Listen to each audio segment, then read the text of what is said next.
Welcome to the Whatever Dating Talk podcast, where we try to make sense of the modern dating hellscape. I'm your host, Brian Atlas. Thank you for tuning in tonight. You could have been anywhere in the world, but you're here with me. I appreciate that. We're coming to you live from Santa Barbara, California, every Sunday and Tuesday at 5 p.m. Pacific. Few quick announcements. This podcast is viewer-supported, heavy YouTube demonetization. So please consider donating through Streamlabs, which we have pulled up here, instead of super chatting, as YouTube takes a brutal 30% cut. If you super chat 100, YouTube takes 30. If you donate 100, Streamlabs only takes 3. Streamlabs.com/whatever. Link for that is in the description. We do prioritize messages that are made via Streamlabs. $10 and up will be displayed. $100 and up will be read/answered. If you want to interact nearly instantly with us and weigh in on the conversation, consider sending a TTS, text-to-speech message. We're going to be trying something a little different this show. The first 30 minutes of the stream, the TTS is set to $69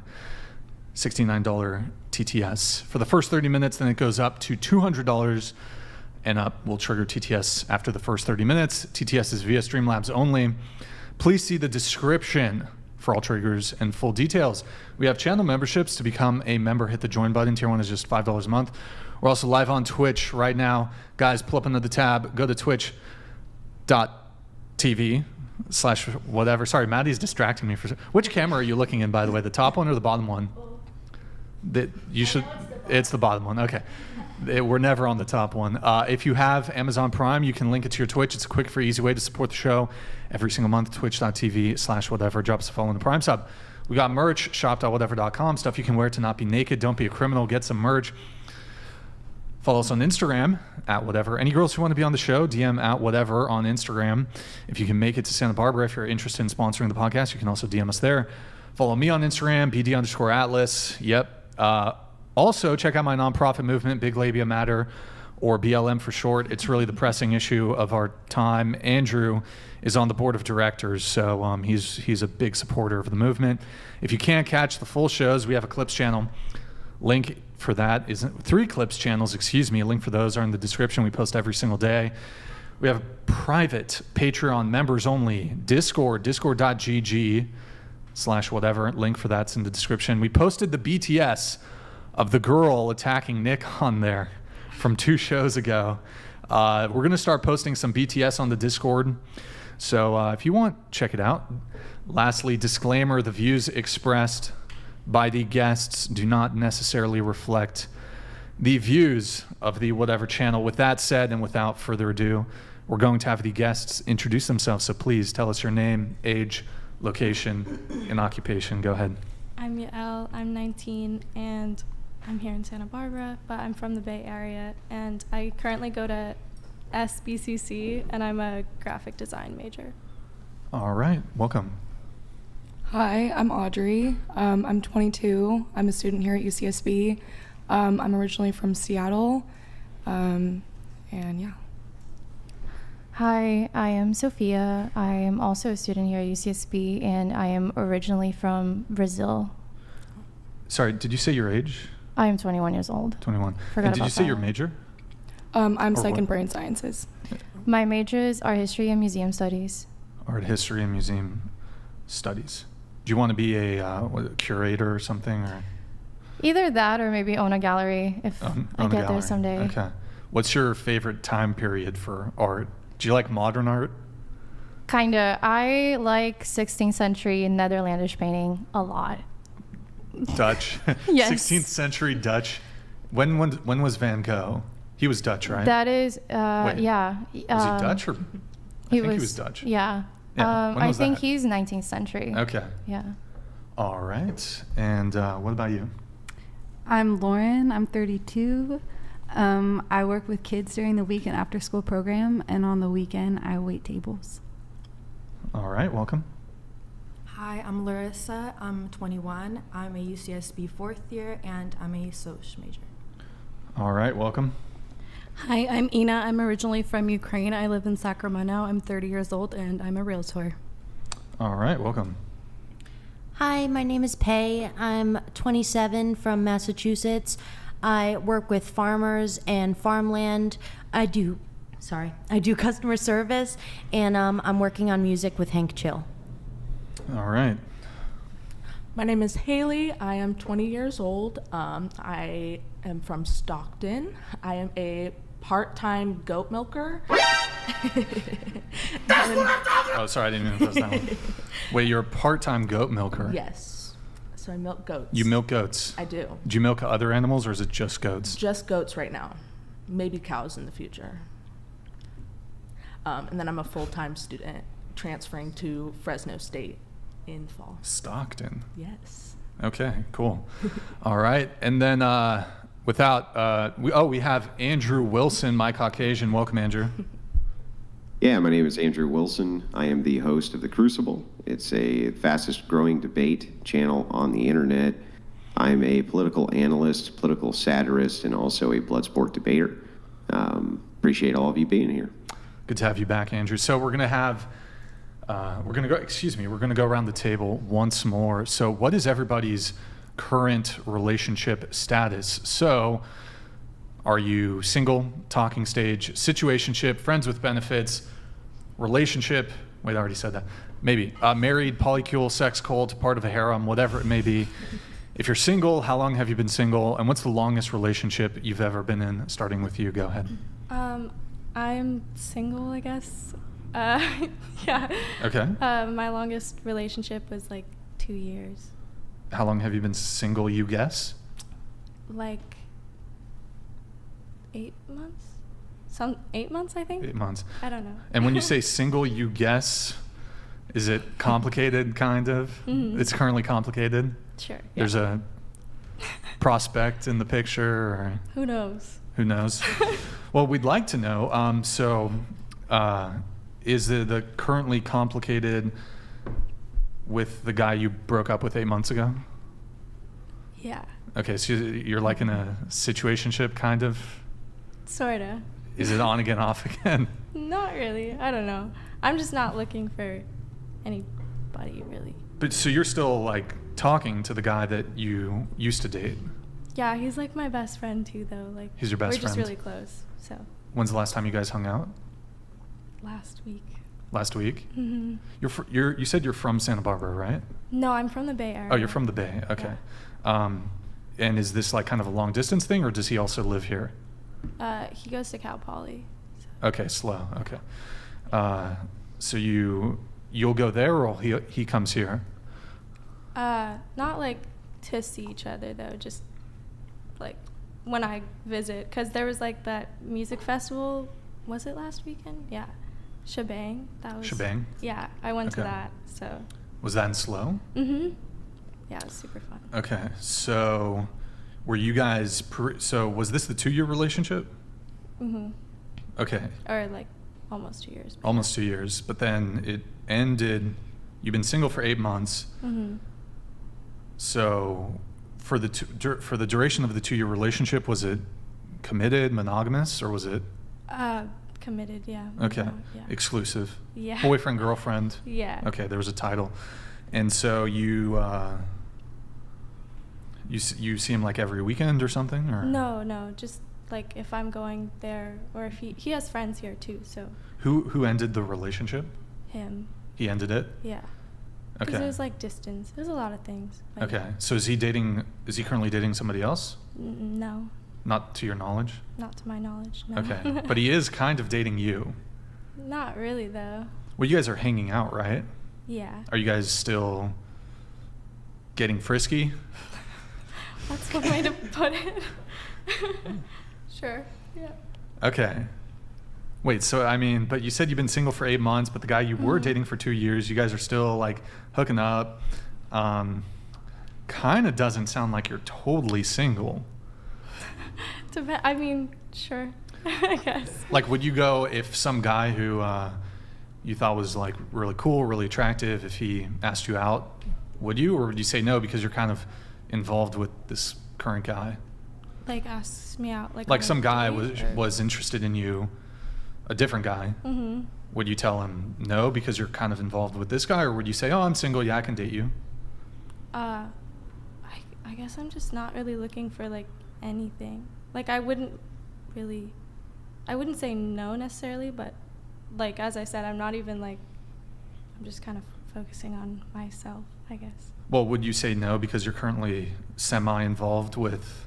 I don't know if that's the reason I would say no. I think it would be more just because I'm not like wanting that. I'm also like transferring in the fall, Right. so it's like, Okay. yeah. Wait, so you said he broke up with you? Mm-hmm. And you said the reason was just like the distance or whatever? Mm-hmm. Okay. Because I went to SDSU, and so that's like a much longer distance. So. Okay. So is it kind of like SDSU, nothing, Santa Barbara, friends with benefits, and if you're closer to SLO, that would get you the title? What do you mean? Well, because SDSU was like full on breakup. Now that No. you've come to Santa Barbara, That was, like, you're after. 3 hours closer or so. No, it was after. So I left SDSU, Okay. and then it was after that. Okay. So All right. it's complicated. So you would consider, is it a situationship? How would you categorize your current thing? Sure, yeah, I guess that's what I Okay. And you're fine with that? You don't mind that? Sure. Would you be okay if he was like dating or sleeping with other women? I mean, obviously not dating, because dating, that means you're like just with one person. Well, let's say he's just like casually hooking up with other girls. Would you be okay with that? I don't think he is. He's not that type of person. Well, you so guys are I both wouldn't- single by your definition, Yeah, right? but I'm not into like hookup culture, and anybody I tend to date isn't either. So, like, if he was, that Why would isn't be he? Well, something. But Well, why? If that's the case, if he's not into it, you're not into it. Why avoid having a title? I don't know if that's. I don't know. It's complicated, as I said. How? I'm not. Well. I'm a little confused how. Like. I don't know. I don't know. But would you no longer want to see him if he was, say, casually hooking up with another girl? Not necessarily. Okay. Not like. I don't know if I mean, it's his life. We're not. Is he in a dating. fraternity? Yes. Are you in a sorority? No. He's in a fraternity. Yeah. A couple girls here seem like they had a reaction to that. SLO, it's Cal Poly SLO. Mm-hmm. Do they have a decent party scene there or not so much? At least compared to UCSB. Oh, nothing compared Not to well, sure, UCSB. not compared to UCSB, UCSB. but I don't know. Every time I've gone there, it's always like, it's not that good. It's also like the cops are really, they'll shut down a party in like 30 minutes, like okay. quickly. So So he's in a frat. You guys don't have a title. we met in high school, so it was before he was in a fraternity. Sure. Okay. Oh, so you guys went to high school together, or you? For the last senior year of high school, yes. Okay. I want to ask the ladies at the table, do you think, be honest, do you think the guy is maybe seeing other ladies? What do you guys think? I think he might be, but I don't know. To me, at least, it sounds like he has you on a leash a little bit. Does it? That's just what it sounds like to But me. it sounds Could like you be. guys have like a close friendship. Mm-hmm. Yeah. I think if there's not a label on it, he's in a fraternity. I feel like that's enough. Yeah. I think it's enough. But she's saying she doesn't really care like that much. If he's like, she cares more about the friendship. Mm-hmm. Yeah. Yeah. The friendship. Yeah. Yeah. Wait, I'm curious. So you guys, he dumped you 8 months ago. Sort of. What do you mean, sort of? I mean, yeah, but I feel like dumped is not the word. Oh, to okay. use Well, okay. Well, so necessarily. how did it go then? I don't know. Did he text you or call you, or was this in person? No, it was in person. In person. Yeah. And he sat you down. Mhm. He was like, was there a handhold? Did he no. go for a handhold? Okay, I'm just curious. No. Just curious. Okay, so okay. Do you go for handholds when No. you do something like that? No. Is that your thing? I don't even want to do that shit in person, to be honest. Oh, we've been dating for 2 years. Maybe a text. Damn. I'll Not throw- even I'll a give you call. text. Not even a call. Are you proud of that? Super. Well, okay, no, hold on. Maybe 2 years. I'll consider doing it in person. I'll just wait until they break up with me. Oh, That's the better. It's good But strategy. I prefer that they just send me a text. You prefer being broken up with? If I've been dating a girl for like 2 years, yeah, just text me.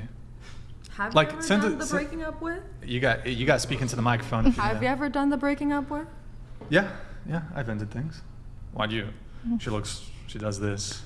Like, oh, you'd never break up with a girl. Yeah, I've broken up with girls. Like just over text or? I mean, look, I've done it in person too, but And you prefer the texting? It's easier. I'd rather a girl just break up with me over text, to be honest. It's much easier to like be broken up with than like breaking up with a person.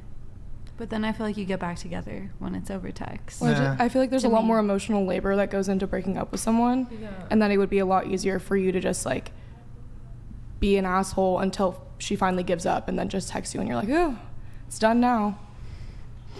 You're on to something. You're on to something. Okay, so last. That sounds a little bit, cowardly, but I'm not saying that you're a coward. I'm just saying that I think that maybe you could communicate or something. I mean, I'm being a bit flippant, but yeah, no. If I've decided that I no longer want to see somebody, I'm not gonna like intentionally be a dickhead. So they do it. So they do the breakup, but I actually don't mind if the girl wants to break up with me. You can just text me. It's okay. Like, oh, you want to meet in person? I don't need the closure talk, really. I don't like the closure talk. Do you have like a ready like paragraph on your notes app to break up with people? Like a little paragraph, Copy written- and paste. copy and paste every time. Yeah, I have I have like ChatGPT. Like I ask it to draft up like a breakup text for me and just send it every time. Send it out. Just No, I'm email. kidding. Don't I'm even kidding. Like, text forget to change the anymore. name. Exactly. Wait, so does anybody else here think any thoughts on her guy situation? I think he's. What's so significant about your friendship, if I may ask? I feel like, well, he's just like one of the coolest people I know. Like genuinely, he's just a cool person. He's just interesting and he's nice and he's just like a good person to have around. And we always have a good time. So it's like, Okay. I feel like it's, I don't know. Do you have Yeah. other close guy friends? Some, yeah. I have some close guys. Do you think any of them would be better options? Oh, none of them would I want to be No? with like Okay. that. No. Wait, so I mean, it sounds like you really like this guy. He sounds great. You're really attracted to him. Have you made a push in this 8 months to like regain the title? No, not really. What would happen if you were like, you texted him tonight, called him tonight, and you said, I want to be boyfriend, girlfriend? What do you think his response would be?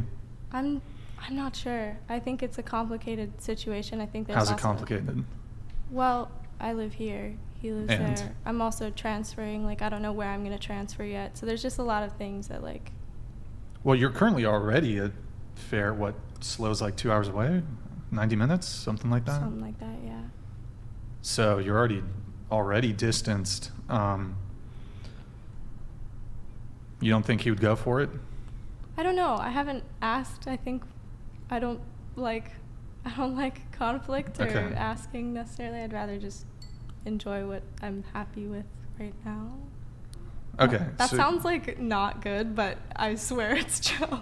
Like, I mean, just the only reason I'm asking is because, I mean, initially you said single, but then like you still frequently every weekend pretty much? no, Every other weekend? no, like maybe Once a month? once every few months. Oh, once a month, once a month. maybe. Well, you saw him last weekend.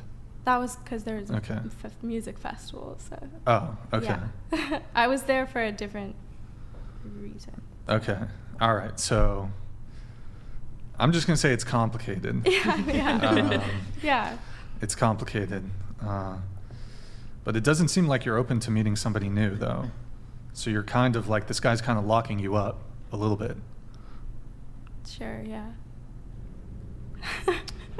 I saw Would that you, look. if you met another guy, Mhm. would you break it out? Like, because I mean, I could certainly see if you met a new guy and he finds out that you're still friends and still hanging out with the guy you dated for 2 years and you've been in essentially a situationship for 8 months.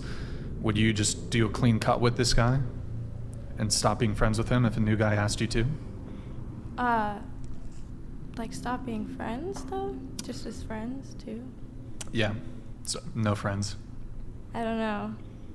I'd have to. I'll open that question up to the whole panel. Like, should you remain friends with an ex?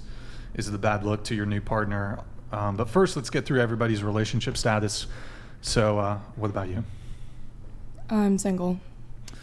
All right. How long have you been single?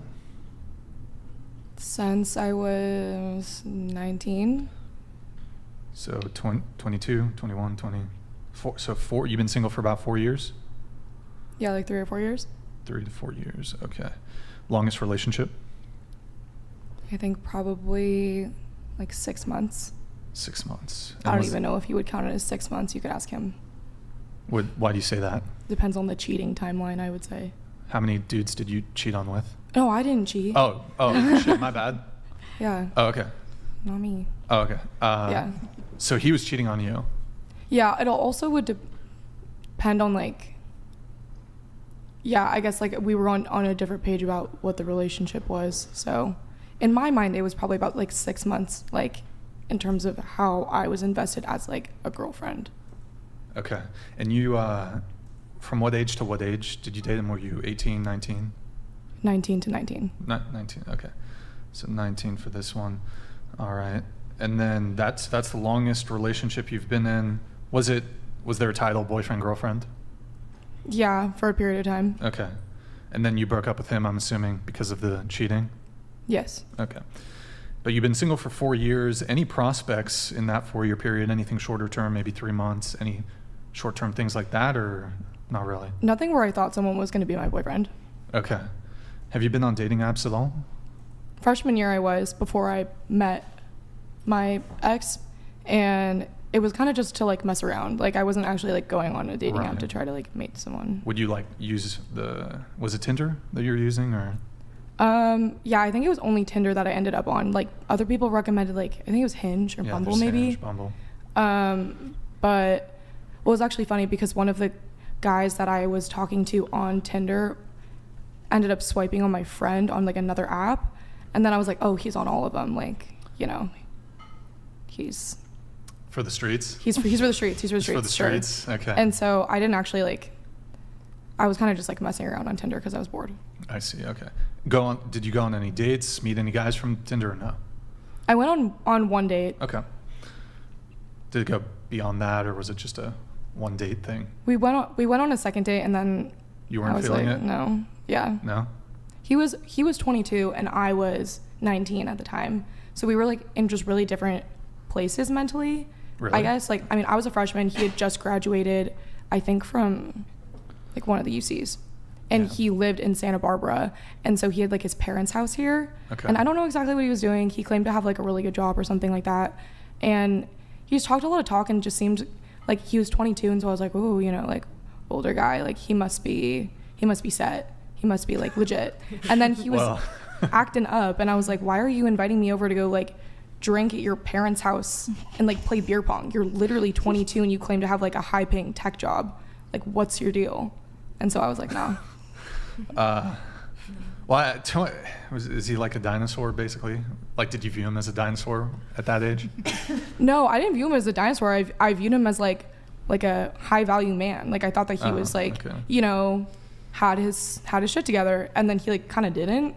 So I was like, and also I was like, why are you asking out like freshman girls? Like, why are you not dating in your own age range? Not that that's like a huge age gap, but I was kind of like, it was just weird. So he was 22 and you were 19? Yeah. Yeah, I don't think there's anything weird and there. Also like looking at it now that I'm 22, I don't think it's that weird, but like it was just kind of funny that it felt like he was more interested at the time. And like obviously when you're 19 and you're living here, you have a lot more options than someone who just graduated. Sure. Couch_hopper_outdoors donated $69. That first girl is going to be her friend's baby mom. Any plans to get knocked up? No. Okay.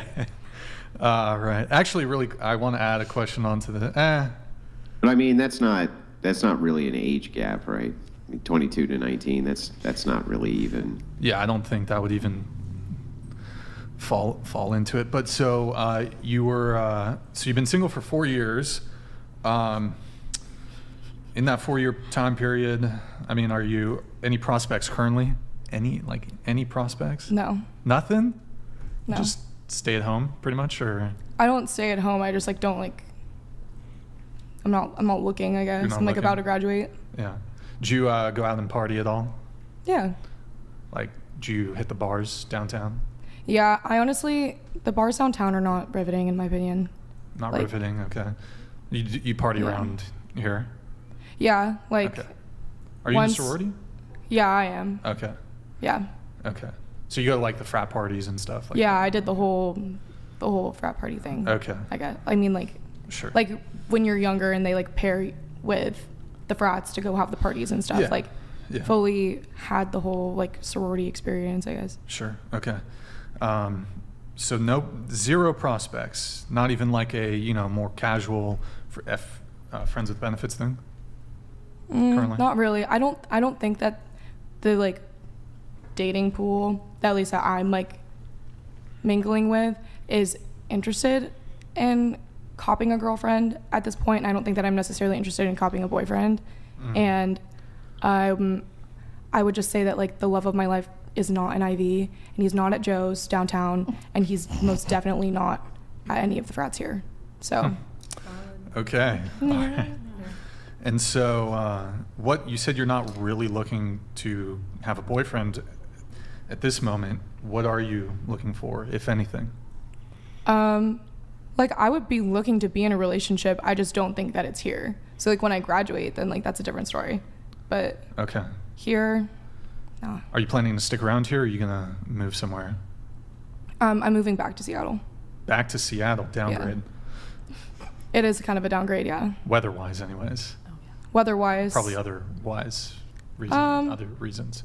I have a job back there, so. You got one lined up? Yeah. And you're graduating so you're leaving in like a month or two or something? Yeah, like once I graduate, I'll be going back like once my lease is up, like 3 days after. Yeah. Okay, gotcha. But so for the 4 years you've been single, were there any, you said there was like a couple month thing here and there, or? Yeah, like it's not like I've been celibate, but like. Sure. I don't think that I haven't been committed to someone since I was a freshman, because I think I kind of learned my lesson with that one, where I was like, I'm not going to fight for my life to try to wife someone up. And that's what happened. All right. Okay. Good to know. What about you? I am soon to be single. What does that mean? Soon to be single. You want wait. Look into this camera and say, Bartholomew, I break up with you. Bartholomew. That's his name, right? I don't know. No. So if I say his name is like too obvious, like that will not work. So you're currently in a relationship? Yes. Like, yes. Like, yeah. But it's just okay. It's been very complicated. This has been a really the weirdest relationship I've had so far in my life. Why is it weird? Because a lot of bad things happened, and it was a lot of things. What did you do to him? I didn't do anything. That's the thing. I've been there. I've been sitting and getting a lot of DMs half the time, and it was just like very troubling. And it was. Wait, for you to be getting DMs, or what was troubling? It was just like people saying stuff, which I will not open up here, but it was just like a lot of outside influences into the relationship. Oh, like girls would DM you saying like, yo, your boyfriend's cheating on you, basically? Like worse things. What's worse? That I will not say here. But it's just been a very bad. He was like making rumors about you? No. Like that's like a for an off, like, no, imagine. No. It was just a lot of. He's a furry? Imagine. Yes. I think, yeah, he was, wasn't. Okay. Wait, so how long have you been dating this guy? For like. Technically since July again. Wait, again?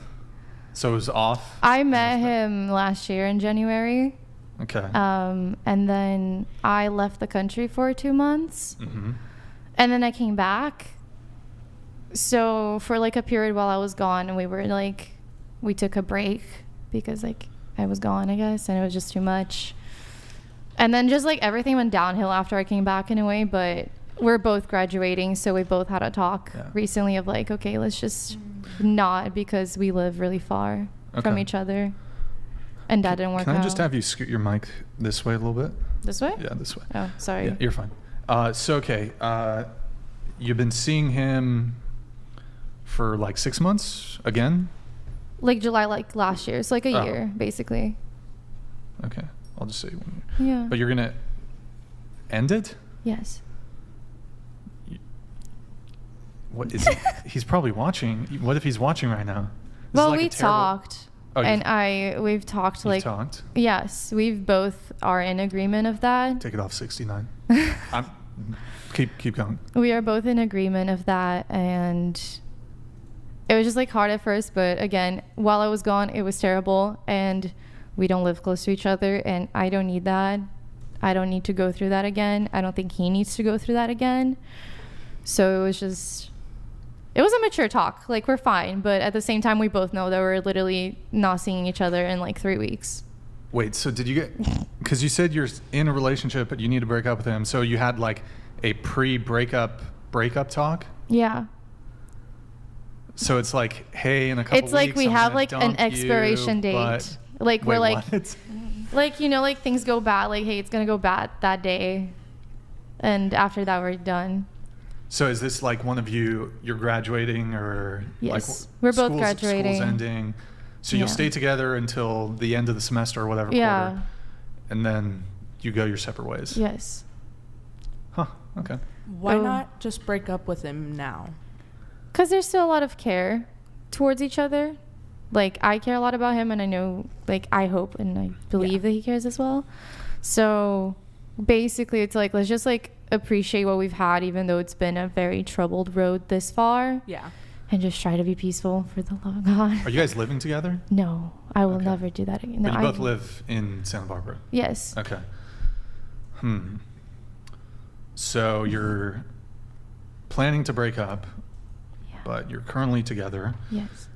And so the breakup is because you guys are just going to be going your separate, like moving different areas, moving to a different area? I think for me, like, I can't speak for him, but like for me, it's just like, apart from distance, like there needs to be a lot of personal growth. And For you or for him? For both. Okay. I think same. Like, I feel like I've been through like a lot in a different relationship and in that one. So it's like, I don't need to go through that. And I think it's an actual time for me to like start just focusing on myself, because I jump from relationships. Was it a serial monogamist or whatever? Not really, but it just kind of like happens. It's like bad. What's bad? The dating. Like, I don't know. Like, after a while, I'm just like, oh, like, why am I dating again? But it's funny. All right. So you said you got like weird DMs about him. I don't know if you can give us a general idea of, was he cheating? Is that basically it?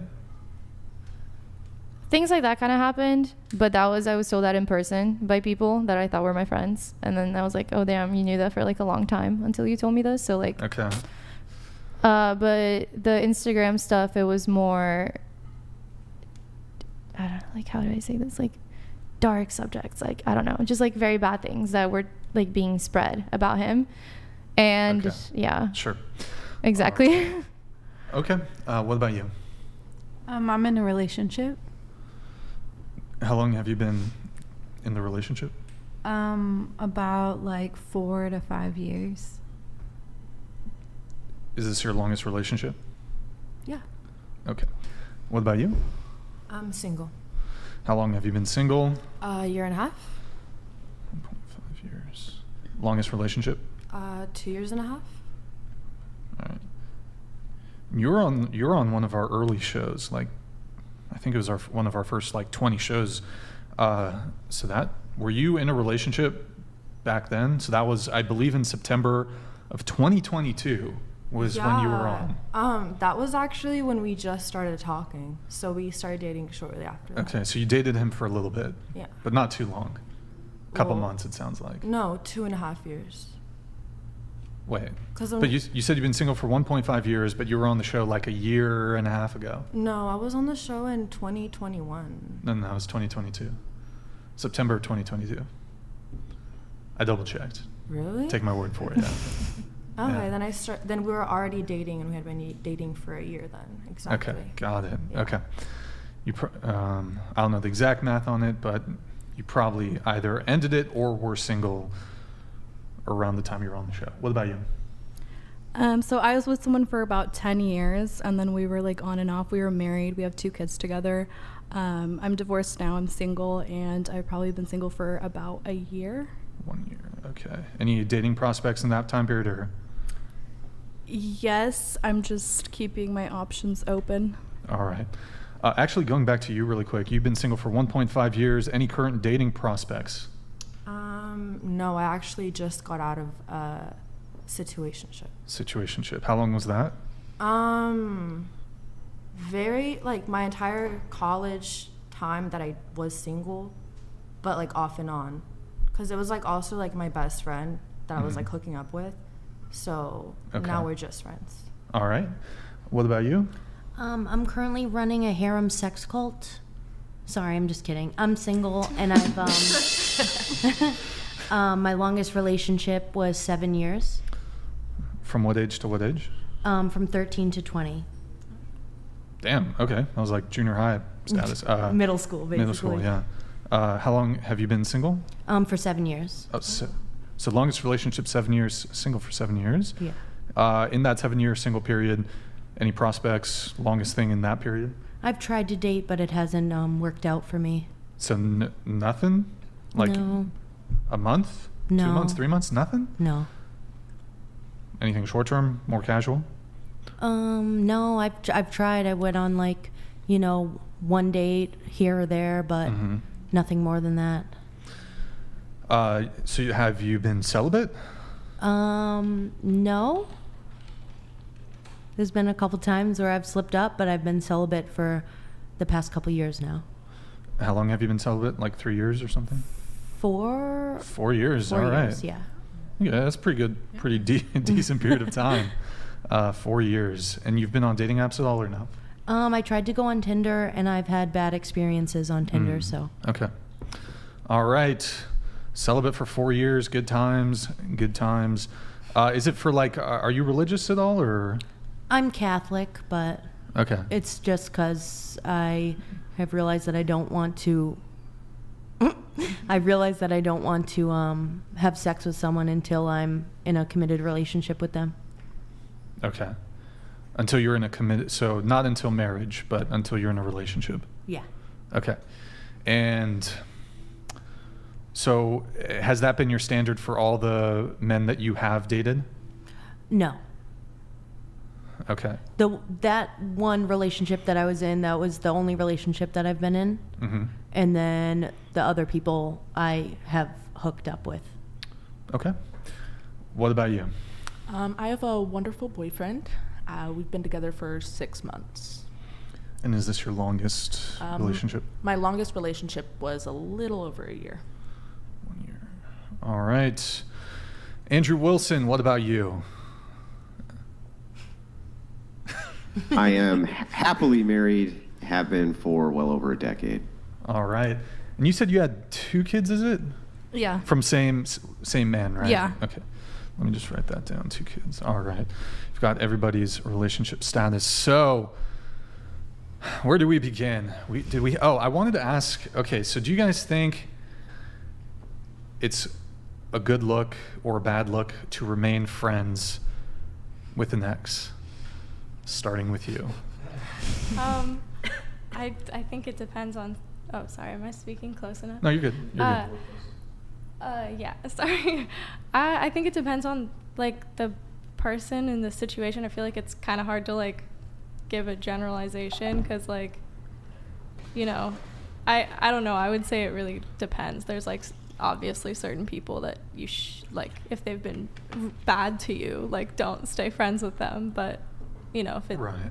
I feel like it depends on the situation. Well, like, let's assume that the relationship was otherwise a good one. Mm-hmm. I guess this question is more so from the frame of you're dating somebody new. Could remaining friends with an ex become an issue in your new relationship? That's kind of the angle for this question. Yeah. I mean, I suppose it could. It just depends on like what relationship, you still, like, if it's really genuinely just friends, then I wouldn't see the issue on, like, both sides. Like, if someone's literally just their friend, then that's one thing. So would you date a guy who's still best friends with an ex-girlfriend? Yeah, I guess. If they were You wouldn't mind just at all? I feel like it...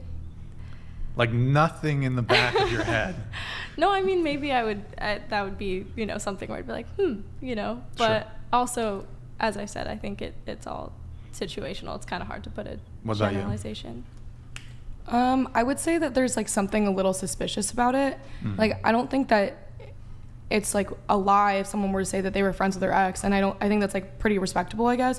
But I don't think that you just kind of like go back to being friends. I feel like once you date someone, then that's the status of what your relationship is. And so if I were to meet a guy and he was like, yeah, like I'm besties with my ex, I'd be like, that's weird. Like, I don't know if I would be 100% comfortable with it. And I think that like, even if I were to like try to be fine with it, I would probably feel kind of insecure and be like, why are you guys still friends? Like, is there like an underlying motive? Or essentially like, I'm your friend, I'm your best friend, so we're not gonna have you like be besties with the old one. There's no reason for the old one. She's done, respectfully. Okay, there you go. What about you? That's like a tough one because it's so situational. Like, I know I've tried being friends with an ex and that didn't work. And I don't know. Like, I feel like if I started seeing a guy too, I also like would be like very sussed out. And like, I've been the one that tried to be friends. So I was like, I might be the problem too. So I don't know. But it's just like, cause like, how close friends are you guys? Like, do you guys just hang out at all times? Like, what is what is this friendship? And like, what is happening here? Like, what is this relation that you now, like, you downgraded? Like, what happened there? So I don't know. I have too many trust issues. I think it depends on the relationship also, and I think sometimes maybe if you're in like a super long-term relationship, you might still have connections back with your ex and might be friends with them, and it might be just that, and I think that could be unproblematic. But I think if you're going to make yourself like open to a completely new experience and they know that you're talking to your ex, it does look bad. So there's two sides to it, in my opinion. I feel like you can't really be friends with your ex after you guys break up. Like, depending on the relationship, you can definitely have a closeness. Like, I'm personally very close with two of my exes, but if I were to get into another relationship, I would change the dynamic of our like closeness. So like, the most we talk would be like a happy birthday phone call or something. Well, I don't know. It just depends on the situation. It's kind of a slippery slope when you're friends with an ex. Like, me and my ex have two co-parents, so we have to be cordial. But I also feel like there's also that chance that you guys could end up hooking back up, and it just kind of starts everything back up. So yeah, I think it's really hard to do that. I think it would be detrimental to a newfound relationship to be friends with anyone that you were in a relationship with before or hooked up with before. I definitely think it's a huge red flag. I think that there are some situations where it's not as bad, but definitely odd. Okay. LPE, by the way, we boosted it back up to 100, just heads up. But thank you for the song, LPE. We did change that about 15 minutes ago. So it was just the $69 TTS was for just the first 30 minutes of the show. Now it's back up to it's 100 read, 99 read, 199 plus TTS. Okay, and then I mean, my thoughts on this is easy answer: no. Not a good look. Would not date a girl who is friends with her ex. You can be on good terms with them. You can be amicable, but if they're like friends and like hanging out, that's just, it's a no-go. Andrew, quick thoughts on this one? No, you shouldn't ever be friends with your Easy. exes. And if you're in a committed relationship of any type, you shouldn't have friends of the opposite sex either. Okay, there you go. And so I want to ask this question. We won't linger too long on it because we've already We've already talked about this on the show a couple previous times. The man versus bear debate. Maybe you guys have seen this viral thing on TikTok, social media. So if you're walking alone in the woods, would you rather come across a bear or a man? I've come across bears. I do a lot of hiking, so they're not like. What kind of bears? Thankfully not a grizzly, but black bears. A lot in Wyoming. Was it Wyoming? Yeah. Okay. I don't know. They kind of leave you alone. As long as you look down and you back away slowly, you don't make yourself look big. You're fine. Mm-hmm. So you've actually come across a bear. Were you alone or walking with no, friends? I was or with my mom with a and my group? sister. Yeah. Okay. We were backpacking. And so you did come across an adult black bear. Yeah. Okay. Yeah. And so what did you guys do in that situation? We really just, it was like far enough away that it wasn't like, right at our faces or something, thankfully. Otherwise, my sister would have freaked out and run away, which would have been really bad. But, you really just, you mind your business. You look down, you back away, you don't look, you don't want to scare the bear, obviously, or make any sudden movement. So it's really just look down, back away slowly. Which I feel like could be the same thing you could do if you see a scary man alone in the woods. You look down, back away slowly. So I think it could go either way. Okay. But so I don't think you did do that with the black bear, though. You looked down, walked back. Okay. Yeah. Okay. When you see them, like if you're backpacking, when you see them, you just kind of Sure. they just mind their own business. They don't really want your Did you stuff. ever do that? Have you ever crossed paths with a man and looked down? Like every time I see a man, I don't want to make eye contact. Oh shit! Okay, all right. I don't want to look. All right. What about you? My friends and I were talking about this debate the other day, and I think that it's funny because I would say a bear. I think that if you were to reverse the question respectfully, I don't know what guys say to this, but I would say a bear because I know that at least the worst thing that he could do is kill me. A man could do a variety of things. Okay. Well, I'll get everybody's answers. We won't linger on this one for too long, but I'll get people's answers. A bear, because that's easier to scare away. A bear's easier to scare away? I think. Isn't you're supposed to just scream at them and they run away? That's the tales I've heard. Depends on the bear. I'd rather the bear still, though. I don't know. I'll take my chances. Okay, so the bear. All right, what about you? I love bears. I wish I could be close to a bear and it not kill me, but I'd rather it be a man. Okay. I'll take the bear any day. You guys are crazy. A man for sure. A man. I would say bear because I like large animals. That's a terrible answer. Well, bears are also dumber. Yeah. If a bear I would rather be probably being mauled by a bear would suck, but a man could sneak up on you, they could kill you in lots of other really sadistic ways. A bear is just gonna maul you. And you can But if you're lost in the woods and you find a man that could help you out or build a fire or build a place for you to stay over the night wherever you guys are lost, I feel like they'd have a lot more survival skills than at least I would have if I'm lost in the woods. Oh, I thought this was help you though. Yeah. I thought this was a What man with the would help motive you, of though. to That's kill the you. whole thing Many about men. finding a man in the middle of the woods would be the dangerous part. But what if they're just hiking? I'd rather be alone. What if you get lost and there's a man hiking and he has all these survival skills that you personally don't have that could help you in that situation? There's a lot of men that would help women. Yeah. But there's also a lot of men that would do the opposite, and it's are you going to take your chances of I rather trust myself? Here, so let me ask.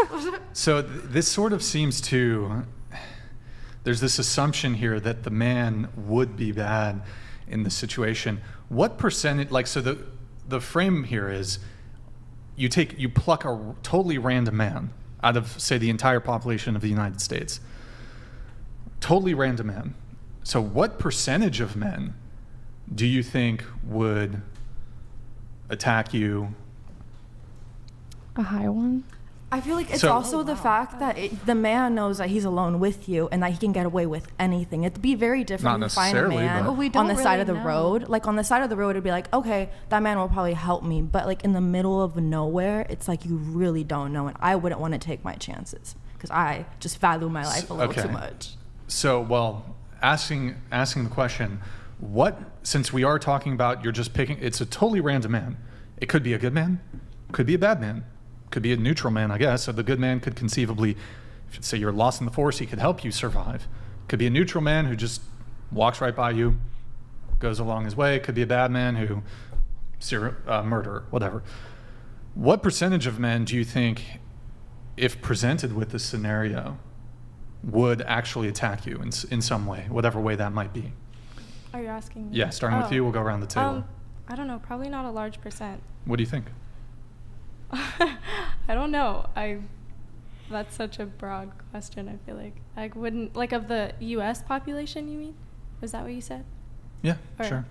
I don't know. A low percentage, I would say. Not a very high percent necessarily, Give but us 10%, 20%? like 30 maybe. 30%. 30% of men Is that would. a lot? I don't know. Well, we'll get everybody's never answers. mind. What about you? What do you think?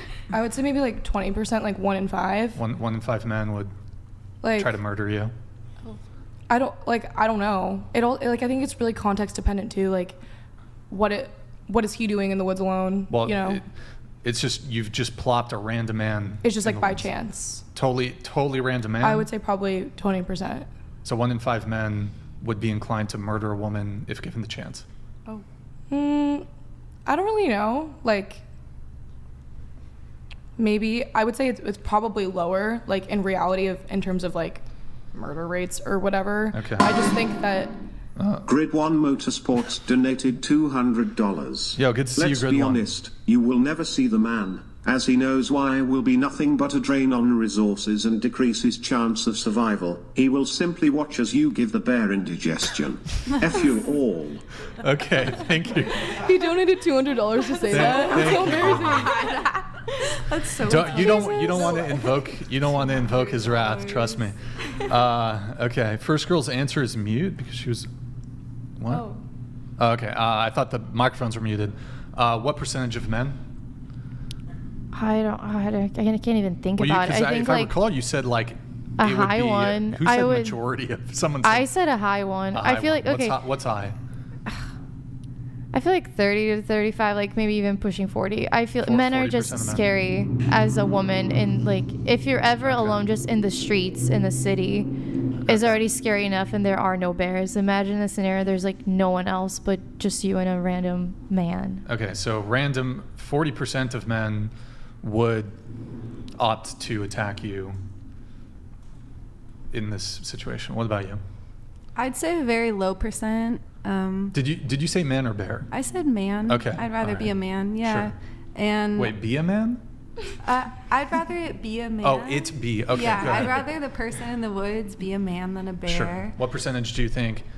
A very small percentage. I think there'd be some men that'd be happy for like another person to find another Sure. person in the woods, and Okay. I think there'd be a low percentage that would want to kill you. What percentage? 2%, maybe 2%, 1%. Okay. What do you think?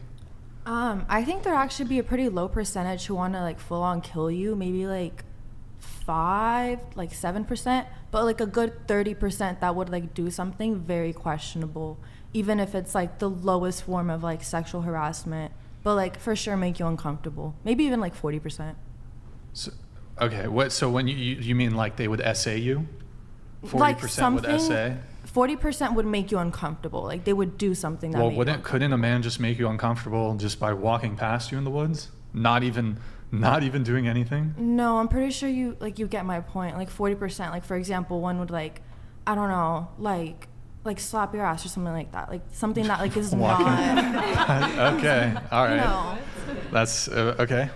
You said man. What percentage though do you think would Like do to something? murder or to like rape or like what are we talking about here? Just Anything? try to say essay instead if you have to talk about I'm sorry. that. I don't know, like 5 to 10. It depends 5 what to, we're talking 5 to about. 10% Yeah, like 5%. of men would try to essay or murder.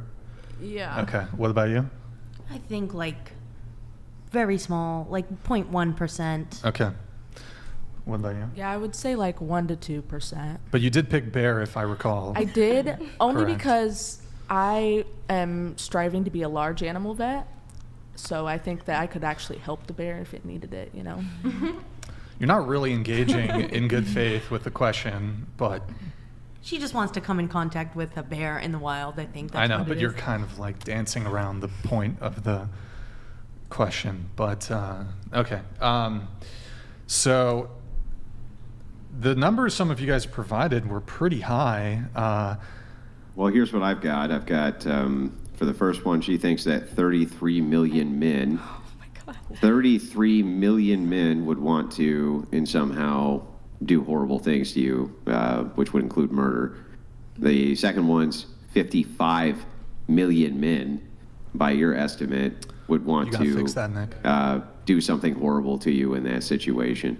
The other one's estimates were still beyond high, but you really think that 33 million men in the United States want to murder you in a forest if they could? Like, honestly, do you think that? No, I was kind of just shooting a random number. I wasn't like, I feel like it's so broad. I don't know the percentages very for that. So no, I meant not a lot. Let's just go with not a lot. Okay, and then the other one's roughly 55 million. You think roughly 55 million men want to murder you in a forest? No. That is, no. I would like to say that like the misconception and like the high estimates are coming from the idea that as women, we are kind of conditioned to fear the idea of getting attacked by a man and be afraid of that. And so our estimate would be high because we already think the probability of getting attacked would be high, given that women are not necessarily safe when they walk alone. I think that's where the misconception is. Yeah, doesn't that seem to you to be illegitimate though? If your estimates are so high that you believe that as many as 55 million men in your native nation would just murder you in a forest if they happen to be alone with you? I mean, okay, don't so you think that kind of conditioning might be a little bit absurd? I'll retract my estimate if it bothers you, but I would say that well, like I mean, I can stand by the fact that like maybe there's an why would you retract it? overinflated Because estimate. it bothers me. Wouldn't you retract it? Well, you seem a little because you bothered. don't That's believe, why. Yeah, wouldn't you retract it though because you don't actually believe that 55 million men in your native nation would murder you horribly if they were in a forest with you? You're right. I think that it was inaccurate, but I'm saying that even though it was inaccurate, I'm speaking to the inaccuracy and saying the reason why was because lots of women fear being attacked by men. Yeah, but that doesn't sound like it's very justified that they fear that. Are you a woman? When we start talking about the actual, do I need to be a woman to note if it's justified by the numbers, whether you should fear that or not? I don't understand. I don't Shouldn't think I be this able is to a use my numbers logical game. brain, even if I don't have a vagina, to take note as to whether or not this is possible or not possible? Do I need to be a woman to note that 55 million men obviously and clearly don't want to kill you in a forest? Did I need to be a woman to know that? I think you're a little stuck on the number. I think like really what we're talking about is the female experience, which you can't speak to. Yeah, but I can speak to the male experience. And don't you think the male experience can speak to the male experience of how many men I think would actually want to hurt you? Well, I'm really happy that you wouldn't hurt me in the parking lot for what it's worth. It's not our job to kiss your ass because you're a woman. I'm having an adult conversation with you. So I didn't ask you to kiss my ass. I don't know why I need to look at everything from feminist standpoint theory or from your perspective when you so easily dismiss mine. I'm telling you that your number's absurd. It makes no sense. And as you retract it, you very quickly retracted it because you realized how absurd it was. Why would you say that I have to be a woman in order to speak to this? That seems insane. I didn't say that. I said that I was talking about my estimate, and you're right, my estimate was overinflated, but I explained to you why it was overinflated. Yeah, I know, but the reasoning, so I still have to take everything through a logical prism. So even if you tell me the reason that it was overinflated is because of X, that still has to make sense. Saying that it was this way because I just felt like it should be that way, that doesn't actually make any logical sense. You're not basing that on anything other than how you feel, right? Right. No, she based it on the fact that we're conditioned. We're actually taught to think this way, not just by our mothers, but by our fathers, especially like in the Hispanic household. Like our fathers will be the one that tells you, don't trust the man in the wood. Yeah, but that's really kind of strange because even right here on this panel, the estimates are wildly different as to how many women think that they would or would not be assaulted or murdered by men. So when you say we are taught like as a collective, that clearly can't be true, as there's many women on this very panel who gave wildly different answers, right? Yes, but not every man is a good father who teaches his daughters to be wary of a certain type of man. You know, not everyone is brought up in the same way. That sounds like an indictment of being raised by mothers only. Mothers only? What do you mean? I was like, there Well, would be if you're nothing saying- wrong with that, but Yeah, there wouldn't, but I'm confused on your point. Well, because if you're saying that it would require some kind of strong man in the home to condition a daughter to know what type of man to look for, wouldn't that be an indictment of being in only a single mother home, that probably wouldn't be good for a kid? No, because I started off that statement saying that it's not just mothers that do that, that it's also fathers. So therefore, like, it's both parents who have the ability to teach their children about these things. Well, was it your father or your mother who told you that such a wildly disproportionate amount of men were going to assault you in a forest if you came across one? If I'm gonna be honest, it was both, but it was mainly my father who wouldn't even let me go to a sleepover because of things like this. Yeah, but I mean, there's a distinction between not wanting to let your teenage daughter go to sleepovers under certain types of conditions, rather than an indictment of men, and that men are going to just do horrible things to you. That seems kind of silly, right? Well, no, because he actually like taught me like why it wasn't, like, you know what I mean? Like, he didn't just say you can't go to a sleepover because I don't want you to. He told me the reasoning behind it and like gave me the whole talk, you know? Yeah, so that's not really an indictment of men. That might have just been an indictment of the situation, right? I love Yeah, that we but said. I think what she's saying is that the numbers are so different because everyone has a different background experience of what they heard from growing up. Exactly. Nobody actually knows what percentage. We're just all guessing. So some have a higher percentage because that's what the information they received growing up. Some have a lower percentage because that's the information they received, but no one really knows. Exactly. Yeah, but that's why we're kind of having a back and forth on it, right? Yeah. We can assume that nobody knows the answer for sure, but we can still reason things out to make a determination. So, like, let me ask this question a slightly different way. Let's assume all of you were trapped in a forest. You were in a horrible plane wreck, and you were actually trapped in a forest, and there was a bear there. Now, the bear hadn't been overtly aggressive, but you have been avoiding it like the plague because you didn't want to find out. You're trapped in the forest. The bear is there. You happen to come across a man on the trail who has not noticed you yet. Would you ask him for help? 100%. Go ahead, going around the table, would you ask him for help? Oh, yeah. If Yeah, I'm lost in a next. forest, yeah. Yeah, would you ask for help? before I answer this, I think that like I can see where your logic is going, where it's like, oh, why would you trust a random man if you were endangered? Just answer the question, please. Well, okay, yes, but I think I know where you're going with this. That's just what I'm gonna say. Okay, and then next one, would you ask for help? Probably not. Probably not. You'd stay trapped in the middle of the forest with a bear. Okay, next one. Would you ask for help? Yeah, I would if it was a man or woman or they or anything. Yeah. I'd Yeah, ask but it's a him for man help. specifically. Yeah, oh, and I he would. has a rifle. Yeah. Right. And, Yeah, okay. I still would. And then next, would you ask him for help? I'd eye him out first. Yeah, I know, but you've eyed him out. He looks like a normal man, just like Ted Bundy did and Jeffrey Dahmer did. He looks like a normal person. I mean, yeah. Yeah. Okay. And then next, would you? Yes. But I think if you put the situation Hang like... on, no qualifiers yet. Hang on. I just want to get everybody's answer. And then next, Yes, I would.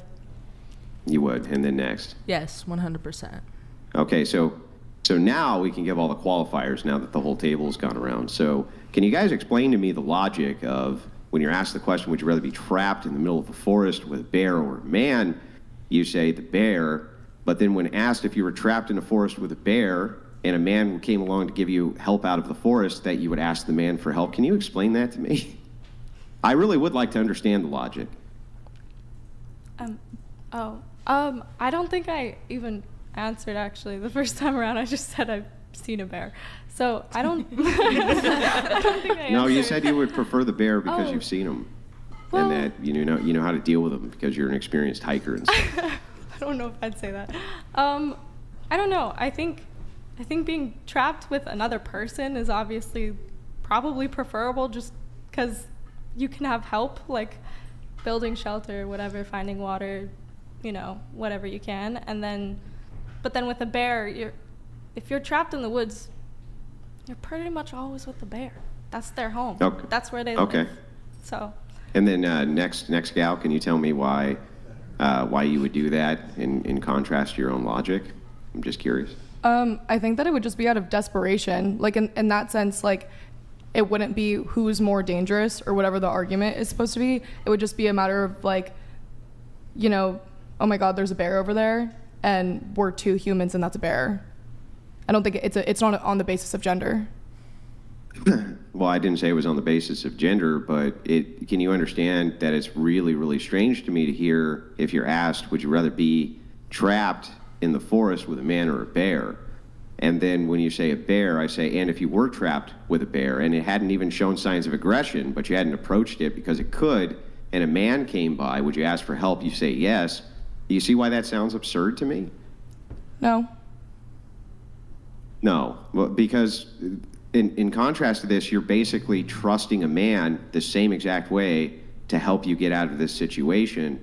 But if you were put in the situation with a man, you would not expect a man to help you get out of the situation. It makes no sense. It's illogical. In that sense, first of all, this isn't really a logic game, so I don't want to necessarily approach it 100% with logic. I think that there's some legitimacy to approach the situation with emotion, because I think everyone would be kind of scared.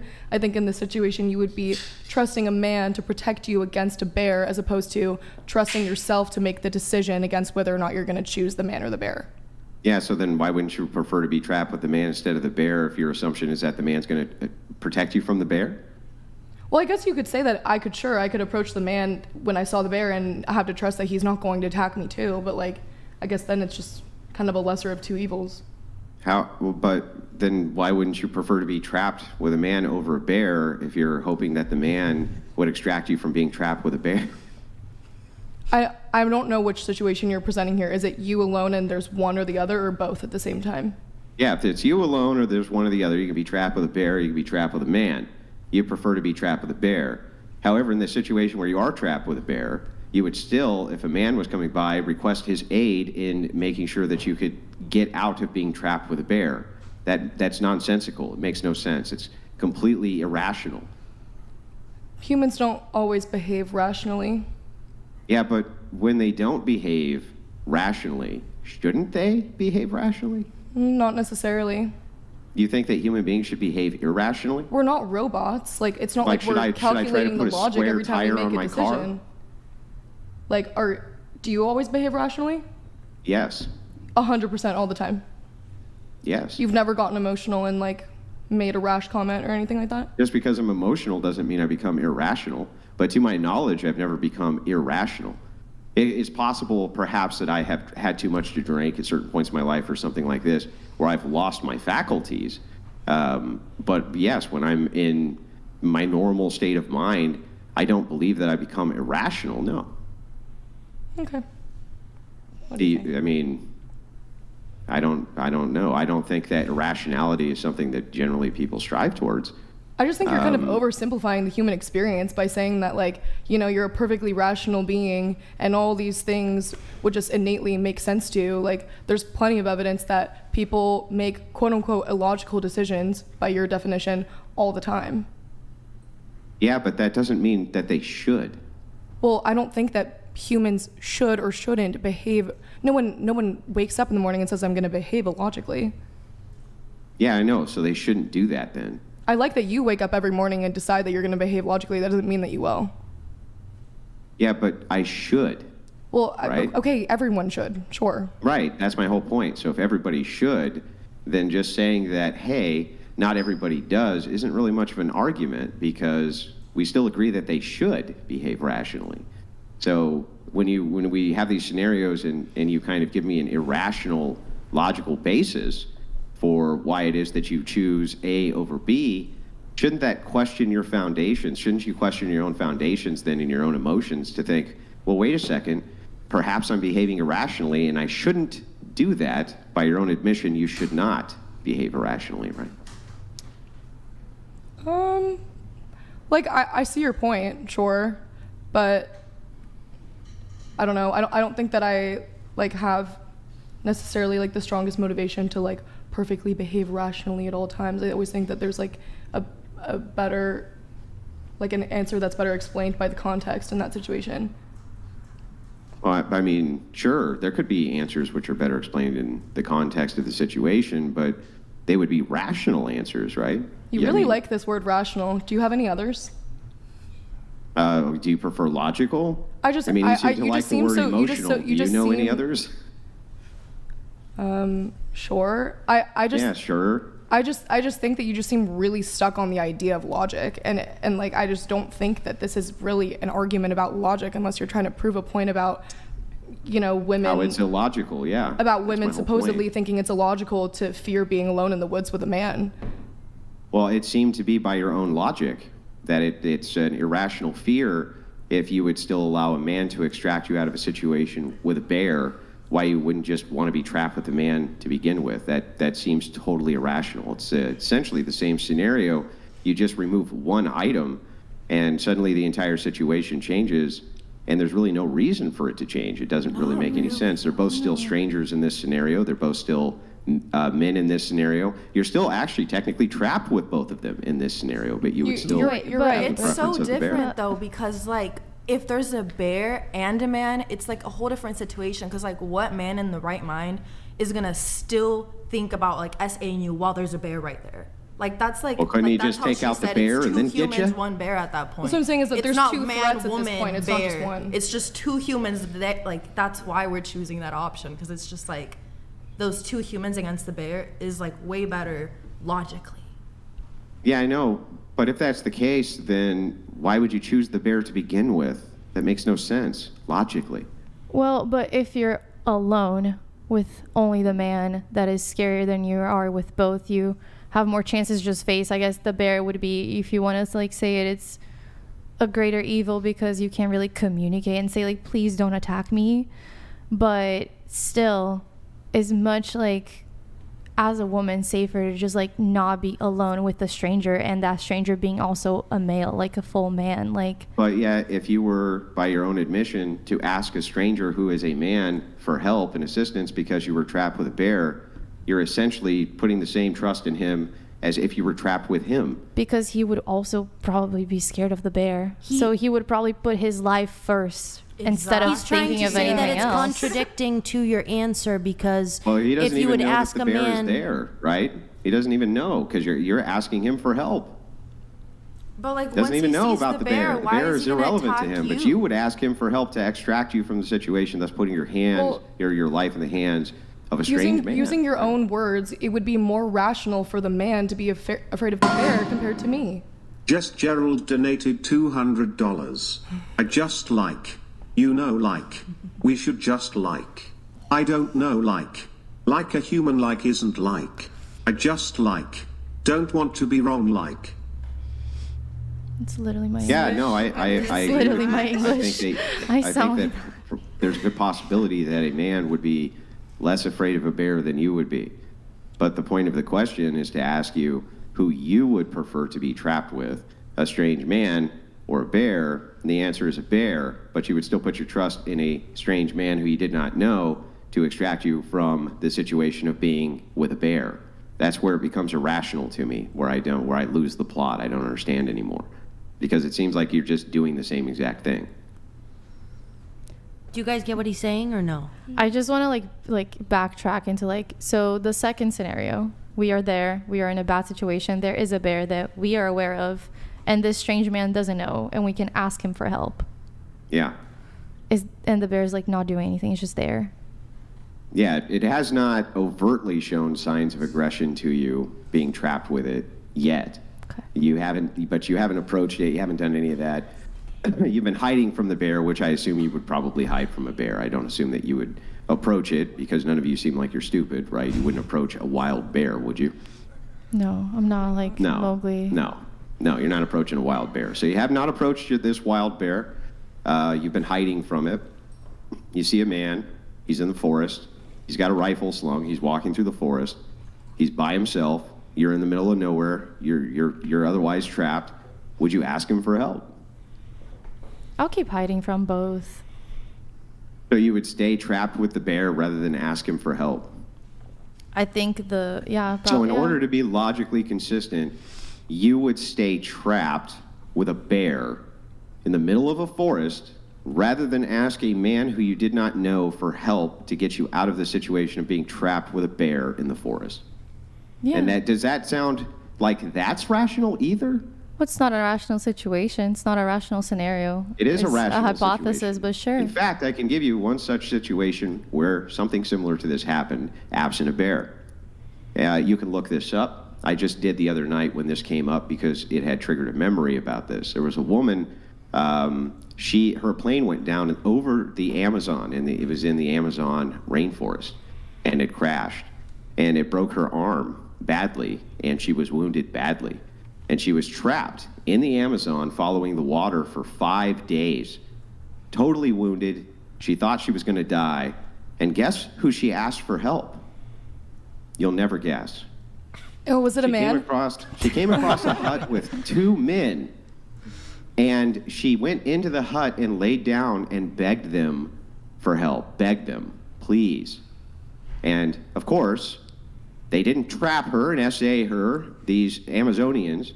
They went and got her help after they patched her up, of course, and got her out of there. And then she made a full recovery. It's quite an amazing story. It's very, very rare that such a thing happens, but it does happen. Such things do actually happen. So it's not really an irrational scenario. It's a good thought exercise that maps onto reality. So I just want to ask you one more time. You would hide from the man and stay trapped with the bear? I just want to make sure that that's your answer. So I have actually something that maybe you would like some evidence. Hang on. Just let her answer real quick. Give your answer. answer. Would stay. Switch it, Nick. Yeah, I think that was a beautiful story, and that's very nice. Very glad that happened to her. But I would probably hide. I would just be scared in general. Yeah. What? You would stay trapped with a bear in the middle of the forest rather than ask for help from him. Okay. Yeah. All right. Can I Anyway. give like a little more realistic of a situation? So say you're like at a bar or at a club, how much more likely is it when everyone's intoxicated that you get SA'd as a woman? I think a lot more likely, and it's a more real situation. I think that's kind of what women are trying to speak up against these days. What in the world does that have to do with this scenario?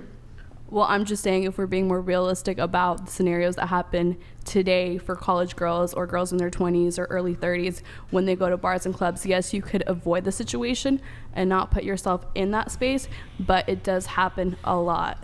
Yeah, but what in the world would that have to do with this scenario? I still don't understand. I understand that you're saying in a situation where as to why you're women a young woman feel who's at a club or something like this, you should be very cautious about I'm just saying this spiked. is why Sure. women feel intimidated by men, you know, because they've had experiences like that. And I picked man, and I would ask for help I from get a it. man, I understand that, but I'm not sure how that maps onto being trapped with a bear in the wilderness. I'm not sure how that maps on at all. I'm not referring to that situation. I'm saying let's put ourselves in a more realistic situation because most of us don't go out hiking. You mean change the by entirety of the ours. hypothetical? Right, but I'm just saying that this is where it's coming from. A lot of women have had those experiences. So let me get this right. So because some women have their drinks spiked in bars and get SA'd, that means they shouldn't ask for help if they were ever in the wilderness trapped with a bear? No, Does that make sense to you? That's not what I'm saying at all. I'm saying the reason. Then that's why you should stick with the premise of the hypothetical, because otherwise we're going to end up with all kinds of absurd conclusions, right? It's not an absurd conclusion. It's what happens these days. If you're wondering why these women would pick bear over man, it's probably because they've had an experience where a man has assaulted them in one way or another. Let us assume for a moment that you had been assaulted by multiple men, okay, which I'm sure has happened to all sorts of different women. Why in the world would that make it more or less rational to trust a man you do not know if you're in a situation where you were trapped with a bear? Can you make that make sense for me? Here, go ahead. Go ahead. Wait, well, I believe the question's directed at you. Okay, say that one more time. Why Yeah, would... even assuming that a woman had been many times SA'd under the circumstances that you're talking about, which is horrific. Can you explain to me why that would make it more rational for her to not request that a man aid her a strange man ate her that she did not know if she was trapped with a bear in the forest. Why would that be suddenly a more rational decision? I don't understand that. I don't think I ever said it'd be a more rational decision. I just think that some women have a hard time trusting men because of experiences that they've had in their life. That's really So then it's irrational. So then it would be irrational still, even if that had happened. So even if I grant the entire premise of why you feel that way, it still would not be rational to not request aid from a strange man if you were trapped in the wilderness with a bear. Right? Yeah, I've never disagreed on that. Yeah, so it would still be irrational. So I still don't even understand the premise then. What she's saying is irrational. It makes no sense. I got a couple questions on this, and then we'll move on to a new topic. Nick, feel free to show that one. And then I'll read a couple chats here. So does it change anything if you were, instead of the venue or the location being a forest, would your answer change if it was just a room? A 10 by 10 room?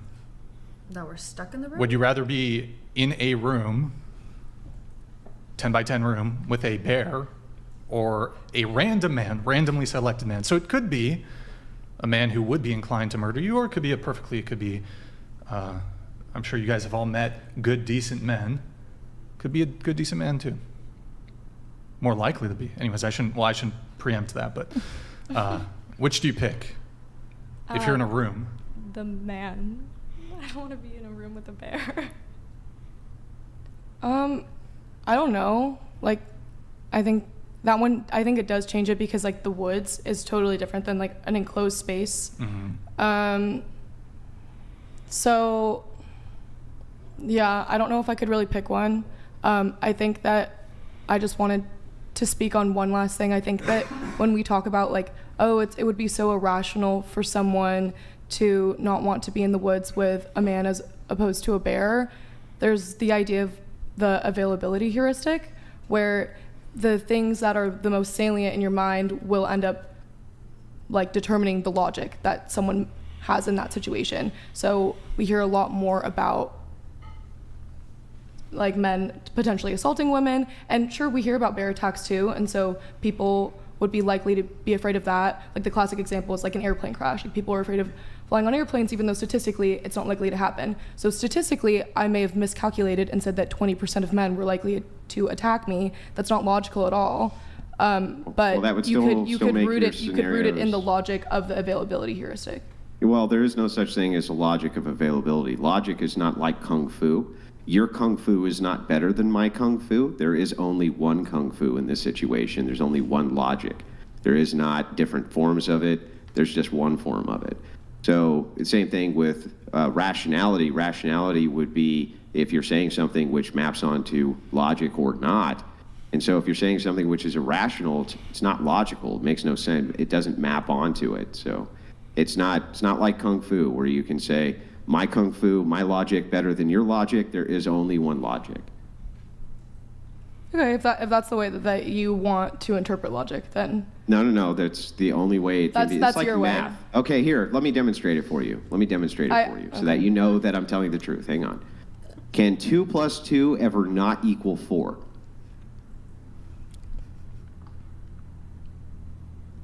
like if I were to like think about the logic of math, maybe there's someone who could come up No. with Can that. 2 plus 2 ever not equal 4?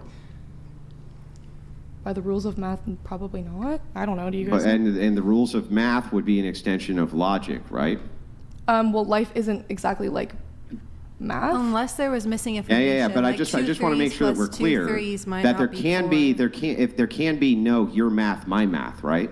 There cannot be Unless there was missing you have a math information. where 2 plus 2 does not equal 4, and I have a math where 2 plus 2 does equal 4. 2 plus 2 has to equal 4, right? Unless there's missing information, What? because 2 plus 2, if there's missing information in the middle. What do you if mean? it's- No, Yeah, it literally, 2 there is no, threes what plus missing 2 information? threes. If there's missing The question is, information, yeah. 2 plus 2 equals 4. Yeah. Well, so what would be an example of missing information? That would be like 2 plus 2 plus 3?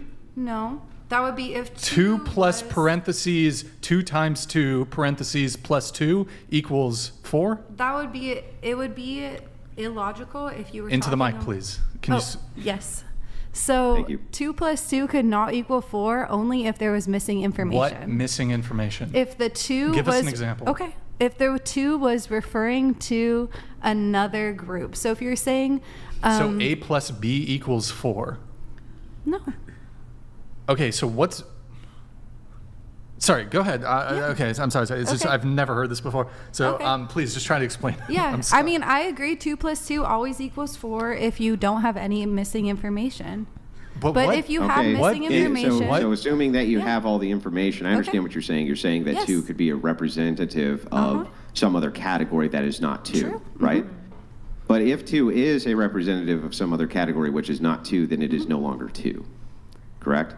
then it's no longer 2. Yeah, but then it's no longer the same question. So assuming that's that true. the But I category think 2 talking to her point, what she's saying is that there's missing information. When you guys talk about this question about man versus bear, there's missing information. Like, you guys are putting it up to like make fun of women for feeling like bad about feeling scared of a man. That's what I hear when I hear the question.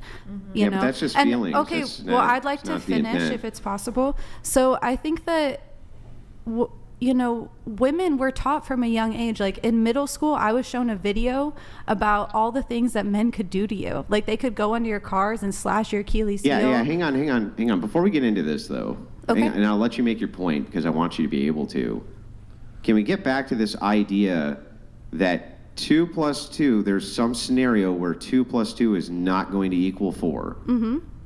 Yeah, so Two you groups agree with of me 3 that there's would not equal 4. Hang on, What? that there's no scenario where if you understand that 2 represents 2 1s and another 2 represents 2 1s, that it is impossible to add 4 1s together and not get 4, correct? I agree. Without any missing information, I agree. But That I'm, doesn't- Okay, so then I'm it can't be. comparing It can't to be. Then her. hang on. So then hang on. I just want to make sure we're clear. Okay. So then it can't be her math versus my math. That's why I was making trying to get her to understand. There's only one way to do logic because there's laws which govern logic, just like there's laws which govern mathematics. That's my point. Yes. So one add-on question here.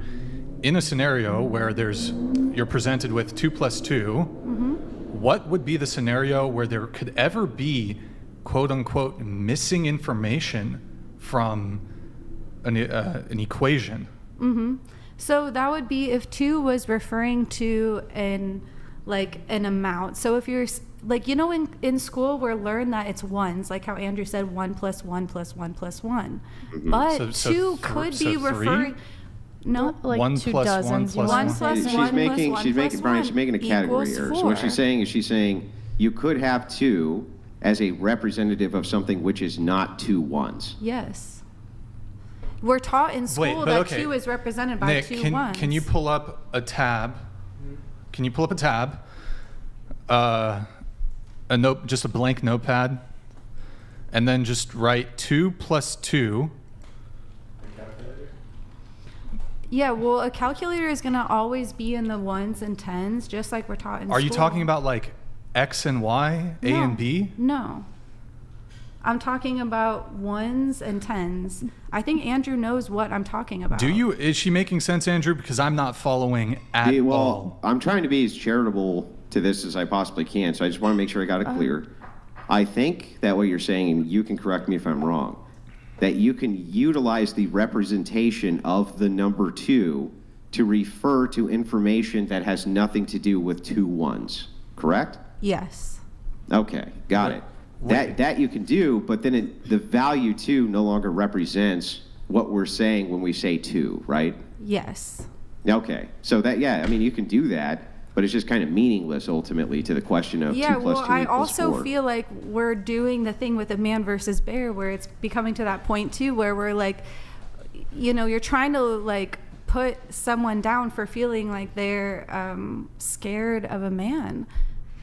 I think where they're going with it, it's not really anything like that. I think they're just saying, like, if you, for some reason, were stuck somewhere, would you rather be with someone that could help you, possibly, or with a bear that it's just they're in nature. They don't have any instinct of helping you or getting you out of I there. agree that that's the question, but I'm talking about the intention of the question when you talk about it in a group like this. Like, you're trying to look at women and say, like, oh, isn't that funny that you're afraid to be alone with a man? No, I think they just took it. That's what I hear. That's what I hear. That's what I hear to her. You're saying, like, oh, ha ha. Like, No, it is. I don't. Because I agree with your view. So hang on, let me be charitable to your view.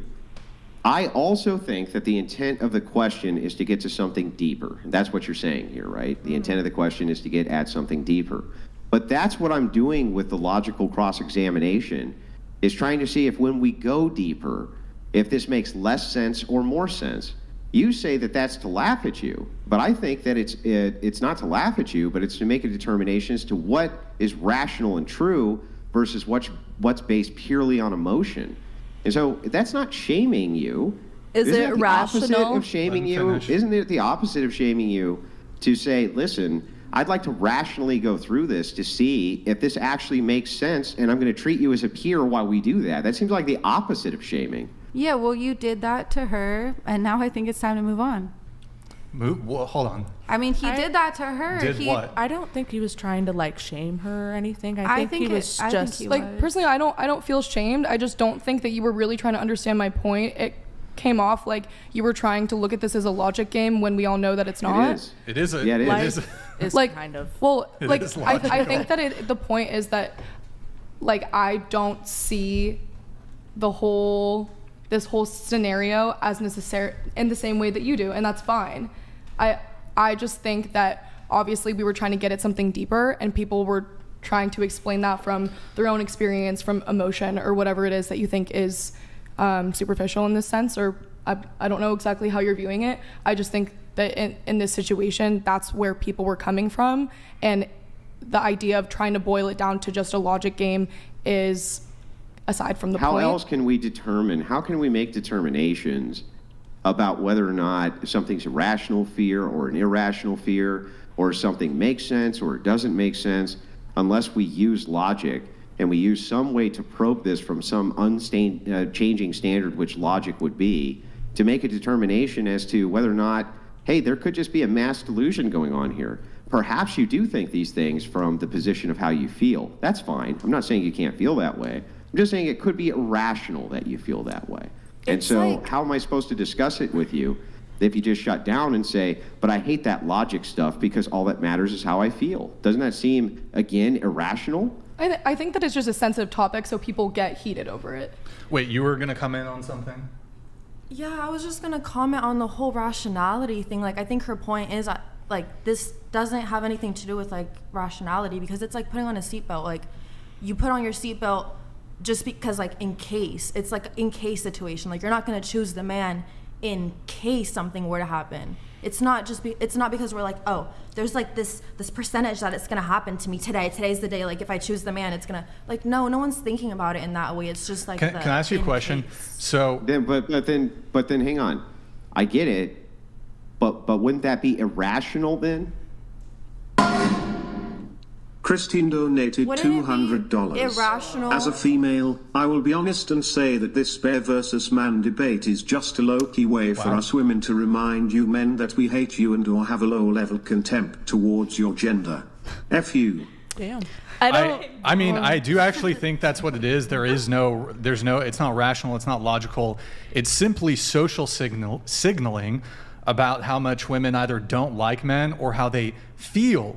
This is a perception, how they feel they Can are I say unsafe something? around men.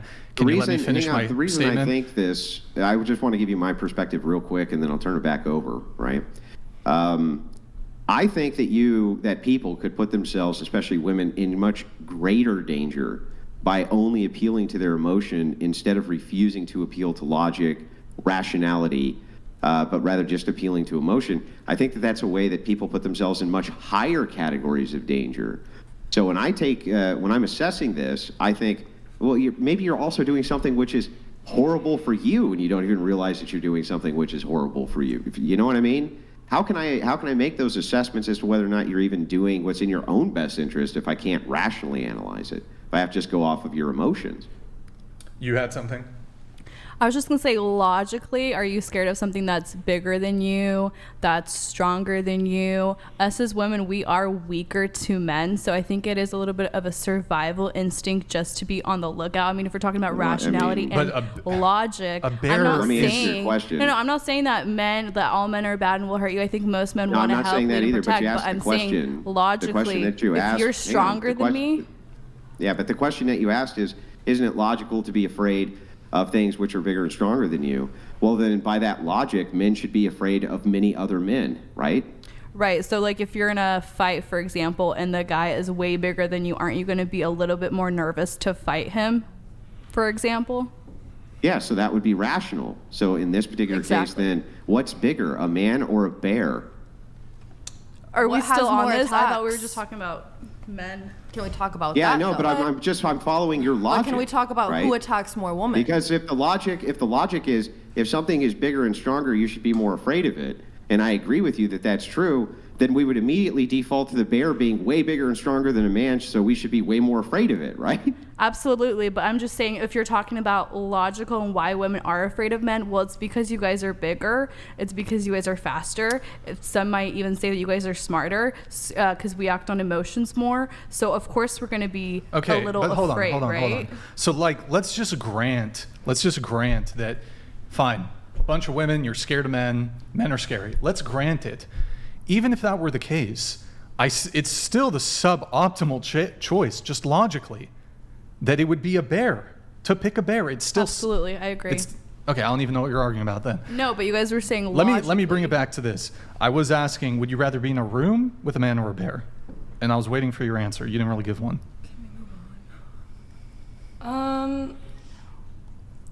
Like, for argument's sake, a man. I'll stick with my bear from the beginning. Still would rather be in a room bear, sure. with a bear. Okay. It's equal chances. Man. It's equal chance for what? Well, to be attacked? 50-50. They're going to be either crazy or they're going to be fine. It's either going to be wait, like... 50% of men would attack you in that situation? Not 50%, but like, this is a random stranger. Yeah, it's random like stranger. They're either going to be, let's say, normal, sane, and not attack me, or they will. So it's a coin toss when it comes to men. And to So the bear as 50-50. well. Either the bear will be fine and just like sitting. But in order for Like- that to be true, you have to say that 50% of men would attack you. Well, you never know. It's a coin toss every time. No, but... It's a stranger. It's stranger danger. Like, that could be any person. Yeah, That's but how 50% I like... of men would not... I mean, maybe that's your position. Yeah. 50% of men would Not like attack you. a stranger. Even if it's like the Right. whole male population, I don't know. The whole male population, 50-50, I don't know what's going to happen. But you... Well, are you more likely to be assaulted by a stranger or by a member of your family, statistically? Or by somebody you know? Somebody you I know. don't know the family, statistics, to be somebody you honest. know. Somebody, it's not only by somebody you know, it's overwhelmingly somebody you know. It's almost every case is somebody you know. It's very rare for strangers to actually assault people that they don't know. It's actually very rare. I'm just letting you know that so that you know. Room, man or bear? Man. Man. Man. Man. Still bear. Just because I don't like people. Okay. If I'm going to get killed by the bear, that's okay. Versus surviving with a man? Yeah. You'd rather be killed by a bear than live with, like... No, that's you're not stuck in the room. Let's say you're in the room for 30 minutes, an hour with No, this... that's not. I just don't like. It You could want be. the It could be a woman. experience. It could be a woman in the. So, what? You'd rather be in a room with a bear than a woman for 30 minutes? Yeah. Are you trolling? No, There's not at no all. way this is... Do you have a death wish? No. What? Well, clearly you do. If you were actually, let's assume this was a situation you were actually faced with. Say it was I don't know, fucking TV show or some shit. Man or bear. Okay, you have two doors. One leads you to a room with a bear. One leads you to a room with a woman. You're picking the bear? Yeah. Are you like thinking of self-harming? No, not at all. Not at all. Do you have thoughts of like? No. I mean, I work with large animals, so it's not like different. Okay. I'm around them all the time. Would you rather be in a room with a woman who you know for like fact is like a total pacifist, or like a bear who you know is going to kill you? Which room do you pick? Well, obviously, if I know it's going to kill me, I'd pick the woman. But it's not guaranteed that the bear is going to... Let's say it's a 50% chance that the bear attacks you. I can't believe what I'm fucking hearing. I'm sorry. This is like... Actually... Okay, I should just let you answer, but... Which one do you pick? Bear. Even a woman, I mean, I can't believe my ears. Consistency. I cannot believe my ears. What about, okay, grizzly bear. Grid 1 Motorsports donated $200. It is rare to see so much group copium. I'm going to read The some chats. derangement required to think random men want to hurt you is delusional and literally stupid. Please Frank Castle the entire panel and start over. Thank you, good You know one. what else Appreciate is it. deranged though, and what takes a lot of derangement to What's spend that? $200 just to say that. I don't think you want to invoke his wrath. I do. I really do. Oh, is it the same All right, person? okay. We have a chat here from Soulfist. Can we have you read this one? Oh God, Wait, wait, hold where on. is it? Go ahead. There it is. So sad to see these women think that a man's first instinct would be to attack them. If a man is trapped in the woods, then he's trying to survive just like you. He's not worried about hurting you. All right. Thank you, Soulfist. Appreciate the message and the patronage, man. And we have another one that's going to pop up here in just a moment from Blake, 1991. Thank you, Blake. Go ahead. Hey all, Andrew is a legend. Brian is great. Maddie Yo, thank is you, Blake. gorgeous. And I want, what does that say? Gustavo? Is that how you say it? Gustavo. Gustavo's job. First time donating and love the... Yo, Blake, thank you, man. Appreciate your first time message. Thank you for the patronage. And we are looking for some more background characters, so you never know if you're in Santa Barbara. We need someone local. Okay. I don't know. Look, the whole bear versus man thing, I just think it's basically just like anti-male fear-mongering. Okay, one other...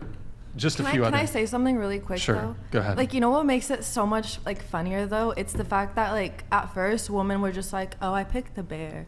But then it was like the men that were like, oh, she picked the bear over me? She rather be in no. And like then they started like talking about how they want to get like really violent with these women who are picking the bear, and it's like like proving the point. Like that's why she didn't want to pick the bear. So this is one of the worst coping strawmen that I've ever heard. What men are out there saying how much they want to be violent with women who pick the bear?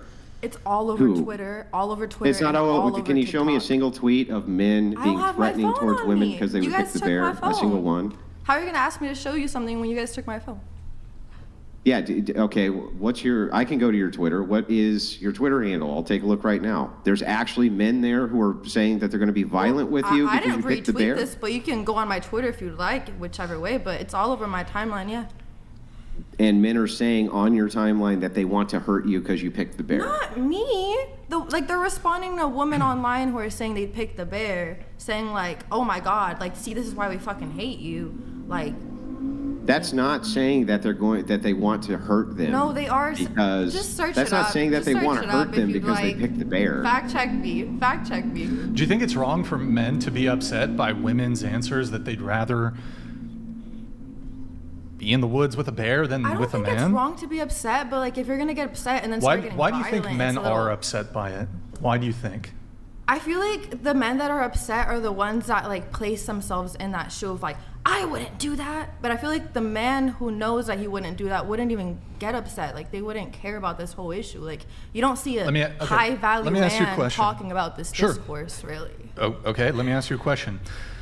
So if a woman... You don't see millionaires talking about this discourse? You don't see men who are high-level elite athletes who talk about this? You don't see, for instance, bodybuilders who have sent out tweets about this, because that's all over Twitter. Would you like me to give you some examples? Of men entertaining this whole discourse with more than a laugh? Yeah, I love it. Yeah.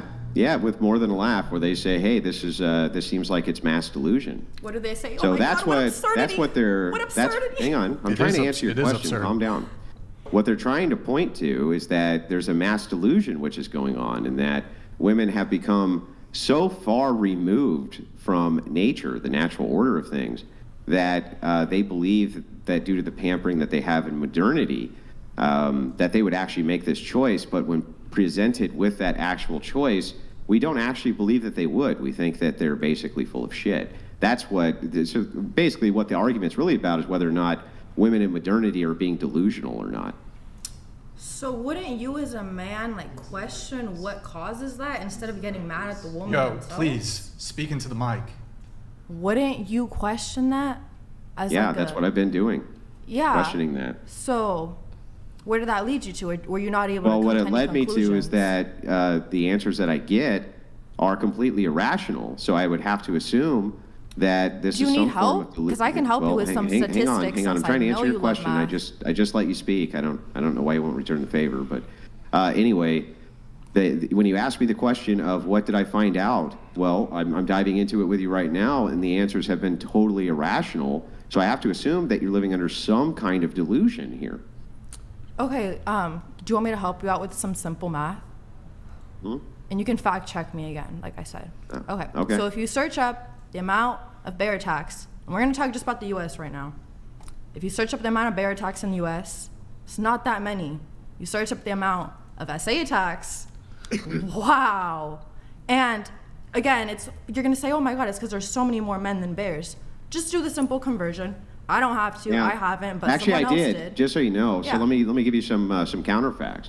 Okay. Do you know what per capita means? Yeah, I do. Okay, so do you think that people who are around bears they frequently are around bears for long periods of time, whether they train them, work with them, they're in circuses with them, do you think that their attacks by bears are less than that of women who perhaps are around men all the time in the workplace and things like this? Well, you're working with a bear at a circus. Yeah, I would think there's a high chance of you getting attacked. So then what we have discovered by your logic now and by kind of diving into this a little bit more is that the reason that there's such an infrequency of bear attacks on people is because people aren't usually around bears. But the people who are around bears tend to get attacked by bears a lot more than women who are around men tend to get attacked by men. So Yeah, what you're saying but- here actually makes no sense either, does it?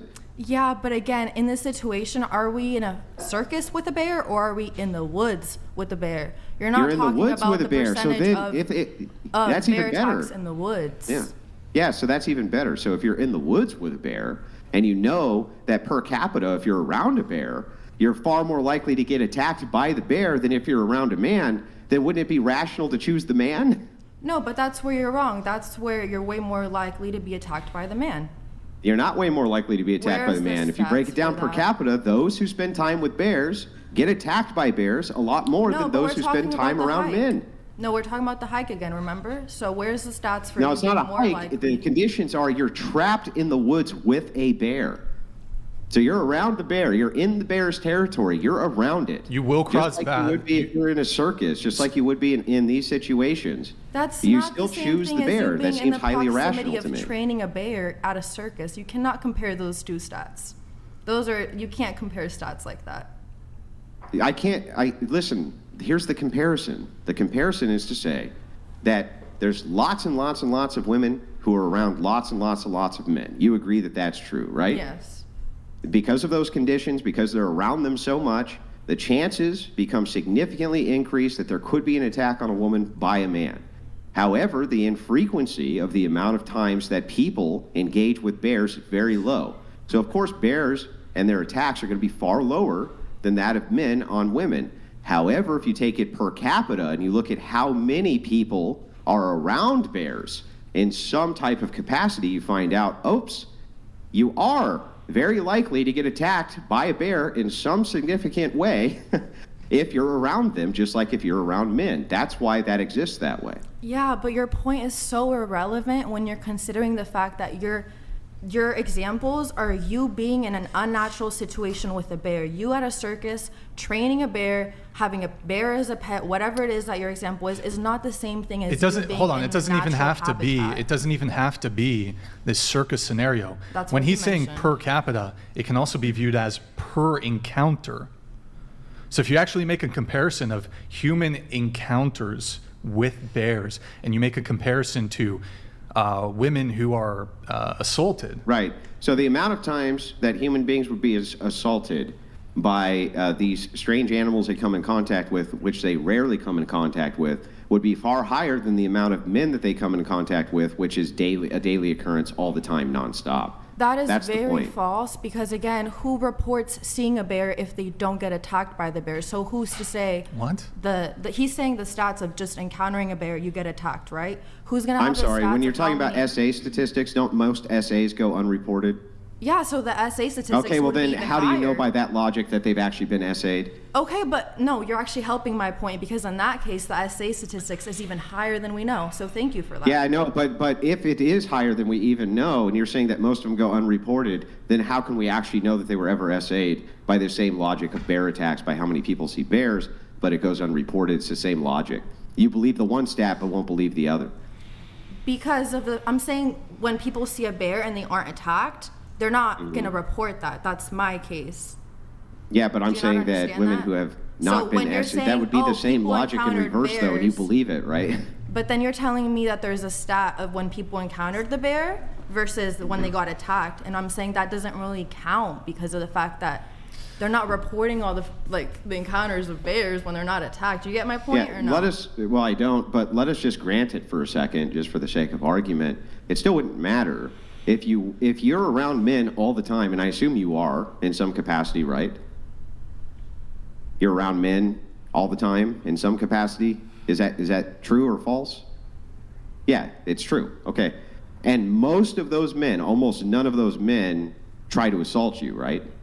Maybe some do, but most, the overwhelming majority, probably do not, right? Yeah, so if that's the case, then we can apply this to the more time that you spend with random men, the more likely it is that you're going to get assaulted. We would have to do the same thing with bears. The more time you spend around random bears, the more chance you get assaulted. Which one do you think will assault you quicker? The random bears you spend more time with or the men? That's the question. The bear.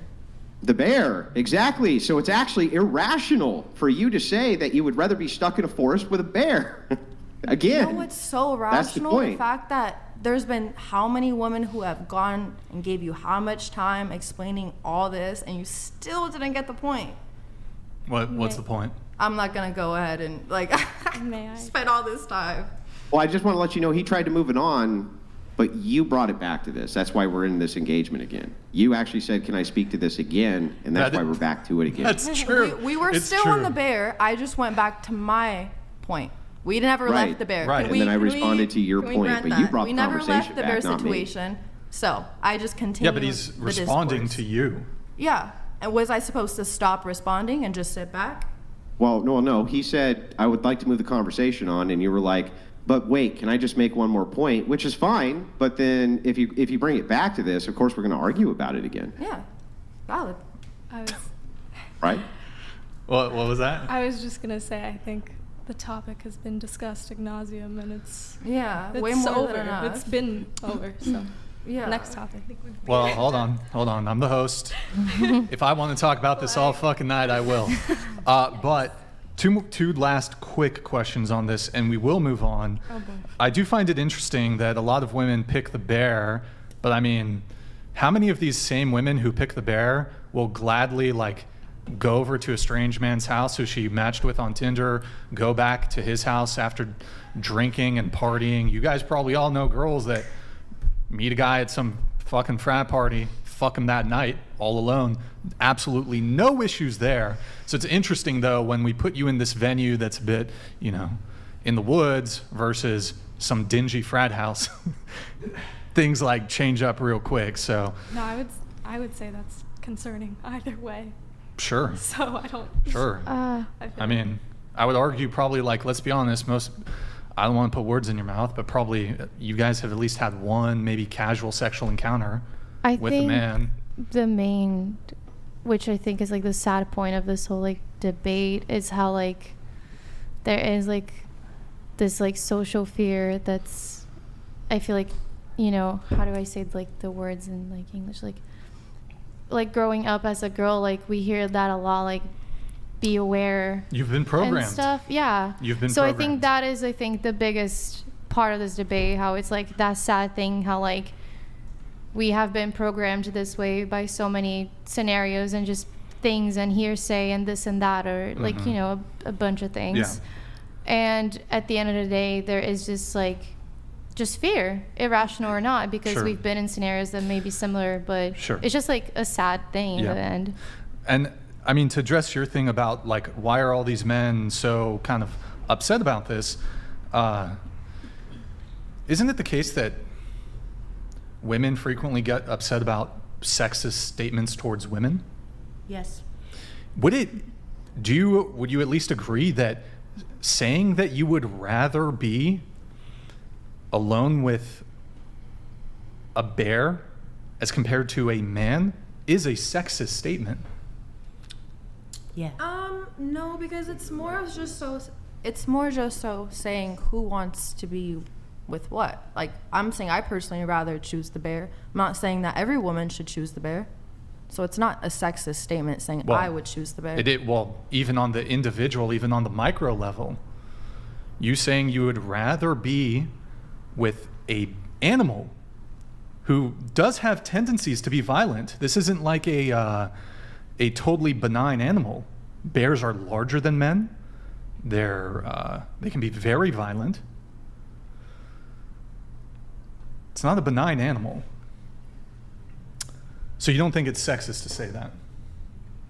I stand by my So statement. you don't think it would be sexist for me to say I'd rather be with a bear than with a woman? If you have your reasons for that, I wouldn't take offense either way. But would it be sexist for me to say, for example, let's say this is a woman who, she's a gold digger. It's not a perfect one-to-one comparison, but I'm making a almost presuppositional judgment about her. Oh, she's a gold digger. You're asking This me is if that's totally sexist? not even, yeah. No. I don't think- It's not sexist to presuppose women are gold diggers? Oh, you're saying if you say every woman's a gold digger? Isn't that what you're saying about men? No, I didn't say every man would attack me. I was just saying. It seems like you say the majority of men would. No, I never said that. Didn't you say like 50% or something? No, I didn't. What was your percentage My for men? percentage was actually 7. So. Was it? Yes. I recall it was. It was 5 to 7. You can fact check Okay. me. At one point you said a lot. I Yeah, think you said a lot it or was it'd be high. 30% that was questionable that I said. That would make me uncomfortable. Well, I'm going to And I ask you also guys, stand by going that. around the table, I mean, do you guys think it's sexist? Ginger donated $200. Yes, there's a point about the man versus bear situation. I'm one of those women that is a part of the statistic that's trying to be made. But at the end of the day, I'm choosing man. I would rather survive. Which is totally rational, by the way. Thank you, Ginger. I mean, I think the other component of this is if you pick a man, the outcome can be, it can be good. In other words, he could help you in some way. It could be neutral. He goes along his way, doesn't want to help you in the woods or whatever. Or it could be a negative experience. Whereas with the bear, it's going to be a neutral experience. They just leave you alone. Or it's going to be a negative experience. It attacks you, harms you, kills you.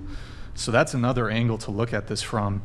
Final question. No, there's the other one too. You forgot. It's possible that you land out there and you're pregnant and you have the child and the bear raises your child. What the That could fuck? happen, technically, right? Okay. You could be some Disney shit going down. That's out in the Mowgli forest right as well. there. Good. Some Winnie the Pooh shit. Last thing. If you could, given that I guess bears are not as dangerous as men, do you think you would be more safe or less safe if you just replaced all men with bears? Starting with you, go ahead. Less safe, I guess. I don't know. I feel like that's like Snap such your a funny finger. question. All the I men don't just know. transform into bears. And it's the proportional distribution. So there's some black bears, some grizzlies, other types of, I don't know. Polar bears. Polar bears, those are bad. Oh, yeah. Those, So you could be up in the club, fucking dancing and shit. No. Boom, all bears. I would be terrified. At Trader Joe's, getting some fucking. No. I would say, wait, sorry. So- I totally forgot the question. Say that again. Would you be? I'm sorry. Would you be more safe or less safe if the scenario was you just instantly replace all men with bears? I would feel less safe. Simply. Like, it's like all men are gone and it's literally just wild bears. Yeah. So a bear just takes all men's place. So wherever the men are. So what you could be driving. So like you're a bear. Right now I'm a everyone bear. is I'm a bear. Oh my He's God, a bear. you're a bear. Nick's a bear. Like, and you're asking me, would the world be less safe? I suppose would you? Would I be? Would you be more safe or less safe if all men just instantly transformed into In a primitive sense, we would be less safe. Okay. Jess Gerald donated $200. Of all the bears I've had within 20 feet of me, alone, What's up, Dan? in the backcountry of Alaska, I wish they had all been men. Yeah, I've never encountered a bear, but I'd probably prefer them to be men. Thank you. It's not usually a fun experience. So wait, you were saying, can you just restate your answer really quick on the? I said in a primitive sense, we would be less safe. Okay. Grid 1 Motorsports donated $200. Men are defenders of women. It is sad you lot have had never met one. Feminism has failed you. The patriarchy values and protects women, and stands ready to help you return to sanity. Okay. Be better. All right. Thank you, Grid 1, for that. Appreciate it. Okay. So you said you would be less safe if it was all bears. Yes. But you seem a little like there's another side of the answer to that. I just think it's like, like I'm not gonna get into it. Like yes, logically, we would be less safe. Okay. I would just say I'll go with the men instead of bear everywhere. I Okay. feel like, yeah. Yeah. Yeah, what? I would pick the man over the bear every time. Okay. We'd be less safe. If it was all bears. Yeah. Okay. I mean, a stupid question, but yeah, we'd all be in danger. Less safe. Yeah, less safe. Oh, what? Surprising from you. I just You wanted to be in a room alone with I'm a bear. different. It's Okay. All right. All right. So, okay, moving on to a different topic. Kind of. Can I ask just a very quick follow-up, if you don't mind? Go ahead. I was just wondering on this, how many of you here, just by a quick raise of hands, have seen the movie Bambi? Bambi? Yeah, the Disney movie deer? Bambi. Yeah, how many people on the panel have seen the movie Bambi? Show Or hands. any Disney movie where animals are represented as talking and, you know, they chat with people. Does and Shrek stuff like count? that. Like most. Yeah, would it be most of you? There's something called anthropomorphizing, or anthropomorphizing animals, where basically you give them human-like traits. And what happened, there was this interesting phenomenon which happened back when Bambi came out. Tons and tons of feminists came out against deer hunting. They went crazy about it because, you know, there's a scene where the mom gets shot and Bambi's crying and, you know, blah, blah, blah, blah, blah, blah, blah. Do you think that there might be some of that going on here, that maybe you humanize these wild, insane animals a little bit, and that maybe media has added to that? I'm just curious. Yeah, definitely. Most likely. I think, like, I don't know, personally, I know I will try to attribute the best qualities in, like, animals. Like, it's, You I think don't you know. humanize them a little bit? oh, definitely. But in this, Like if you in got a this dog, whole, do you treat your dog yeah. like a human? Are Huh? you like? Yeah. Oh, yeah. I mean, yeah. I talk to my cat like that you as a treat your dog baby. kind of like a human. Like, I don't know. It's also, I think, just like, of course, they might attack you. They might be feral. There might be this. There might be that. But at the end of the day, like, it's an animal, and they don't like I don't know. We evolve differently, so we have different like standards for our species. Okay, gotcha. Well, I mean, the reason I'm curious about this is it's a real phenomenon, and it seems to affect females more than it does men. And I think the reason for that is probably a lot more men go out and deal with wild animals than women generally, right? I'm not saying always, but generally they do. Do you think maybe you're humanizing the bear a bit? You said definitely. Anybody else there think maybe you're humanizing the bear just a bit?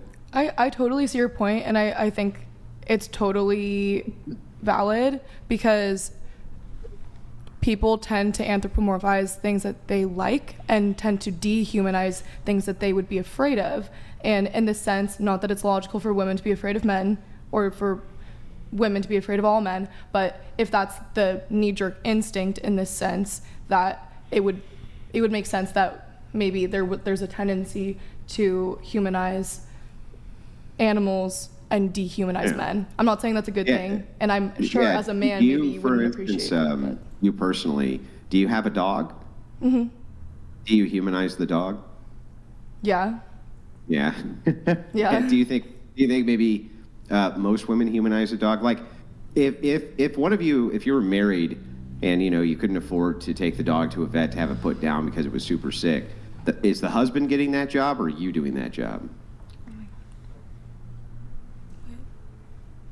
I don't want to think about that. I mean, honestly, who's going to do that job in that situation? Is it going to be you or is it going to be the hubby? Who's putting down Fido? Anyways, do you have anything else, Andrew? Andrew, do you have anything else? Yeah, but on I mean, this? I think this is an important, pertinent point to this. Just to kind of wrap it up. Who's doing it? Can you guys give answers? Are you going to put down Fido or is just so we can? Personally, I probably would, just because I'm more involved with animals. Yeah, you would, right? But I wonder if she would. Would you do it, or would you have the hubby do it, or the significant other? Who are you talking to? You. I'm sorry. Oh. Like if I were to have to put down my own dog, versus my husband or my dad or something like that. Yeah. Would you prefer that they put it down on your behalf? Yeah, because I wouldn't want to kill my dog because I humanize my dog. And I also wouldn't want to kill a living being. I don't even know if it really is that aspect. I think it would just kind of suck. Okay. The Bad News Bears donated $200. National Park Statistics places homicides in the wilderness since 2007 to 2023 at 38. Wildlife incidents as a cause of death is 9. So, perhaps the ladies are onto something.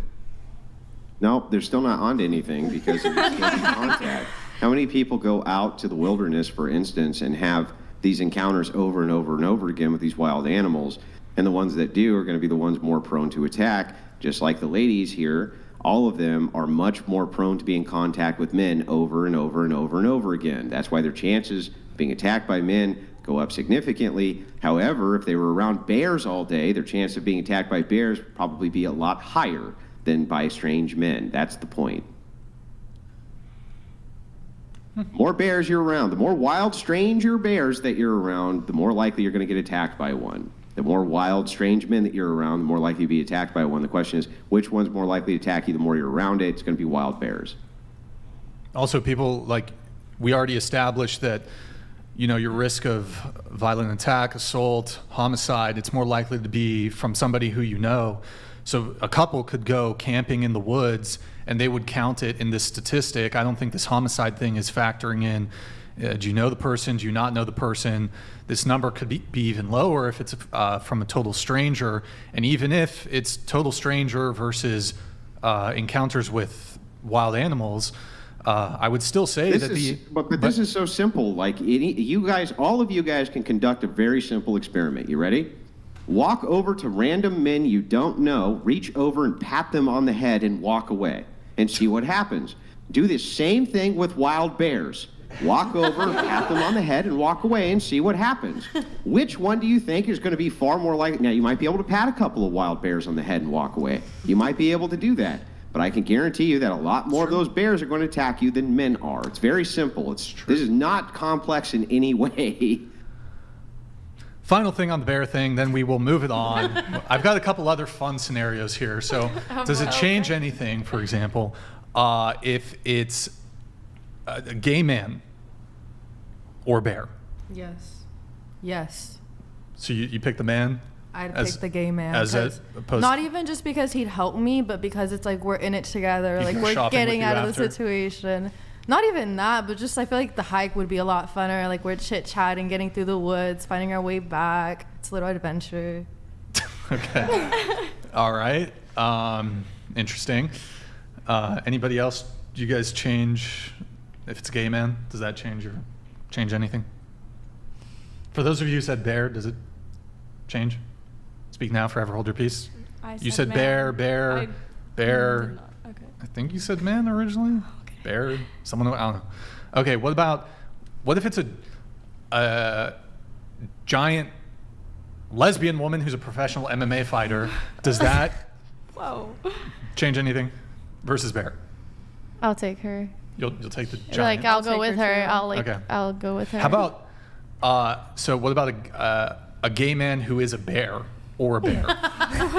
Do you know that category of gay man? Like, so there's like bears. Oh. Like they're kind of like a bit like hairy guys, basically. Like he's like a He's a Like dom, a big guy. right? No, Okay, not a yeah. dom. Oh, No, like a bigger but he's guy. like like a kinda big, big, strong big, gay man. Brawny, tend to be hairy, Oh. bearded gay man. Chunkier guy. Yeah, it's how there's like twinks. It's like a category of gay man. Okay. There's a Wikipedia article on this. Anyways, anything? Does that change it? I'd love to get lost in the woods with Okay. a bear. What about a woman who you know is a serial killer versus a random man? Like Just so a the random man. Yeah. random man or woman who's a serial killer? She's like a proven serial killer. Like, obviously, I'm not gonna. Yeah. Yeah. What about a gay serial killer? I think on the note of gay, Versus men. I would rather be in the woods with a gay man because gay men are perceived as less aggressive and they can't SA me. But I mean, I like not that they physically can't. The point is that like I would Yeah, I'm pretty sure they can. They could. Pretty sure. I don't pretty think sure they would can be do as that. motivated to whatever. In my opinion, I stereotype gay men as less aggressive than straight Okay. men. But that's what about like survival instincts? Would you rather be with a gay man than a straight man? Do you think he would be Like able in to the survive woods? more? like Yeah. like statistically, he could easily be insane. Like so. I don't know. But here, let me ask you this. This is like a dumb logic, right?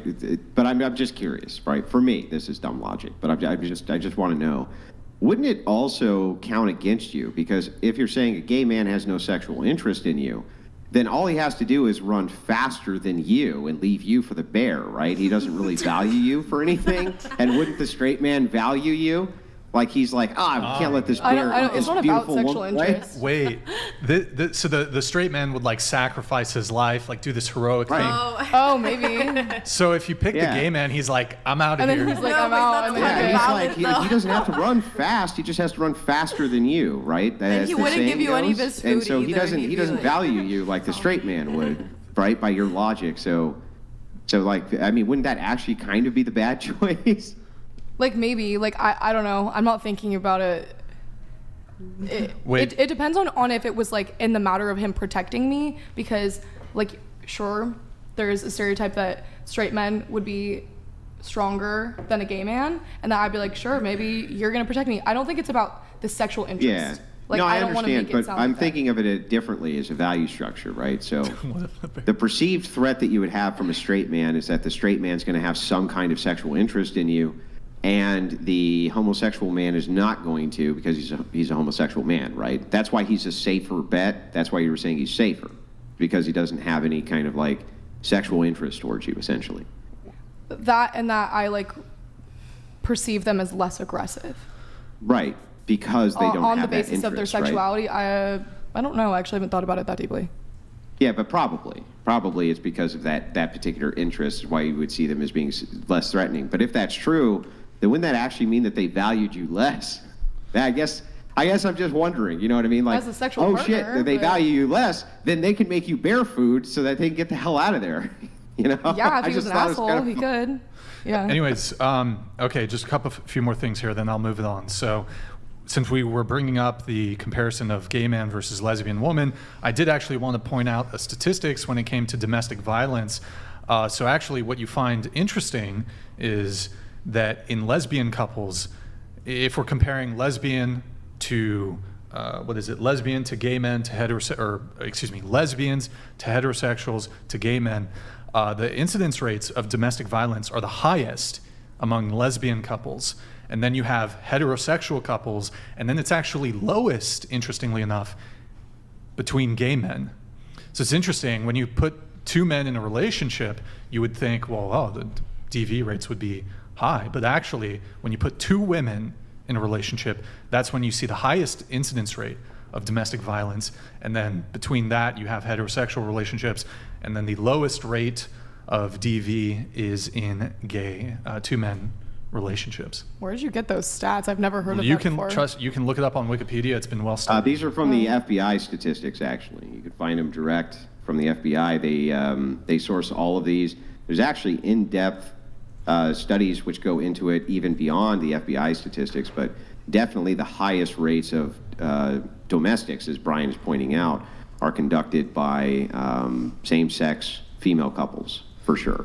That's not, I mean, many times higher, in fact, interestingly enough. Yeah. And then I'm trying to think what the... does it change anything if the bear is misogynistic? What? If the So bear's the a bear- misogynist. The bear can think like a human. And Yeah, if the bear's like a woman-hating misogynist. Okay, it's a joke one. Yeah. And then I think the last one, does it change if you're menstruating? Because can't bears like detect smell? Oh, like they would like he smell can, the like, blood and then smell be my like, blood. oh yeah, I'm gonna be more likely Like, to attack is you. it- is But it a- they're not. That's They're not shark. carnivores though. bear? Bears? Yeah. Bears will, I think. I thought they were omnivores. Yeah, they are. They're omnivores. They Oh, eat they're meat omnivores. plenty. Yeah. Well, isn't there something Especially like... fish. They really like fish, and they like, but they'll eat carrion, they'll eat dead animals. They basically eat whatever they can get their hands on. But isn't there something where, like, if a woman's menstruating, it's could potentially be more dangerous for her to be in the vicinity, like It's a potentiality with all wild sharks? animals. I've But heard this with the sharks. links to that can't be ethically studied very well, as you might. They can't really be ethically studied very well. You can't True. be like, well, True. yeah, okay, so you started last week. We've got this wild bear. We hope for the best, right? There you go. There you go. Jumping off of Grid 1's You didn't question. ask about the ovulation, though. Would it be different if you were ovulating? Oh. Anyways. Sorry. No? She's thinking, it's just like, I don't know. Maybe. Like, not to the bear. I don't think the bear could tell you're ovulating, but sometimes there's studies that show that men know when women are ovulating and women behave differently around men when they're ovulating. Right. Okay. Right. That's the key to the question. All right. So actually, this was related to one of Grid 1's chats, and it's perhaps a bit of a segue from the bear thing here. Just going around the table, just so we get a good sense of this. Do you consider yourself a feminist? Starting with you. Go ahead. Yeah. Yeah? Oh my God, yes. Yes. No. Yes. She's gone. Anti-feminist. Anti-feminist. I am also anti-feminist. Anti-feminist. Andrew, what about you? I'm a staunch patriarchist and against Oh, feminism in all of its forms. All right. Okay. There you go. There you go. Okay. So, you know what? We'll come back to that conversation later. I do want to ask one or two dating related things here. So I'm going to get into my pre-show notes. So, sorry, remind me how do you pronounce your name? It's Yael. Yael. Ya Yas Queen L. Imagine like an apostrophe, like Y-A Ya apostrophe. L. Yeah. Okay.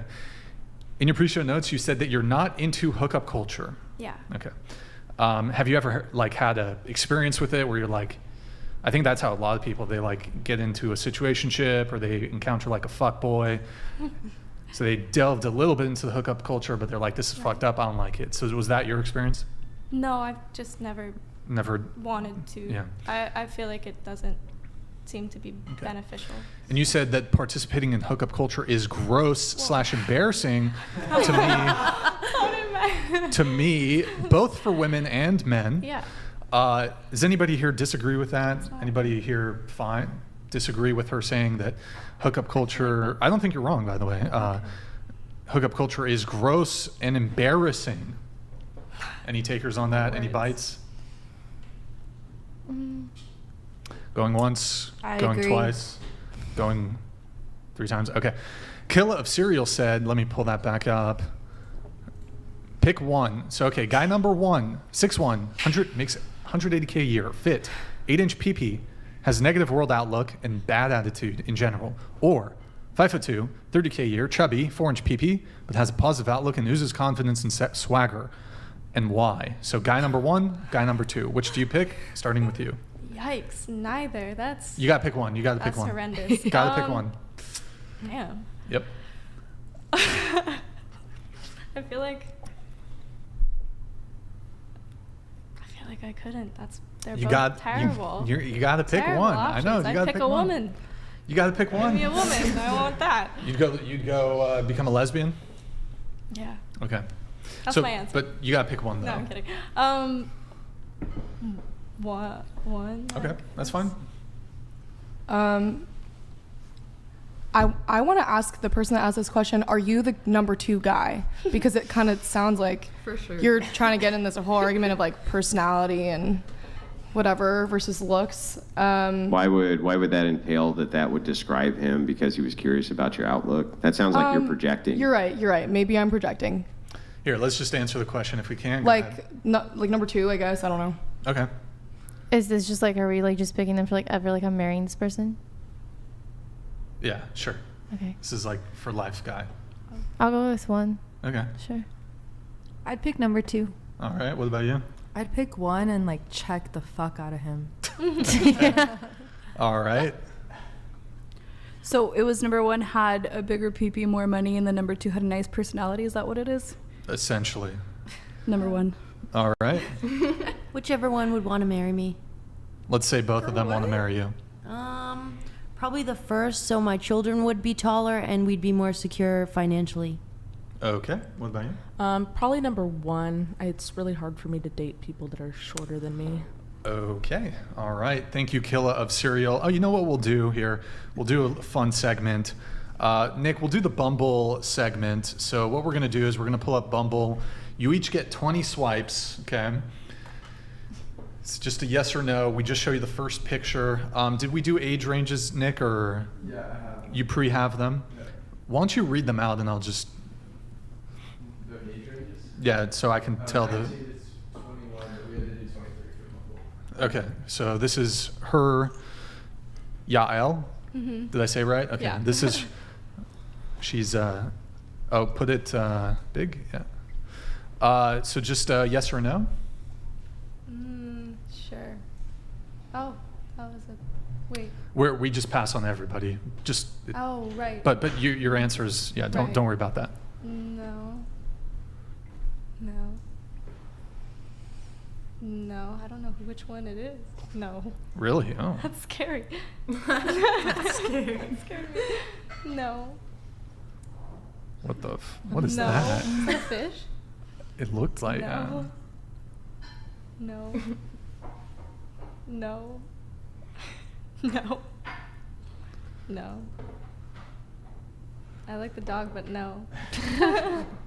No. No. These are all terrible pictures. No. A little closer to the mic if you can. Sorry. No. No. No. No. That's 20. All right, there you go. Give her 5 more. Let's see if we can. No. No. No. No.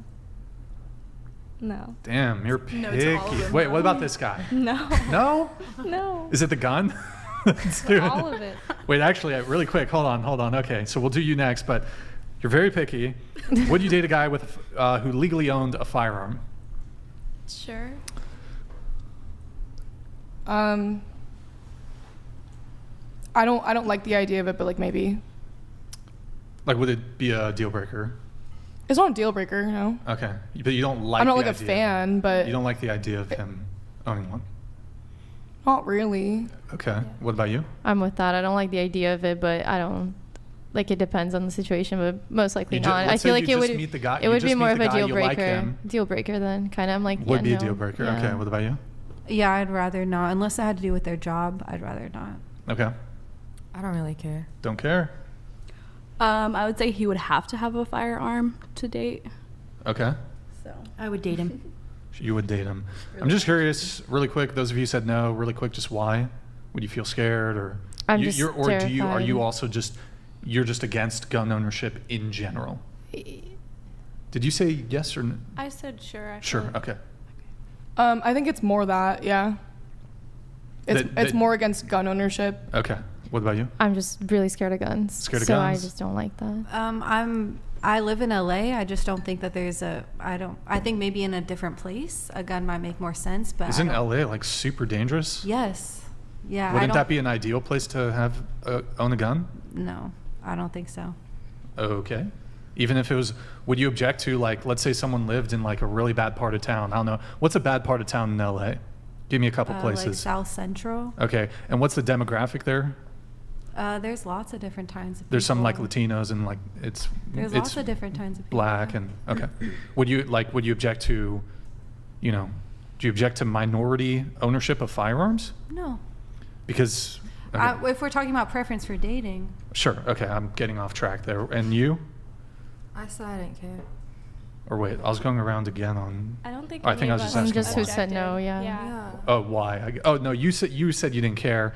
Yeah. So question for you through just really quick, then we'll get to back to the Bumble thing. How do I frame this? Let's say you were dating a guy, had kids, married to a guy, home invasion. There's 3 men. They're breaking into the house. Would you prefer that your husband or you guys could collectively attempt to defend the home? In that scenario where there's 3 men trying to break into the house, it's just you, your husband, and your kids. Would you prefer that your husband attempt to dispatch the home intruders with his fists or with a firearm? Starting with you. With a gun? That doesn't mean I want him to own one, though. Okay, sure. Well, since there would be probably no guns in the house, and I would have to be the fist. No, but assume like he could own a gun in that scenario. What would you prefer in that scenario if a gun was available to him? Just don't. I'm really terrified of those. Like, that's just like me personally. Like, those Okay. terrify me. It's like it's pointing at me, someone I know holding it. Like, I lose it. I get really scared. So you would rather be invaded and killed than have him use a gun? Well, we're going to be invaded either way, so at this point. So you would rather he not protect himself and you because you don't like guns? Sadly, that would have happened because I don't like guns. So in this scenario, that would unfortunately happen. So you would rather die than him use a gun and kill the intruder, is what you're saying? Sure. Can I ask why you don't like guns? For the same reason that she would stay in the forest with a bear and hide from a guy who was out in the wilderness who could assist her with escaping from the bear, because she has what's called an irrational fear. Interestingly enough, do you mind if I ask you just a quick question? The Washington Examiner, I caught an article the other day. They were, of course, using Pew Research for this. One of the things they were talking about is why people are anti-immigrant, and they said one of the reasons that they are is because of ignorance. It's because of ignorance of other cultures and things like this, and the more that they're exposed to immigrants, the less they are adverse to immigrants because they're no longer ignorant of these immigrants. Do you think that the same thing could be happening here with you and firearms? Maybe. I think personally, I never, like where I grew up, like this was never a topic, and like I think it became a topic recently nationally in my country, but growing up, like that was never a thing. Like I'm just not used to that being even into the conversation. Like I would never think that anybody I would meet would like own a gun, you know? Okay. Well, I mean, but do you believe that the reason that people are xenophobic is because they haven't been exposed to enough immigrants, and that if they were exposed to more immigrants, they would become less xenophobic, as this data would allude? I don't know. I think that's honestly for me, that's like just a tough question. I don't know if it's exposure. I don't know if you necessarily, like, when you say exposure, do you mean like meeting people, or do you mean just like meeting them, engaging with them, talking with them, working with them, things like that, right? I think it's when you're like meeting a person you can see is just like another person, depending on, you know, like you're engaging with people from different cultural backgrounds and anything. And how many guns have you held in your hand? Me? Yeah. Oh, none. Jesus, no. None. Yeah. How many times have you been around guns? It's been a few. I've met people that like parents have owned them. So like in the house, it's been like, oh, like look, that's like my dad's, and I was like, ugh. Like it's just like fear, literally. But if we just were to fear of track the it. reasoning, then that there would be less xenophobia via exposure to more immigrants, then would not this also track that perhaps you would be less anti-gun with exposure to firearms? I mean, maybe. I think like I could change that mindset. Like at the moment, though, I am terrified. Like it could be the most irrational of my fears, but it's definitely like a fear. And I know like in the. But you would never tolerate Inside the chat. xenophobia as being a rational fear if you were to find out that there was data that says you would be less xenophobic if you expose yourself to more immigrants. Wouldn't your advice to those people to be to expose yourself to more immigrants so you were less xenophobic? Not really. I think you can research more on cultures instead of just like being physically like exposed and like in a one-to-one face-to-face kind of scene. So like learning, researching, reading, anything. So you really. would tell people to read books about immigrants? I mean, not just about Or- immigrants, but it's just people. Like Yeah, people right. migrate, I get people it, move all but over. what the- That's how what it the data happened. That's suggested, what the data suggested was that the more people are exposed to immigrants, the less xenophobic they were. That's what the data said, at least in this particular, and that stands to reason from your worldview, right? That would be the case. So wouldn't you recommend that people expose themselves to other cultures to be less xenophobic? Wouldn't you recommend that they do so if they were xenophobes? yeah. If that helps them not be like that, I think that's a great solution. Yeah, so then my recommendation to you is to expose yourself to more firearms so that you don't have this kind of irrational fear, right? Maybe one day. Your answer? Okay. I forgot the question. I think it was, in the scenario where there's 3 home intruders, you got kids, husband, you're in the home, would you prefer that your husband try to dispatch the intruders just with the self-defense of it, I guess your hands, or a firearm in that situation? I mean, in my situation, there wouldn't be a firearm in the house, so we would probably be hiding and running and praying. Okay, let me reframe the question. Comparing a situation where you don't have a firearm versus you do have a firearm, which scenario would you be more likely and more able to defend Survive? yourself? Oh yeah, a firearm would help Okay. you survive. So would you, if that's the case, would you then prefer to be in that scenario with a firearm, if a firearm was available? I mean, not necessarily, to be honest. Okay, so Based on my worldview, not necessarily. what's your worldview on this? I mean, I believe in life after death, and I believe in, like, I don't think that. Huh?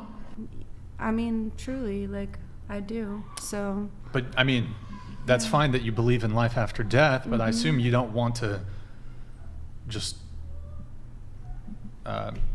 expire today. No, I don't, but I wouldn't like recommend my husband to go shooting down the intruder. I wouldn't. I would be hiding in the bathroom and praying with him and my kids. Praying. Yeah, I would. Do you think? I mean, Andrew might be more apt to That's my address this than worldview. me. That's my worldview. But so you would rather pray than have a firearm to dispatch the home intruders? Yeah. So you guys wouldn't. So I mean, You guys like, wouldn't try any other way, like even if like you knew we don't have a firearm, you would like you and your husband wouldn't go down there and try to fight them off like with knives or something. I mean, it's a hypothetical situation, so it's hard to know, like with the adrenaline and the spur of the moment, what would happen. But that's what I would do. I would hide. Yeah, I would hide and Would pray. you, let me ask you this. Do you have a mom and a dad who are still together by chance? No. No, okay. Do you have any relationship with your dad at all? Yes. Okay. When you were a little girl and he was around in your life, I don't know if he is or not. I didn't mean to frame it that way, but when you were a little girl, you're staying with your dad. If a home intruder broke in, would you have the expectation that he went and hid? Would I have the expectation that what? I missed the last. Yeah, that your father went and hid. What? Would you expect that your father would go and hide if somebody broke in where you were? Or would you Should he expect go them and to hide? protect you? Yeah, I mean, that's a great question. I think my dad probably would have hid with us. You know? Do you think that that's good, that he would hide, or do you think that it would be better if he faced off with the intruder who was breaking into your space? I mean, I'm not here to speak for other people. That's just what. Yeah, I know. That's That's what why I I'm not would have asking you done. to. I'm just Can I asking you to ask speak something? for you. No. Mm-hmm. Hold on. I mean, are Yeah, you? I'm just- I don't like when my worldview. I don't think that preserving life at all stakes is always the best option. Wait, so if given the option between your life or the home intruder's life, you would prefer the home intruder's? I'm not gonna Survive? fight somebody. I'm not going to. What about for your kids? Yeah, though? you have children. Yeah, well, I'll protect them and help them, and whether that's running away or doing whatever we can. But that's. But you all I'm would you gonna not be do. willing to kill another individual if it means saving the life of your children? I mean, if someone put a gun in my hand, sure, yeah, I would choose that. But I Okay. think that in this hypothetical situation, I don't have a gun. So All right. it doesn't seem to really match up. Are you and your husband like afraid? Yeah, but I mean, afraid you could change against the hypothetical self-defense? situation Like by if you getting one, even had a right? knife or. No, and like, this is just the way that I feel. It's not standing for like. All right. Yeah, that's just the way that I feel. Okay. All right. We will get back. Actually, before we do that, I have Killa of Serial. Can I have you read this one? Okay, to the ladies. Wait, into the mic. Into the Oh, mic. sorry. To the ladies who answered one, tall, big P, negative attitude, would you choose him if he had a carry license? What if the shorter, chubby guy was also afraid of guns? Would you feel safer with him? Does this change your answers? Anybody? Yeah, I'd probably go with the other one. So you answered one, but you would switch to two Yeah. based on the gun ownership. Yeah. Anybody me, else? Like me nowadays, I wouldn't feel comfortable with Okay. that. So Did anybody else answer one? Does it change anything? Does it change your answer to the guy number two if he owns a firearm?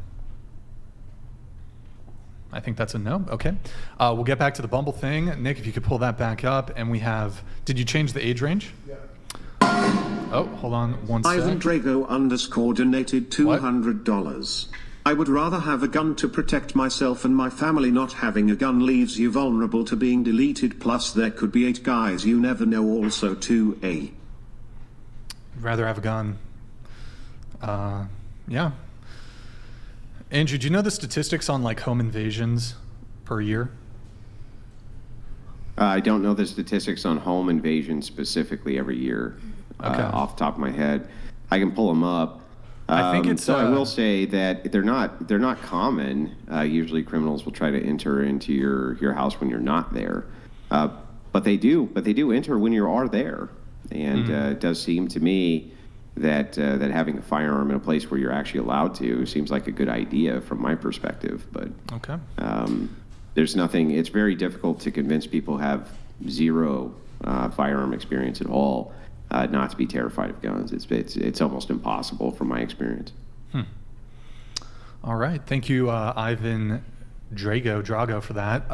We'll pull up the Bumble thing. What was the age range on this one? 22 to 27. All right. This one's for you. Go ahead. So just a yes or no. A yes or a no? Yeah. I can't really see his face. I would say maybe yes. He doesn't like. Sure. No. No. Yes. No. No. No. Yes. They love to put their dog on here. No. No. No. No. No. No. No. No. No. Yes. Interesting with the harmonica. Harmonica? What is it? Accordion. Okay, whatever. Accordion. My bad. Okay, accordion. Like yes, just for shits and gigs. I kind of like the style with the accordion. That's 20. Okay. And then we're going to you. What was your age range? 21 to 26. Okay, go ahead, Nick.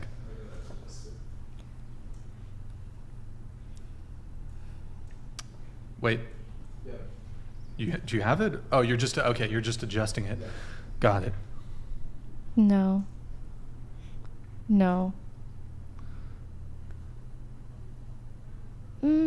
Maybe. Sure.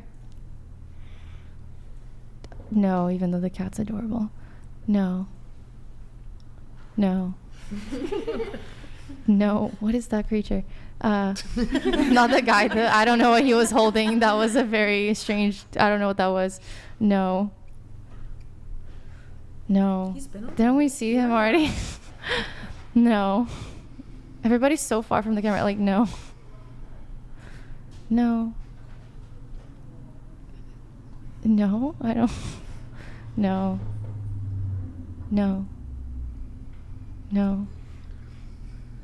Which one is it? Is it no to all of them? Maybe the middle one, maybe, but I didn't know. Yeah. No.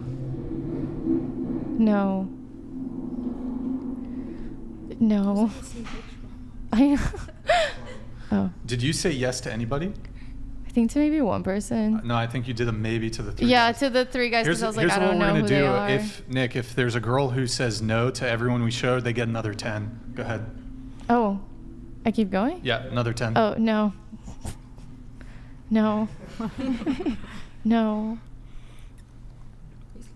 Yeah. Wait, hold on. Just one thing. Don't make any sidebar comments about just let the sole person answer, because if other girls, oh, he's cute, it's going to influence her. Biased Just opinion. everybody silent while anybody answers. Go ahead. He has a nice high profile, so like, sure. Okay, there you go. You still get what, 5 more? Yeah. No.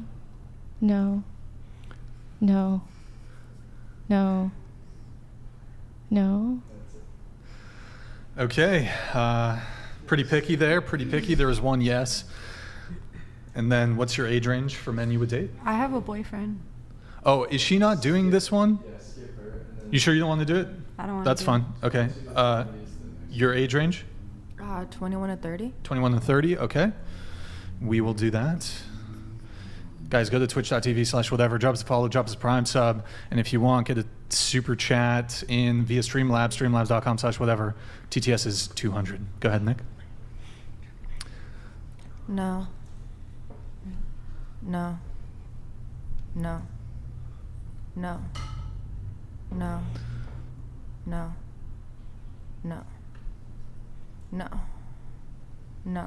that one could have been a maybe. No. A little louder, please. No. Maybe? Yeah? No. No. No. No. No. No. No. No. No. No. Yeah? Oh. Well, Wait, this one's a yeah. The previous guy and this guy. No, the previous guy, no. His muscles were too big, but this one's cute. Okay. This guy's yes. Yeah. Okay, so I think that was 2 yeses? Yeah, I got 2 yeses. One of them was a maybe, but then turned into a yes. So 2 yeses. Okay, 10, so that's 10%, I guess. 10%, okay. Next, age range? I think it's a 25 to 40. Oh, whoops. What was it? 25 to 40. 25 to 40, okay. Nick, I'm going to get up for a sec, but when you can just switch it back to here, get their answers, and then, yeah. You can bring it.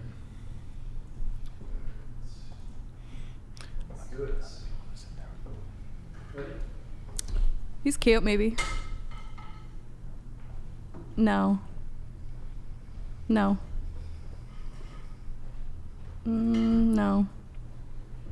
No. Maybe. Hard to tell there. No. No. No. No. Maybe. I don't know which one. No. Again, I don't know which one. Maybe. Impressive. No. He's cute, yes. No.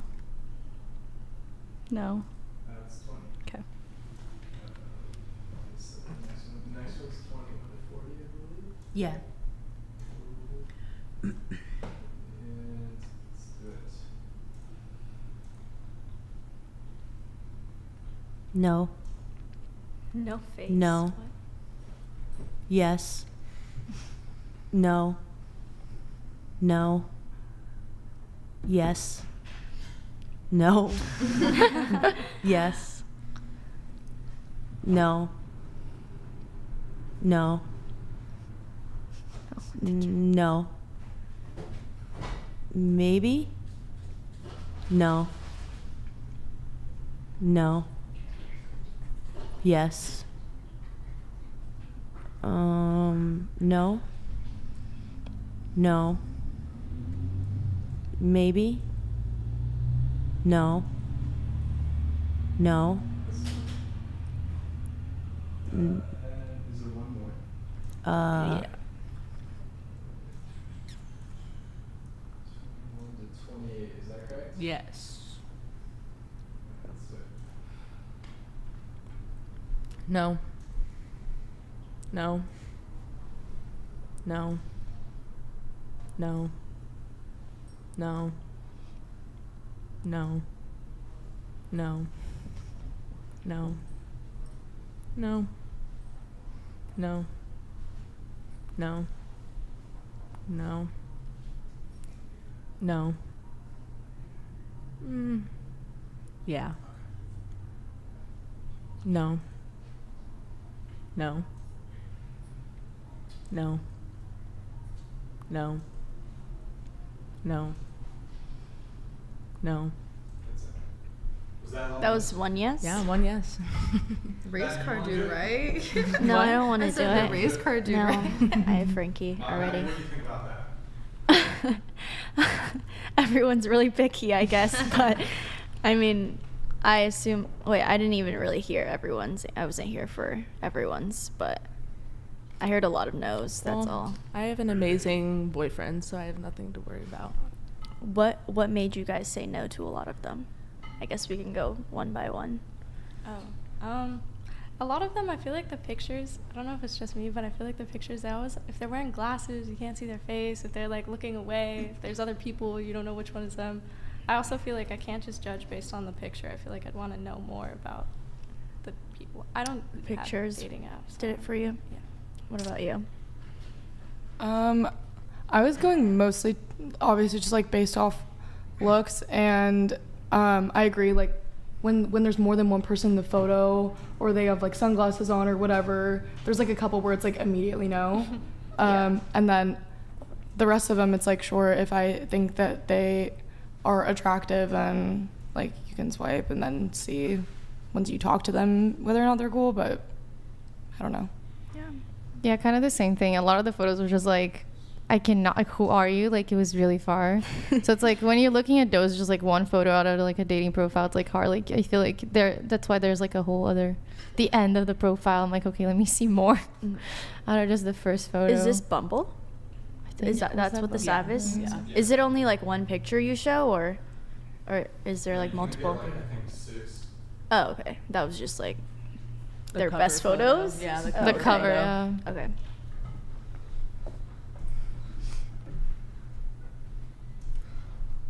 All right, guys. Sorry about that. I had to step away for a sec.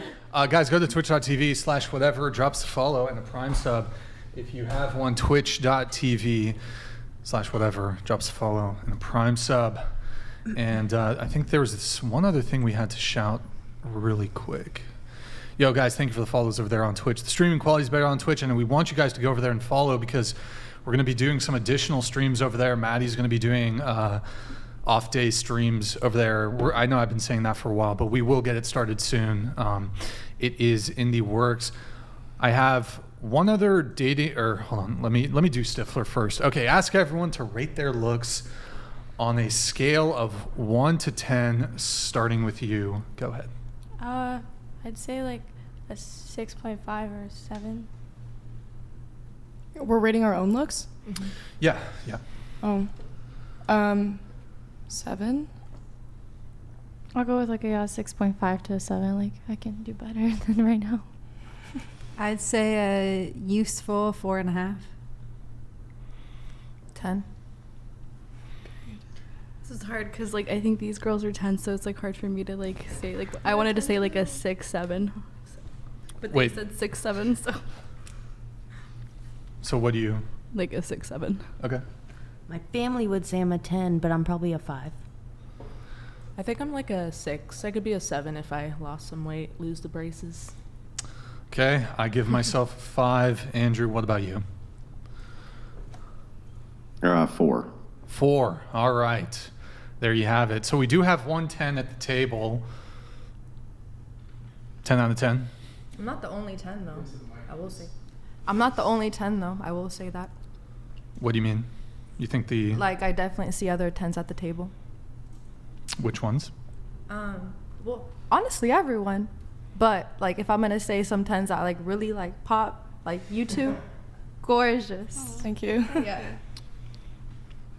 But Okay. 10 is like perfect. Yeah. Like I drop, like no flaws, like whatsoever. Well, not necessarily no flaws, but, like you're show-stopping. That's what I think a 10 is. Like, everybody has flaws, no matter what. You know? You're well, and saying everyone has some sort of flaws, wouldn't that be that no one is a 10 because no one's perfect? Exactly, but we're going off a 1 to 10 scale, just hypothetically, where people are 10s, you know. How long have you been single? 1.5 years. Is it like by choice or just like what's going on there? Yeah, I was actually like really contemplating getting in a relationship with that other person that I was seeing. But ultimately I just decided that I'm just not in the right place to be getting in a relationship. Like, I'm about to graduate, about to move down to San Diego. Is there anything about you that you would change physically? Physically, yeah. Like what? I hate my wrists. My wrists are so little. You'd change your wrists? Yeah, I want thicker wrists, guys. Well, how tall are you? I'm 5'4". Oh, you're 5'4". Okay. But would you say you're like more on the petite side? Yeah, I am. Well, isn't that just proportional to your general size? I mean, slightly, but I want thicker wrists. I don't know. Why do you want bigger wrists? I don't know. I feel like everyone else at the table has like good wrists. Is that like the first thing you look at? No, you're beautiful, somebody, girl. just You're like, beautiful. you get all... You're so big, tiny wrists. Yeah, you're good. Your wrists are fucking terrible.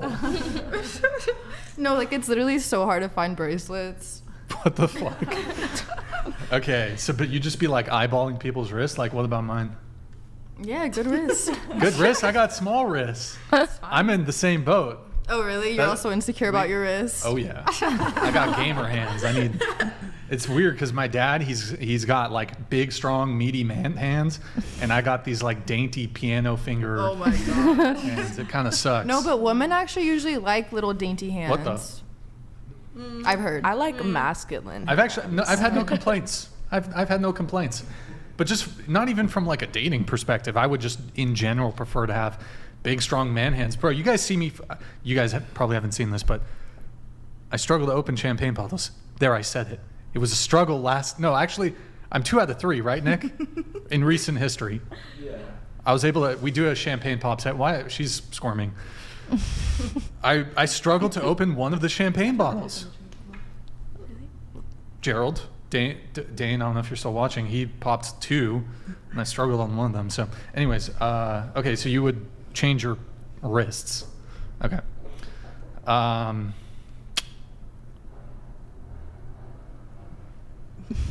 So you're a 10? Yeah. Okay. Does anybody have to disagree or? Why the hesitation? I think the fact that she thinks she's a 10 would make her one. Like, she's confident and she likes the way that she is. There's nothing. She hates her wrists. Well, that brings you down to a 9 at least. Like, if it makes her a 10 just because she thinks she's a 10, then does it make me an attack helicopter because I think I'm an attack helicopter? Oh my God.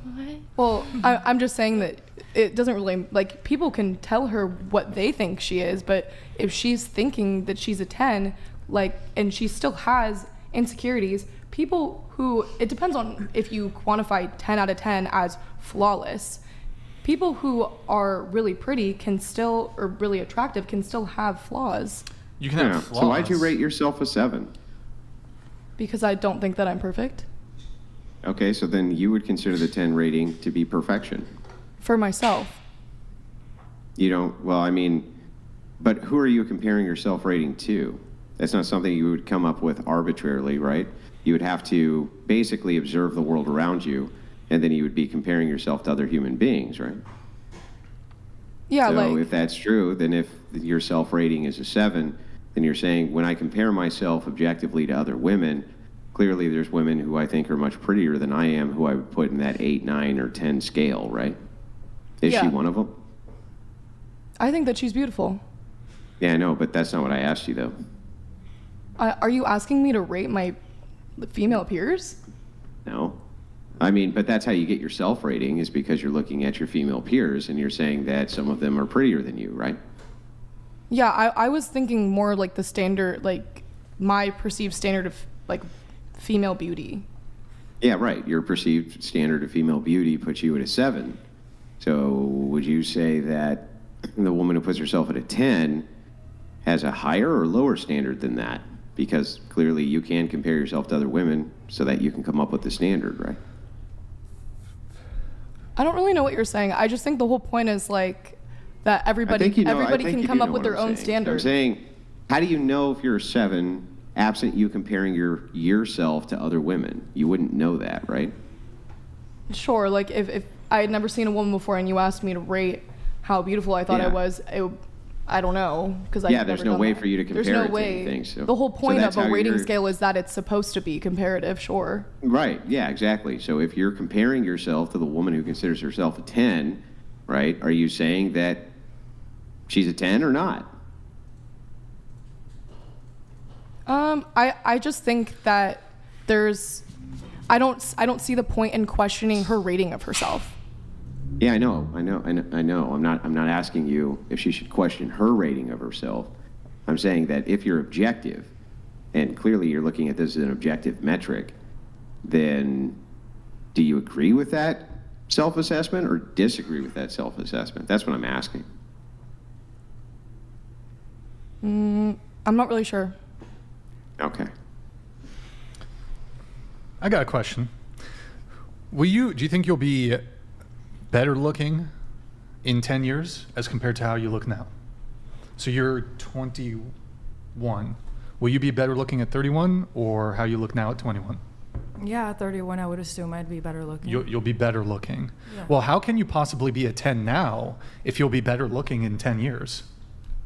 Well, that's like Miss USA, for example. Like you asked, like I'm not comparing myself to her at all. Mm-hmm. Not saying my beauty's to that point, right? Right. But that's like saying, oh, she was beautiful at 21. At 31, she can't be just as beautiful. Well, she can. Or would you disagree that a model couldn't do that? I'm not comparing myself to such models. Let me change the question. All else being equal, do you think you'll be more physically attractive in 10 years? Yes, just because there's certain things that I do want to alter about myself that I think that would make me a little bit more attractive. Such as? For example, I want to be like a lot more toned. Like I want like really toned abs. Okay. Back, all that. So I feel like that would make me more attractive. But that doesn't Assuming take away you had from what I deem myself as. Assuming right now. you had that today, and then assuming you had that in 10 years, would you be more attractive today or in 10 years? I would say today, just because your skin will probably deteriorate a little bit, like your elasticity and all that. Okay. So you think by virtue of you working out over the course of the next 10 years, you will be more attractive than you are now? given the fact that you currently aren't as toned as you would like currently? Yeah, because I would also, like, after I'm done with college, I'm drinking less, smoking less. You know, your skin looks better, body looks better, you look healthier. So you plan to stop drinking and smoking, and I don't know if there's drug use.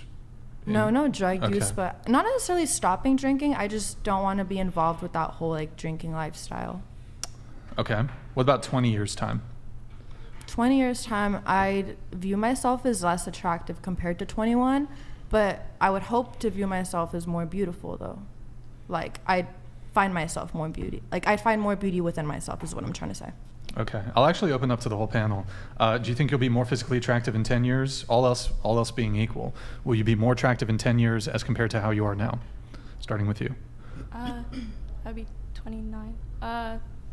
Maybe, yeah. You'll be more physically attractive in 10 years. All else being equal.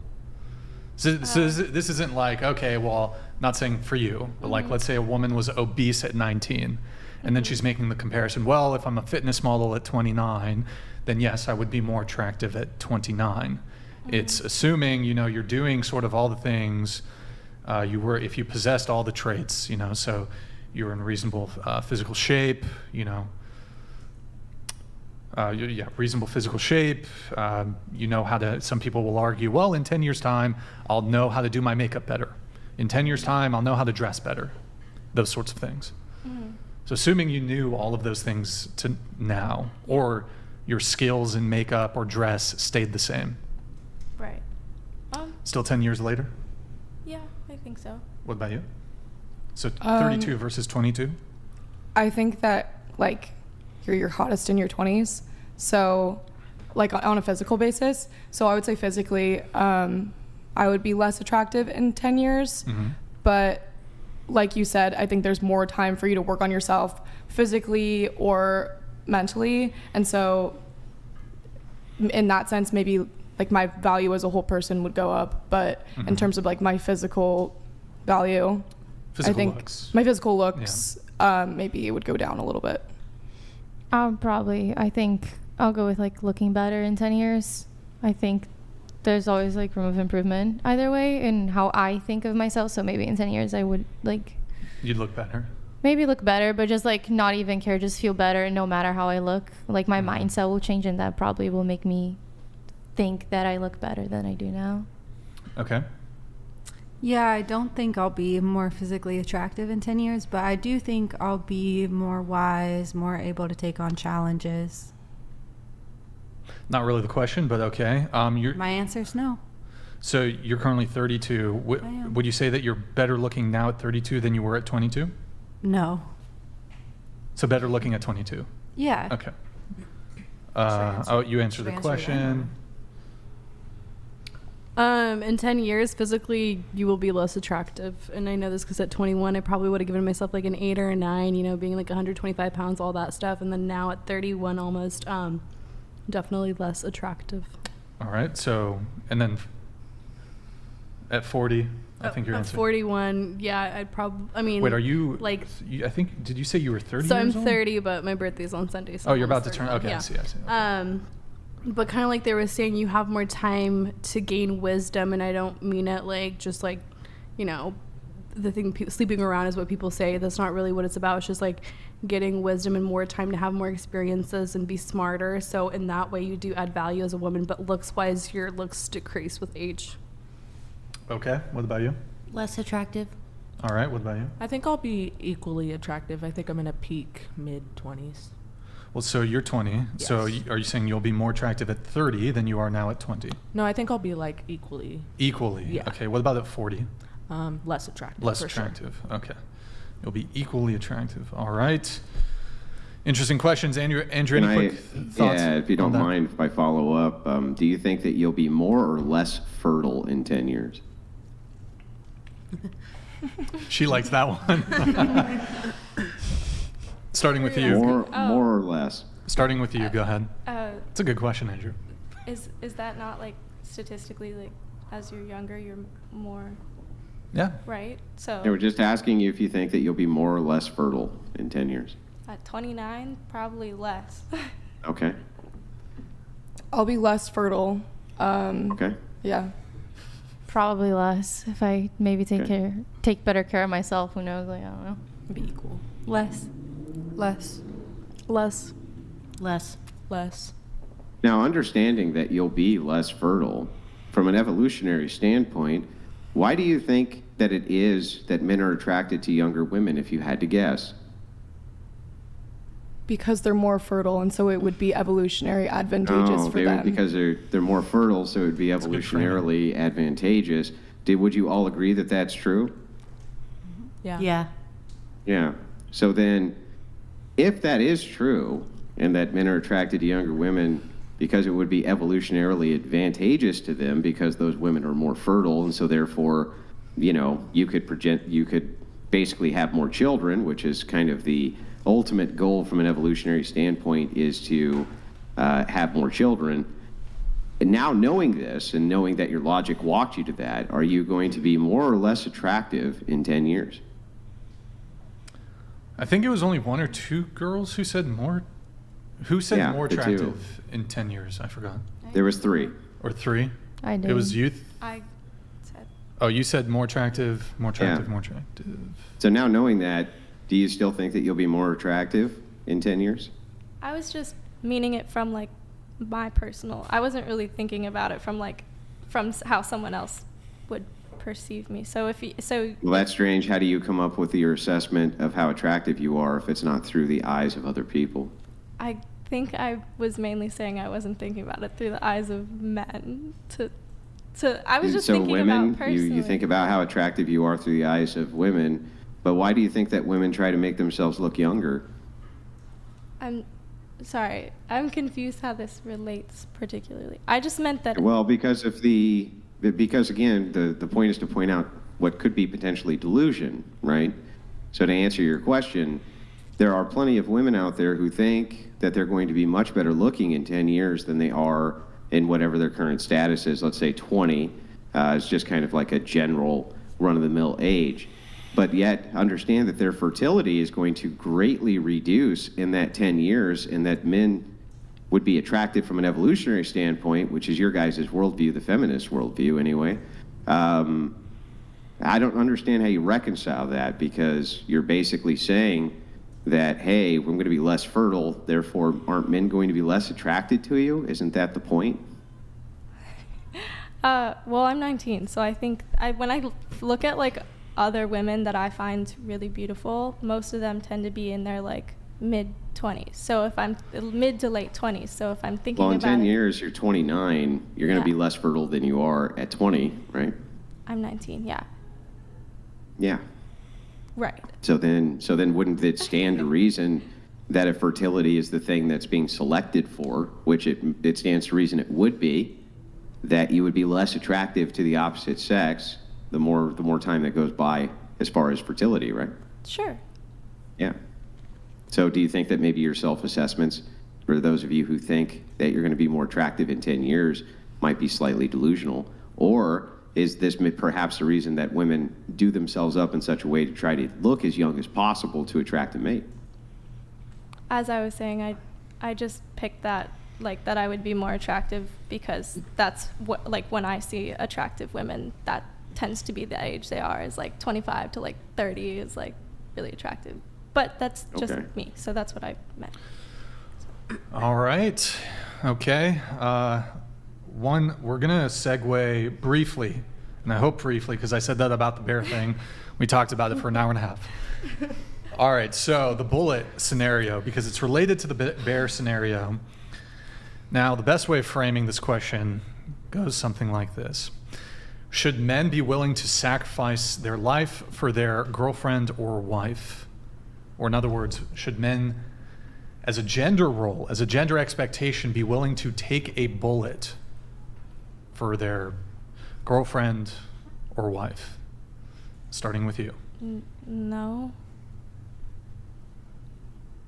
I would say probably not, but like we don't necessarily view that as a gender role necessarily. Like, I would take a bullet for my boyfriend too, and men being expected to be the protectors is a different story. I would expect the same, like equally. Like I know I probably would if I truly love this person, and it's like equally. Like I don't think it's a gender role thing. Wait, let me just pause really quick. Maybe Andrew, you can help me out a little bit with this. I know there has to be a better way for me to frame this question to kind of get at what I'm getting at. Yeah, I would just ask it this way. Just really quickly, just yes or no around the table. Do you feel that you are honorable? Real quick, very quickly, around the table. Do you feel that you're an honorable person? Yes. Yes. Next. I think so. Yes. Yeah. Yeah. Next. Through God, yes. Next. Yes. Next. Not Next. really. No, wait, not really honorable. Okay. So to those of you who answered yes, you feel you're honorable people, do you expect the man you're with to defend your honor?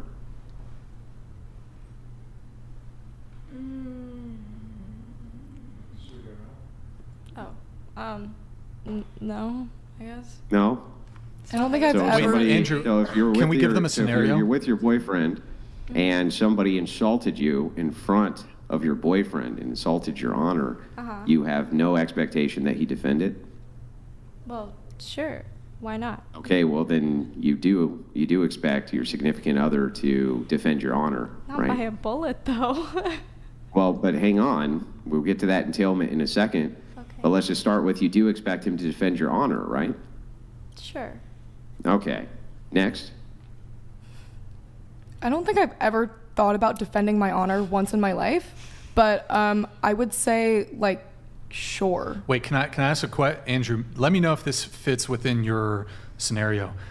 Let's say you're out walking a party street here, think here locally, or like in a bar district, you're walking with your boyfriend and a guy slaps your ass. Would you want your boyfriend to physically intervene? Like fight the guy that did it. Yeah. Is that a fair question? Yeah, but I mean, the entailment's going to be the same both ways, but sure. Some random guy, he's basically SA'd you, right? Do you want him to just kind of stand by? Or do you want him to do something about it? Oh, like would I expect my boyfriend to defend me if a man were to have like sexually harassed me? Yeah. I would say probably, yeah. So then that's the entailment part, right? That I don't understand. If somebody assaults you or does something to you, you expect that, your boyfriend or husband or whatever will put him in his place. But somehow when it's a life-threatening situation, which every physical altercation could potentially be, the answer is no. And so to me, it always seems like the women are speaking out of both sides of their mouth on this and trying to give the answer they think that they want you to they're giving the answer that they think you want rather than the answer they really believe. Should we get answers from the rest of the girls on this? Sure. Go ahead, From my partner, I would probably expect that from my partner, yes. Okay. I think that people would defend each other regardless of gender. Females too. Yeah, great. If you were married and a guy went by and smacked you on the rear end, would you expect that your husband did something about that? I would be happy if he did. Okay. Yeah, I would too.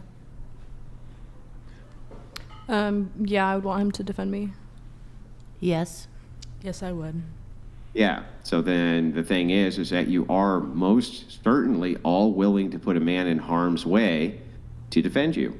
But it doesn't have to be a man. It could be a woman too. So when this idea comes up of, but if it's life-threatening, now I don't expect him to. It's really hard to believe, I mean, from this specific example, I can speak.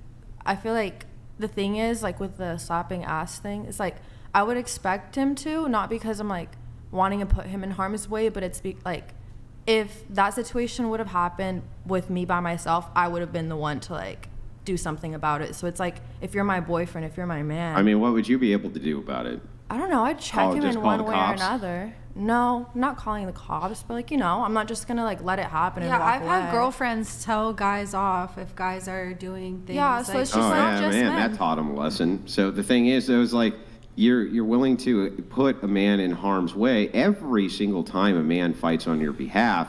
the potential exists for him to die, just so you understand that. If I was with my boyfriend or husband and a girl grabbed him downstairs, I would defend him. Yeah, it's very similar. Well, okay, Yeah, it goes right. both ways. Yeah, I get it, but would he need you to? Maybe. Well, I No, think but that's you should. exactly your point. Does he need you to step in on his honor, or could he actually do something about that himself?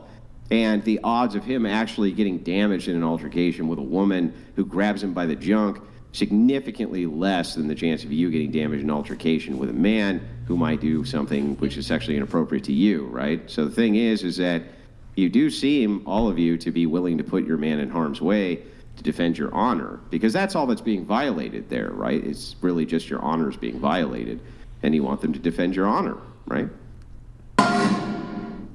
Graal Zulu donated $200. Yo, Scenario, Graals, thank you. a car is coming at 120 miles per hour. Your man has only enough time to either jump out of the way and let you get hit, or push you out of the way and he gets hit. This is a good Which way. do you prefer? Which do you prefer? Car's coming 120 miles per hour. Your man has only enough time to either jump out of the way and you let you get hit, or push you out of the way and he gets hit. Which do you prefer? Oh, sorry. Yeah. I'll get hit. That's Oh, fine. all right. Wait, just be clear. Unless the car pats you on the rear end on the way across, and then Sorry. needs to get in there and beat the shit out of that car, right? What? Wait, I'm Go ahead. confused. Okay. Wait, this is if there's a car coming at the two of us, and it's either. So I think it's in line to hit you. Maybe he's standing off to the side. Okay. He's got a split second. He can I think he jumps out. He can push you out of the way, but he gets hit, or he takes Or he no does action. nothing He and takes lets no me get- action, and you get hit.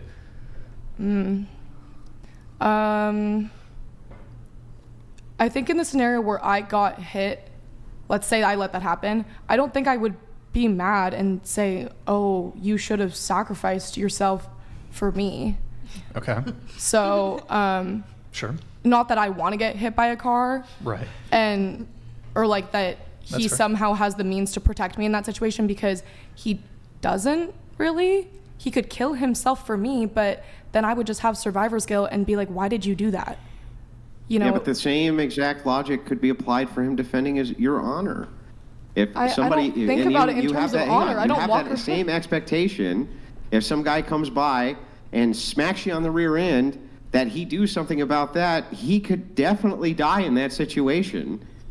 I mean, but and you'd still want statistically, him to he do would it be. though. But statistically, he would be less likely to die. He's guaranteed to die if he gets hit by Well, a what car. is the threshold for when it's okay to like? Is it appropriate to have 5%? Well, it's actually 4%? interesting that you say There's that, also a 'cause- statistical. It's also possible that he lives getting hit by the car. It's not even a sure thing he dies getting hit by the car, right? At Like- 120 miles an hour? Like he probably will die. Compared Maybe. to maybe he gets in a scuffle with a guy, and sure, maybe the guy's a knife and he slits his throat. Well, or I mean, something. more people die from hands and feet in the United States than they die from firearms. Hands and feet and physical altercation. Oh, I'm Dangerous sorry, from rifles, right? Very From focused. rifles. Dangerous Out of feet. nowhere, I was A lot of like, dangerous Yeah, feet. hands and feet from just rifles. I'm not kidding. You can look this up. Just hands and feet alone do more damage to people than rifles. More people die from just that than rifles per year. Men in a physical altercation with another man, yeah, they can die, and they die. They do die, fighting with other men with their fists. Men are very strong, much stronger than women often give them credit for. A well-placed blow, and yeah, he's dead. And you'd want him to do that to defend your honor, right? I don't know. I think that these scenarios are too specific, and when you make this scenario more specific, people are more likely to answer illogically. And so in this situation, I don't have a boyfriend, so I can't imagine anyone pushing me out of the way to defend my honor or whatever. But I would say I wouldn't ask someone to do that for me necessarily. Andrew, if you mind, I'll just jump in really Go quick. ahead. I have a few things. I do want to first go around the table on this. If you all give your answer to the car scenario. I'll just die. I wouldn't expect that. You wouldn't expect that. What about you? I wouldn't expect it. Which do you? Okay, you might not expect it. Which would you prefer? I'm not sure. In that case, I prefer that he doesn't sacrifice himself. Yeah, I'm not really sure either on this one. Okay, I can ask a different one, but go ahead. I would prefer him to jump in front of the car with me because he loves me so much. So you both. Okay, all right. What about you? Romeo, Juliet. I would say the same thing as her, but I think a man of God. Okay. Would Double suicide? would push me out of the way. Okay. Let me try to reframe it a little differently. I don't know if it's going to change the answers. If the Grim Reaper comes and says, should I take your life or your husband's, who do you choose? My life. Probably mine. Mine. It depends who's closer to being saved or who's going to help people. Wait, what? Okay. That's what I pick. What are you closer to being saved by Jesus? Does that not make sense? You've both been saved. You've both been Both saved. of you. Both of you been saved, and you're in holy matrimony from the church. The Holy Spirit was present. You were both when you tied the knot, right? It happened. You've both been saved. Okay. What's the Wait, answer to Andrew, can I ask you a clarifying question? Is it saved by like a heresy church, or like, does that change anything? From my worldview, yes, but who cares? Doesn't Okay, matter all right. for the question. Which did you pick? I don't know. Okay. If we don't have kids, I can die. If we have kids, he has to die. Interesting. Okay. I mean, obviously, I'd want my own life, but I'd want him to choose his own life too. So it's hard to say. All right. Sticking with what I said before, take both of us. Okay. I know how to reframe this again. Go ahead. I would say to probably take my life. Okay. So let us remove ourselves from the actual scenario, and I'm going to give you another scenario. Would you prefer to date a man who was willing to sacrifice his life for you versus dating a guy who was unwilling in all scenarios to ever sacrifice his life for you? Would you think, for example, that one is less masculine? Was that the end of the question? Well, would you think? I kind of was a bit of a. Is he done yet? Okay, you could think like, okay, one, which would you prefer to date, and then also, I mean, you might have some analysis there of the actual person in question. For example, if he was unwilling to sacrifice his life for you to make the ultimate protection move, the ultimate sacrifice of dying for you, would you deem that as like less masculine? Maybe he's a beta male. That sort of thing. I would say that I'd be like more willing to date someone who is willing to sacrifice themselves, but mainly because if I'm dating someone, it's probably because I love them and I would do the same for them. So I think it's more of like equality on that. So. What about you? Would you deem it less attractive or less masculine if a guy was unwilling to do that for you? I think that it's funny that you have to reframe the question this many times because I think that we've all been pretty consistent in our position. I would say that it depends on his motive for why he would be willing to sacrifice himself. If it's for the purpose of defending my honor, I don't really want anyone to defend my honor, but just the Grim Reaper scenario. Oh, okay, sure. You guys can decide together, I guess, on who. Like we look at each other and we're like, who's going? Yeah. And he's like, me, I will die for us. I feel like there's better framing on this question. But yeah, I don't know. This all really stemmed from a previous show. We were having a conversation. Well, actually, before I get into that, just going around the table, if you can give quick answers to this reframe. I mean, I don't get it though. There is no need to reframe. You flip-flop multiple times. If you're willing to put your man in harm's way just to defend you because you feel like you were slighted by another man, then clearly your priority is you and not him when it comes to a situation like that. How could it be anything different than that?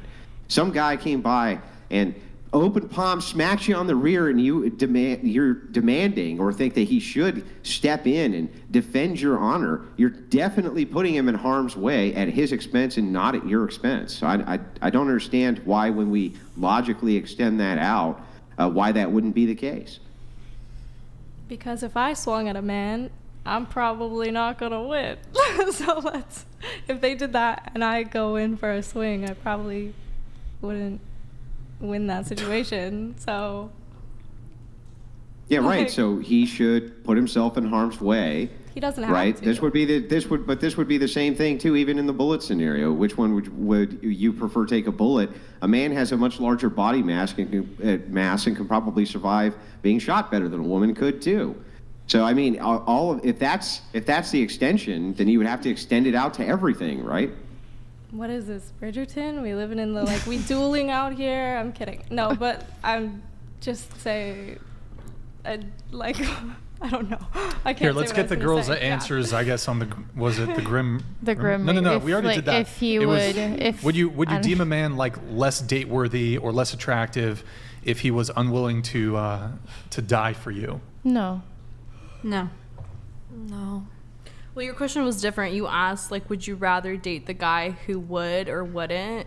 I would date the guy who rather would. Okay. Mm-hmm. It's fine. I wouldn't say it's less masculine, but I wouldn't date them. Okay, I see. Well, I guess kind of what we're getting towards with this is that, hold on, let me just add this really quick to my notes, is there does seem to be some degree of a gender expectation on men to protect, and the ultimate manifestation of protection would be, in some sort of scenario, to sacrifice one's life for their partner. And this typically will typically be the man sacrificing his life for the woman. There are perhaps not so much at this table, but there are plenty of women, perhaps they lean a bit more conservative, who would have a strong preference to date a man who would be willing to protect her at the cost of his life. And so, and this all stemmed from, I don't know exactly how it came about, but a couple shows back I said, yeah, I wouldn't be willing to die for a woman.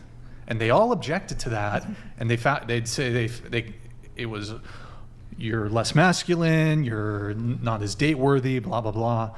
And I gave quite a bit of pushback. I would not be willing to sacrifice my life for a woman, and or the woman I was dating, rather, even my wife. And even if we had children, I know a couple of you seem to indicate that, well, if you had children, you'd prefer the man died versus the woman. But I would just make the argument to that. I think it was you.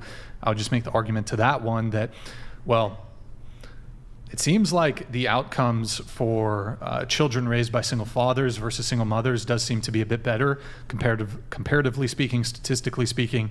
And also, I would argue that assuming the man is the breadwinner in this situation and the woman isn't, the man would be better, have more capacity and be more capable of, that was just kind of redundant, but okay, would be more capable of providing and protecting for the children. So in any scenario, whether you're single, don't have kids, or even if you do have kids, I think it would be better for the man to survive. Andrew does disagree with me on that one. He has a more traditional worldview than I do. I will say, Andrew, I want to talk about chess really quick. Dear Andrew, in chess, you lose if you sacrifice the king to save the queen. Checkmate, Andrew. Well, you can't... The thing that's funny is in chess, you can't actually take the king off the board. You can only ever take the queen off the board. Just letting you know, right? You can only ever checkmate the king. You can't actually take him off the board. This is true. Yeah. It's true. But that's what I'm saying. You can't sacrifice the king. Who's arguably on the chessboard the most important piece, Brian? Which piece is the most important one? Andrew, don't do this to me. Which one's the most important one, Brian? Which one? Which one's the most powerful? The queen. The queen. The queen's the most important piece on the board. Yep. Damn it, Andrew! Why you got to do this to me? He beat you Why in you got to that do this to me, Andrew? But I will say, for example, in this scenario, there's a move. It's called a queen sacrifice. So you'll sacrifice. The player will voluntarily let the opponent capture their queen. and to gain some sort of advantage, either material or gaining a better position, or even a checkmate. So I think that the woman should sacrifice their life. I think the woman should sacrifice their life. Do you have a girlfriend? Well, that is true. You do sacrifice the queen on behalf of the king in chess if you want to win sometimes. Yeah. That is true. Yeah. So also, do you guys think it would be like it's more beta, like beta male? I don't like the alpha beta thing, but do you think it's more beta if the guy's like not willing to like fight for his chick? Yes. Yeah. Absolutely. But check this out. Yeah, just going around the table, more or less beta. Literally no comment. No comment. Like the funniest. What do you? Okay. Come on. This would you would be like? What are you, a little bitch? I'm not gonna. What? Right? Wouldn't that be your thinking? No. This little bitch doesn't want to. Here, okay. Let me give you a different scenario that's not as extreme as life or death. Here's the scenario. Okay, you're dating a dude, and then, and then like some dude starts talking smack to you, and he's like, "Babe, he seems really unhinged. We gotta let's leave." Someone's like legitimately unhinged, or just like not like actually insane? Do they speak to us just you know like what I mean? that? Because if someone's like legitimately unhinged, we both gotta go. So, all right. like, okay. I don't want to be there. I just want to point out one thing, right? You know, I've heard from the chat. The chat thinks it's beta male. Some women think it's beta male. I would argue it's fucking sigma alpha to let the woman die, because here's why, ladies. Here's why. Think of like Genghis Khan, right? This guy had like concubines and mistresses and like multiple wives. He had like, I don't know if it was dozens or hundreds of wives. This guy had the largest contiguous land empire, the Mongol Empire. The largest contiguous. Some people are like, there's bigger. Contiguous has a meaning, guys. Biggest empire in the world. Multiple wives. Hundreds of children. You think he would sacrifice his life for one of his measly wives? That was not my view, his view. He probably didn't care much. No, he did care. Just Gerald donated $200. I'm trying, guys. Chess player here. The king is the most important piece. If the king gets got, the game's over. If the queen gets got, you can take a pawn and make a new queen. Sorry, but Mr. Wilson. That wasn't my argument. My argument was that the queen's the most powerful piece on the board, and it is. Faux show. So you just lost 200. And I do have a bone to pick with Andrew at some point, if it could come up. Yeah, I do have that in the notes. In fact, let me read one chat and then we'll get right to that. Okay. So, Killa of Cereal. Actually, I need to do this one too. Killa of Cereal. For the panel, which ethnicity have you dated the most? Would you not date a certain ethnicity? Why? Starting with our dear friend. Can you pronounce it? Yael? Yeah. Okay. Look at that. All right. Sorry, I already lost my train of thought. It was. Can it pull back? Which ethnicity have you dated the most? Would you not date a certain ethnicity? I've dated the most white people. I don't think white boys. There's. Sorry. No, I don't think there's any ethnicity I wouldn't date. What about you? Well, you have. It's basically asking if you got a type. You got a type, you know. You like them white boys, black guys, Latinos, Pacific Islanders, Native Americans? I don't want to say on a live stream what my preference is on the basis of ethnicity. That's fair. So you only date Vietnamese guys? I don't think that ethnicity is the most important thing. No, of course not. And like in terms of like who I find attractive, I haven't really dated a whole lot of people, honestly. The guy that I dated was white, but I don't think that that's necessarily speaking to my type. And actually, just curious, what is your ethnicity? I'm half Chinese, half Italian. Okay, all right. And what's your ethnicity? And then just what ethnicities have you dated? And would you not date a certain ethnicity? I am white, but I'm like ethnic. Like I don't know. I get confused sometimes, but I'm just like Latina, but I am a white woman. the end. Okay. But I don't think I've had a preference so far. It's been pretty mixed with everything. Mixed bag? Yeah. Okay. I think like All type right. in general, just like more feminine guys. You like more feminine guys? Yes. Did you just say that, Nick? Nick said based. What? So what's like an example of a feminine guy? Like, can you think of a celebrity that, just so we know what you're kind of like into, you know? Like a basic one, I feel like Timothy Chalamet. I was just thinking. So, yeah. So he's kind of more feminine. Okay. I think like yeah. Or you want to peg him, or like is that? I find him just more attractive. But I find like a man with feminine features tend to be more attractive to sure. me. Yeah. What about? Are you on? Actually, I'm curious about this. I was gonna ask. Are you on birth control? I have an IUD. Hormonal or copper? Hormonal. So there's like this theory bouncing around that women who are on birth control start to like lean towards being more attracted to feminine men as compared to more masculine men. That's been the trend my whole life. I got this only last year, so Okay. it's been like that. At least for me, I don't know. Actually, going around the Just table, yeah. who here's on birth control? Yeah. Which kind? Pill kind. I have the arm implant. Nexplanon? Mm-hmm. IUD. Hormonal IUD? No. No birth control? No. No. I've never been on birth control. No, and I'm against hormonal birth control. Okay. All right. Your answer to the ethnicity question. I like men of all ethnicities. My boyfriend is Middle Eastern, but I like any ethnicity. Sure. I also don't have a preference on this ethnicity. I prefer to date my own race, which is like Slavic guys. I've only ever been with white guys, and I'm only attracted to white guys. I have a type, blonde hair, blue eyes. It's kind of always been my type. All right, there you have it. We have Anonymous. Brian, show this to the ladies. Hey, Anonymous, unfortunately, we're not really a thing here for people to submit video reactions. We don't really have the, maybe someday we'll offer a different tier for that, but I do appreciate your message, but we cannot just show randomly submitted videos. But thank you, man. Going back to you, you said you had some beef. You got some beef with Andrew. Why don't you get into that? What are your quarrels and grievances and disagreements? Go ahead.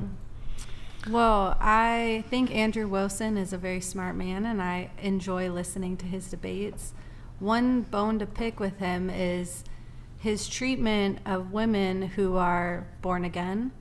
In my experience, it sort of seems like you are extra harsh on them, and what I would think is that if you wanted the world to be less degenerate, that you would sort of welcome people wanting to change their ways. So I'm just curious what your motive is in being so harsh, and I'd love to hear about it. Andrew, before you answer, can you just, for the panel and then for the viewers, for your OCD, yes, right here. I'm framed up. No, that's not. Can you just give a rundown? So your denomination of Christianity? Yeah, I'm a Eastern Orthodox Christian. I'm not a Protestant. I'm happy to get into this though, right? Because I think that that's a seemingly fair criticism on its face. But as you've seen can we agree on a couple of things first though? You've seen from tonight's panel, I basically only give out the same energy that I get. Is that a fair thing to say? You'd have to elaborate on that more. Meaning, unless you're being particularly hostile towards me, I'm not particularly hostile towards you.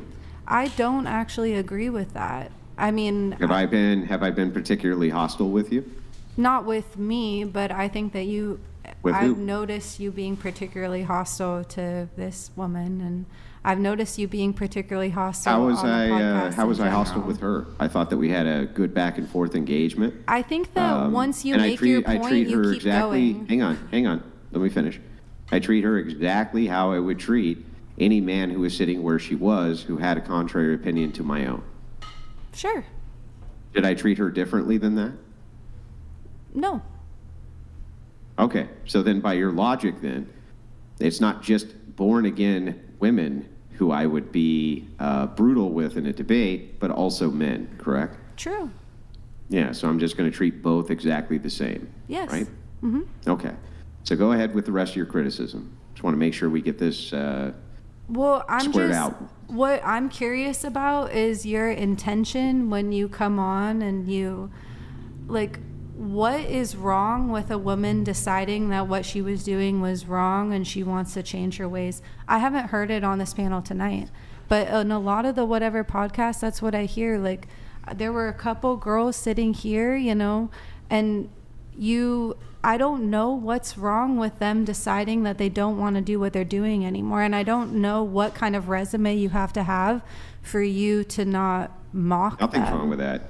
Then why are you still mocking them? Well, okay, so I need you to try to separate two different things going on. Okay. So I believe that culture is downwind of theology and politics is downwind of culture. So I think that politics is informed by the culture and the culture is informed by theology. So imagine, to my chagrin, if you have women who will take Christianity and fuck it all up and twist it all up and mess it all up in order to appeal to other women and give them incorrect theology, and then preach that incorrect theology. And so we end up tangling in a theological debate where they say all sorts of crazy shit, like this, for instance. Yes, it's okay if you play with tarot cards and you're a Christian. Or, alternatively, yes, it's okay to be a magic user and a Christian. Or, alternatively, yes, there's no, you were a prostitute, but that's very similar to people smoking cigarettes. You can imagine my chagrin hearing that from these women, because it seems like they're trying to placate other women into bringing them into a false faith, which I think apostatizing is worse than anything else. So I think coming into false Christianity is almost as bad as the degeneracy itself. Okay, that's a great answer. What I would say back to you is that the way that you argue, it doesn't seem like you have a lot of love. It doesn't seem like it's coming from love. Like, there was one woman... Not coming from love. It's coming from logic. But, I don't make argumentations but Christ's based on law my is emotions. in love. I mean, is man for law or is law for man? There was one woman who was here, and she turned around. Will you let me finish, please? She turned around and said that she didn't want to do her old ways anymore. She had already come so far. She had a husband. She had a ministry, and you were on here like getting on her about. Did you say she had a ministry? Yeah, and that's what you were getting on her about. I just want to be sure I'm clear. That's what you were getting on her about. Hang on, stop. My turn now. Did you say she had a ministry? Of women. Yeah, are women allowed to have ministries? That's what you say, but I don't agree with that. Right, you don't agree with that. You're preaching a false doctrine. You want women to be clergy. You want women to be women inside of a. Hang on, let me finish. Inside of a patriarchal. Okay, you tell me when I'm allowed to respond to your points. Go ahead. Okay. I think that when you preach out of this like intent to mock women, I mean, your base is men. Like, I feel like when you come on these things, I mean, correct me if I'm wrong, but it feels like your intent is to mock women for these comments.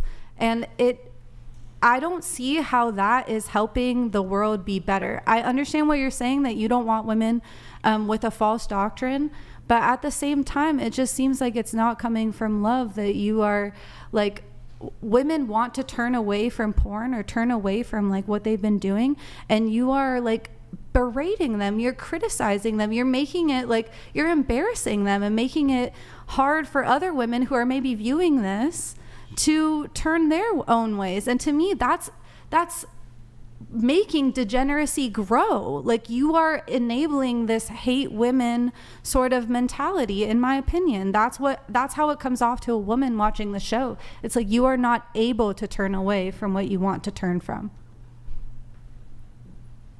Can I add to that? And I don't want to like be judgmental. No, you can't add to that because we're in the middle of having a conversation, and then you can add to it.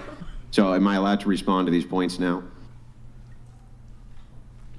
Now, can you admit that I did not interrupt you at all while you were going through that?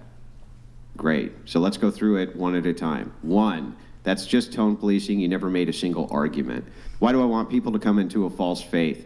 Why do I want that? That's bad. Not only that, but let us assume for a second that you don't know my end of it, how many people reach out to me after these shows who are women who say, thank you for challenging my worldview. I never thought of things like that at all. Or I know I got demolished. Or how many hundreds of women send me DMs outside of this show who say it's due to your argumentation, your logical argumentation, that I came over to this. You're making arguments which are appealing to emotion. You're saying emotionally, when I hear what you say, it emotionally makes me feel bad. Well, that's great, but I need you to understand that I don't give a shit how it makes you feel. What I care about is what is logically true and consistent, and what I care about is the arguments. You might say, so for instance, imagine this. You would agree with me that there's going to be a lot more Christians if we include homosexuals into Christianity, right? I don't know. I wasn't brought up in church. I don't know. Okay, but you would agree that if you had a church which barred homosexuals and then the church allowed homosexuals in, that you would have a lot more... Andrew, avoid that topic if you can. Okay. Could I respond to what you said? If it was people of the same sex, if you let more of them in, right, you would agree that you would have a much larger congregation, right? But you can't allow people to defeat what the purpose of the religion is because they choose not to wake up one day and go, I'm not going to be a prostitute anymore. And then I need you to respond to my last point, and this is the one that I really want you to focus on. There's a lot of women who utilize Christianity and the faith of Christianity to hide behind, and they become reformed not because they have found Christ at all, but because they use Christianity as a shield from criticism. And that, I believe, is where most of the tone policing from women comes from. That you're utilizing tone policing to say, no, you're not allowed to criticize me now because I've turned away from my degenerate ways. No, that's not the purpose of Christianity either, is that now suddenly you're above criticism. That's not how that works. Yeah, I know about your stance on tone. I know about that, and that's not actually what offends me. What offends me is actually your use of the law against women, because I don't think that, like, that woman who was here, who had been born again, and she had gone such a long ways, and it doesn't matter the way you say it. Like, I know how your stance on tone, so it's fine by me. But you were saying that she was somehow not worthy of being who she was because she was teaching other women. I don't think you said that. Correct me on that. So let me respond to both of these points. Point one, she can't teach other women because women can't be clergy in Christianity. Two, she made it a point that niceness was a part of Christian doctrine, and it's not, and it never has been. And I pointed out that this is not a Christian virtue. She's teaching falsely. Women cannot be clergy in Christianity, period. They're not allowed to be clergy, period. Never. Not even once. They're not allowed to even once. You can't be like, oh, we're just funning. We just made one for the fun of it. Even if the results of it, you could argue the results or the consequences of this might be better in some way, it doesn't matter. The purpose of the religion is not that the consequences are always good. That's not the purpose of the religion. I understand. So I do know that that's backed up biblically. And I'd also like to say that in 1 Timothy, it says, treat older women like your mothers and treat younger women like they're your sisters with purity. And I'm wondering, where do you follow the law on that? Well, so let's dive into this. When we're talking about matrons, you're talking about Paul in this case, and I quote this quite a bit myself. And when you're talking about matrons and how matrons are supposed to teach, they're supposed to teach from a position of a pure heart to only women. They're not supposed to have a ministry. Ministry would imply both. It's okay for matrons to give matronly wisdom. That woman said hang it on, was women. Let me finish. I'm answering the question. It's okay for matrons to give matronly wisdom, but they're not allowed to teach the gospel. They're not allowed to do that. That's not their place. They're not allowed to be clergy. Well, why are you allowed to not treat women with respect? Almost done. Didn't cut you off. Almost done. If she was just talking to her daughter about the gospel, things like this, fine. Okay, but saying I'm a minister, I'm a part of clergy, and teach women as a part of a church clergy is wrong. Period. It's wrong across the board. It's Okay, wrong I theology. disagree. Do you know what's also wrong? Smoking cigarettes and drinking alcohol, which you've been doing the whole time. You know, if we're going to talk Why is about that wrong? fall, because Go your ahead, tell me body why it's is a wrong. temple. Because Your your body body's is a temple. Oh yeah, where's that said in the Bible? It Did you is just make said it in the up? Bible, and you're Yeah, where? ruining your Where does it temple. say it? And it does say you're not supposed to get drunk because Am you're I going to drunk? make. I'm not. I'm just saying you're drinking alcohol and you're smoking And cigarettes. You're is ruining drinking your alcohol temple. a problem? No, I'm just saying if you're going to talk about So Christianity, drinking alcohol is not a problem. Okay, so then why'd you bring it up as being a problem from a Christian perspective? getting drunk is any And kind of am I altercation. drunk? I don't know. Are you? Well, let's see. I'm I don't just know. saying, We've been if you're at gonna this show for judge- 5 hours. We've been at the show for 5 hours. you're I've gonna had judge- 3 beers. Do you think I'm drunk? I don't know, but if you're gonna judge, then you know you have to get judgment back. So And I'm just that's saying. fine. And a You good can judge me Christian back. actually so doesn't you have judge. judged. Hang on. So you have judged that Christians are not allowed to drink alcohol. No, Is that correct? that's not what I'm saying Well, at all. then I'm just why saying did you bring that can't up as a say that you're so, criticism of you me? can't say that you're so righteous if you're sinning as well. And sins are the same in the Tell Bible. me why I can't drink. Tell me why I can't drink. It does Why? not matter Why? if you are Tell me offended. why. The truth is what matters. She was calling herself a pastor, which is not possible, and a lie. A lie is a sin. Teaching from a place of lies furthers the sin. Tell me where. Tell me why I'm not allowed to drink beer while I'm doing a podcast. Tell me why that's sinful. Tell me why that's wrong. Go ahead. You can do whatever you want, and I'm not judging you. No, Nobody's no, perfect. that's not what I but asked you. I think I what said she's here's the trying thing. to say- If you're ruining your temple, which is God's body for you, So right? do I ruin my that is a temple when I sin. eat a donut? Just like a prostitute is ruining her body. It's the same thing. Oh, A yeah. sin is a Oh, sin. it's It the says same in the thing. Old So I'm ruining Testament, my- right? They are Am I equal allowed? sins. Am I allowed to eat a Lying, donut? stealing. Am I allowed to eat a donut? Technically, no. It's bad for your body. No, I'm not allowed to eat I a mean, donut. if Am I we're- allowed to breathe oxygen? I mean, Because you that have decays to. my body over time. But if you're talking about putting like high fructose corn syrup and all those bad things in your body, it is I'm not technically allowed a to sin have a because Coke? it is your temple. So I'm I'm not not allowed to saying have we're Coke? perfect, but I'm just calling you out. Wait, as wait, I'm wait, calling hang to on, go hang on. off what I she's want to make saying- sure. Hang on, stop. Now you know. Now, if you want to know why it is I'm so hard on these women, now you know. Because this woman next to you just told me that it's sinful to drink. She couldn't back it up. Right? She did make It is an sinful to actual. drink. Hang on, stop. My turn now. She did make an actual biblical appeal, but she didn't know where it was. She just heard it in passing. On top of that, she said, "I can't drink a Coke. I can't eat a donut." Right? I can't do anything. Apparently, Christians aren't allowed to do anything because if we eat a donut, not what I that's said. like sucking 100 dicks like a prostitute, right? That is Isn't that not like what I that? said. Isn't That's it like not that? what I said. Literally where that comes from. Yeah, well, isn't that an entailment? I'm sorry, isn't that an entailment? Isn't sucking 100 penises like me eating a donut? Go ahead. Well, tell I me. think what she's No. trying to Isn't say, it? which she can correct me if I'm wrong, but I think what she's trying to say is that everybody has all these like sins, whether they're hidden or not. Okay. Like I'm not drinking a saying Coke? I'm not saying what you're doing is a sin. I don't know you. You know, I don't know what in the context of it. I'm just saying. You can't tell me what I'm doing is a sin or not? You don't have judgment? No. You don't have discernment? You can't discern what's a sin? No. Not Then in why your should I life. take your word for anything when it comes to Christianity? You can't even discern what's a sin. It's between you and God, Andrew. I'm not gonna No. I'm not gonna look into your life. Yeah, you can have whatever criticisms you have about me. You know, that's fine. All I'm saying is that Have I made any personal criticisms about you? Seems like all the criticisms No, have to come what you from just- you guys to me. what you just said was that you can't trust what I say about God, and that's fine because, like I said, I didn't. That's not a personal criticism. That's an entailment of your logic. And that's if you say I cannot make any judgment on another person's sin, Mhm. then you have told me that you cannot discern what is sin.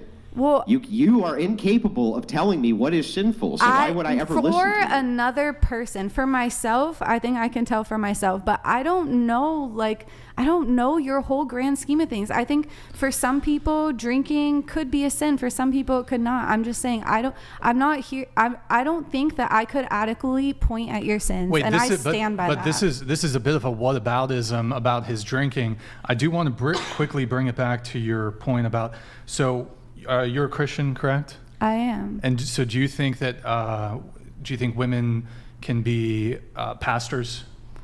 What's your denomination, by the way? Are you Protestant? Well, I did not. Non-denominational, No, they all are. no, I did not grow up in church. I grew up a different religion. What's your denomination? I do not have a denomination. Yeah, right. You're I love non-denominational. Jesus. All of you are always non-denominational. Which is Okay, fine. but so Yeah, can women be pastors? I don't know. But I'm asking because you objected Biblically- to his position, and biblically it would seem to indicate that women can't be pastors from a Christian worldview. Grid 1 Motorsports donated $200. None of the things you have pointed out, ladies, are sins. The crone you are referencing committed fetus deletus, which is an actual sin. Why do you support such a person? You ladies need to study. You're wondering why these entanglements happen. These entanglements happen because people try to tell me what's what when it comes to this. That's fine, you can, but then you should expect an argument. And you should expect me to argue in favor of my worldview, which arguably I can make an argument right now. Even if I knew nothing else, I could tell you that if somebody's saying that me drinking a Coca-Cola or having a beer is similar to prostitution, they're insane. That's ludicrous on its face. Well, I don't think that anybody here said that. And I also... Okay, well then why can't I eat a donut? I don't think that anybody here ever said that. I think that we She just... said I can't eat a donut. No, I'm going to tell you what she said. She said I can't eat a donut because it's polluting the temple, just like prostitutes are polluting the temple. There was a pastor who said if you drink water when you're supposed to be worshiping the Lord, then drinking water could be a sin. And I just want to ask you, Andrew, like that's true. seriously, I have a serious question for you. Like, I know that you have problems with... Everyone's going to have a lack of education in the beginning when they find Jesus. But do you not want people to find Jesus? Then why are they calling themselves pastors? I'm not calling myself a pastor. I'm saying I don't know. If they don't know what the fuck they're talking about. So why would you do that? You think that if Jesus saw someone who said, I love God and I want to turn away from sin, he would be like, you don't know enough? You mean Pharisees? Yeah, he did it all the time. No, he did not tell the Pharisees they didn't know enough. He told them that what they were doing was corrupt. Listen, I'm telling you right now that there's plenty of people who have false ministries who are running around saying they do. There's been women on this panel who I've tangled with. But you're not answering my question. My question is... I'm answering it directly. No, you're not. Yes, I am. They've said directly to me that they have visions from God and that they're prophets of God. I've heard that they've said it to me. So, like, but what do you that's want me to still say to these my people question except you're is, delusional? what do you want? What do you want? Like, do you want women to be degenerate or do you want them to turn their ways? What do you want? Well, I'm sorry. Again, I'm going to tell you, you can do both. It's not a bifurcation. It's not I'm going to use Christianity as a shield while I preach a false gospel. That's a bifurcation. You can do both. Jeremy, you can both not be a prostitute and be a real Christian. Have you looked in the mirror, blonde tubby? Girl 1, pull your jacket up. G2, let's make up. The Bible is ambivalent towards alcohol, considering it both a blessing and potential danger from God. I do need Preach, to... Andy. Yeah, hey, Jeremy, thank you. Hang on, let me finish this up, though. Okay, quick point, though. Quick almost point. done. Okay. Yeah, so anyway, back to this. You can do both. But don't tell me that just because you turned away from degeneracy 15 years ago and now you have a ministry as a female, that I'm not allowed to tangle with you theologically because I never was a prostitute. I don't get to say I was never a prostitute, so now I'm above criticism. But you're telling me that because they have stopped being prostitutes, now they're above me criticizing their theology. That's absurd. I don't think they're above you criticizing their theology. I just think that the way that you approach them from an outside standpoint, someone watching the podcast, it comes off hateful. That's just I'm what sorry I'm saying. about your emotional state. You'd have to talk to the thousands of people who it doesn't come off hateful to, but rather would prefer to see these people confronted because nobody's ever confronted them. And they get to just basically run around, do whatever the hell they want. There's never any ideological pushback at all. So what you're saying, but I just want you to let you know that this is what I hear. What I hear is, but they're not prostitutes anymore. So isn't that good enough? Yet, interestingly enough, where's my extra credit for never having been a prostitute? I don't get any. And yet my theology can still be criticized. Isn't that interesting? But theirs can't be because they stopped sucking dick a few years ago. It's ridiculous. I think that you Hold have on, fair game to criticize them. I think that that's totally fine. I've never been a prostitute either. All I'm saying is that I think for the like health and well-being of the world, it would be great to be more welcoming to those people. That's all I'm saying. If you want to turn away, I think it's a great thing. Turn away. That's all I'm saying. Yeah, that's a great first step. But that doesn't mean that now all criticism gets to fly by night. Doesn't mean that you get to pull a Nala and do I'm done with the OnlyFans. Well, that's fantastic. But when people say, okay, but where's the compensation to the thousands that you've wronged? How are you going to make amends for these horrific things that you did, which even a court would have an expectation that you paid compensation for people you victimized. And yet somehow they can use this as a shield from criticism. Whereas those who've never engaged in such horrific activity get no additional credit for never having engaged in it. It's ridiculous. Gotta move That things. is ridiculous. Gotta move things on. We have GR Gracie. Ladies of certain segment of society predictably make logical decisions primarily based on emotions. Is the world better off if that segment of society chooses its leaders/laws? Is the world better off if that segment of society chooses? Wait. Certain segment of society predictably make illogical decisions based on emotions. Is the world better off if that segment of society chooses its leaders and laws?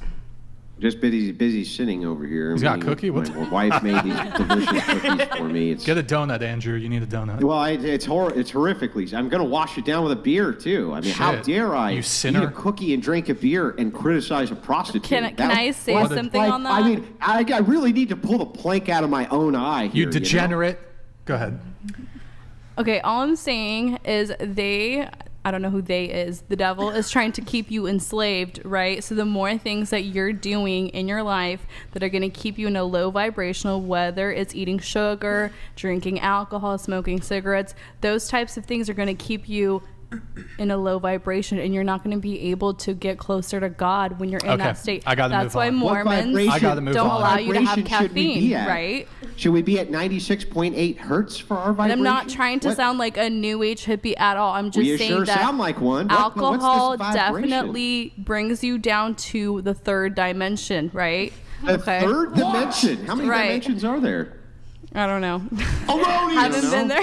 Erroneous. Yeah, All right. but Let me move it alcohol on. brings My Let me point move it is on. you're Let not me going move to it be on. able to get You're not allowed closer. to criticize theology, Andrew. After all, drinking beer brings you down to the third dimension, right? You're not going to be able to get closer to God doing those things. Okay. That's Yeah, all I I'm know. saying. I'll be down Stop. to the third dimension. Just give me quick answers on this one. If a certain segment of society predictably make illogical decisions primarily based on emotions, is the world better off if that segment of society chooses its leaders and laws? If you're talking about if women should vote, I obviously think women should vote. Hello. I don't know if that's what the question is asking, but you can take it however you want. You can take it however you want. I'm going to choose to take it not in the context of women and say, why would we let a bunch of toddlers run the world? We wouldn't, so no. Mm-hmm. I think a lot of people still vote emotionally or like chooses their leaders based on emotions and like things. So no, I'd say like don't let them vote as well. Well, the But, question like, grown is the adults. world better off I don't. if they get to choose who the leaders are and what the laws are? They already do. Everyone's allowed to vote, so I Well, don't think okay, that all privilege right, should all go. right, all right. Go ahead. I think anybody affected by the law should be able to vote for the law. Yeah, anyone under the law should vote for the law. I agree. Everyone should vote. The world would not be better, and they should not. I agree. The world would not be a better place. I think people should vote more logically, not emotionally. For those of you said whoever's impacted by the law should be able to have a say, do you guys think that since women are in the privileged position of not being subject to forced military conscription, that they should not be able to vote on matters that have to do with, any sort of scenario, voting for a war, for example? Yes. To go to war, since women are not subject to forced military conscription. What do you say to that? Yeah, I feel like you should still be able to vote because it's like politicians deciding, making laws for us civilians who have to go to like public education. They didn't have to go to public education. Their kids don't have to. Not go to really public answering my education. question, but so do you think female politicians should be able to vote to, let's say, to vote to have a draft Yeah, it does answer Even your though question. the draft, only men are subject to forced military. Politicians already make laws that have nothing to do with them. People vote on them that have nothing to do with them. So yes, it doesn't really make a difference. Okay. All right. Trying to think where we were. Can I say one thing? Go ahead. I think everyone should be drafted. Everyone should be subject to military Subject to yes. Okay. Everyone's Okay. going to war. So Gina, you said, I mean, you kind of already talked about this. You said your primary disagreement with Andrew is that you said you disagree with much of what Andrew Wilson says and the way he says it. Mm-hmm. I think the tone argument, Andrew, I think you've already addressed it, correct? Mm-hmm. And It's also, not just what I say. It's how you say it. How I say it. yeah, and Okay. since I wrote that, I actually watched Andrew's thing about his tone, and I'm fine with Andrew's tone. He can do what he wants. I still disagree Okay. with what he says. So you disagreed with the component of what he said about when it came to women being able to be part of the clergy under Christianity? No, Is that correct? I don't have, like, I'm not a clergy, so I don't have Okay. a fully informed Do you think opinion it's about that. Do you think it's like kind of a sexist Christian worldview for women to not be allowed to be clergy? I mean, I'd love for him to change my opinion on it, but I've been like looking at it in preparation for coming here and thinking about submission, and I don't really understand it, to be honest. Well, don't understand women being barred from being clergy? Especially over other women. Like, if they could help other women, I think he said that they that. can. Look, I'm not really an expert on this topic, but Neither am I. I'm just trying to clarify here. But so you do take issue with the clergy thing? I don't understand why a woman would not be able to be in clergy. Well, I think it's because the Bible Okay, says well, it. let's Well, start I love with the first- verse. Can I hear Here we the go. verse? 1 Timothy. Okay, let's I hear do the not verse. allow women to teach or exercise authority over man, but to remain quiet. For it was Adam who first created, then Eve. Not only that, but of course we have, about 2,000 years of church history, which expresses that women are not allowed to be in clergy. Not only that, but Over even men or Protestants over who women? aren't part of traditional Christianity, also many Protestant sects bar them from being clergy. They're not allowed to be clergy. They're not allowed to teach men. They must submit and obey. That's the part that you guys on that side of the real good, feel good, good vibrations Christianity don't like. Gives you third dimensional, fourth dimensional bad vibes when patriarchal Christian authority comes out and is like, nah, you got to sit down and shut up because it's not your place to teach. They can make some real madsies right in their feels. Not really, not me. I've just never experienced a man that did that. Like, I didn't grow up in church. And I know a lot of women who are great leaders and teach other people. So I'm just confused. Like, I get the law. That's the Bible. Which ones? Which women are great leaders who lead other people? I'm curious. My Can you name one that I would know? Name one. My bosses aren't famous. What do you want? My bosses aren't famous, but they're How about just amazing name a famous leaders. one? And they run the whole place. So I don't really see it Yeah. How about in just my name a personal famous life. one for me? What is it? I mean, I can't compete with your bosses, right? Because I don't know who they are. How about just naming one that I would know? Who's a great leader? Who's famous? Name a famous woman who you think is a great leader for me, since there's so many of them. Go ahead. I One. would say Just one. Golda Meir. Angela Merkel. I would say Golda Obama. Meir was Maya a great Angelou. leader. She was the first female prime minister of Israel, and I think she was a great leader. I think she did a lot. Yeah. What was one policy that she passed? She passed the policy to help women gain their rights in Israel. So it is a feminist policy, What which was I the know you're policy? against. I can't name it. Yeah, you don't know. You don't know anything about her other than I do she just know happened about to her. be I do some know leader about in her. Israel. Angela Merkel was mentioned. Terrible leader. Absolutely opened up the floodgates for immigration into the EU. Terrible leader. Was at the forefront of trying to rage against what would later become Brexit as well. Terrible leader. So I don't know.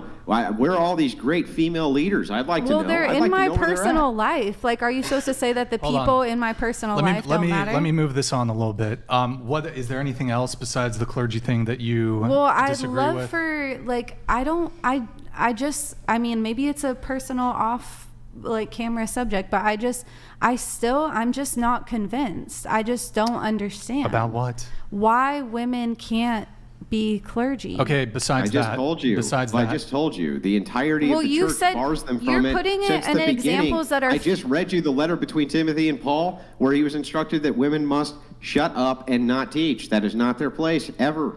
I understand. do Those it in are ancient Christianity. times. But also, what about women who are teachers? Like, why should they shut up?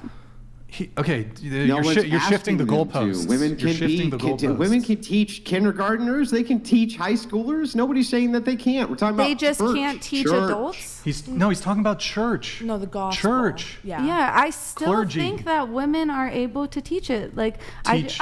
But I look, understand. If Okay, the Bible also, says X, if the Bible in the says Bible, X, it says we're supposed to sacrifice animals.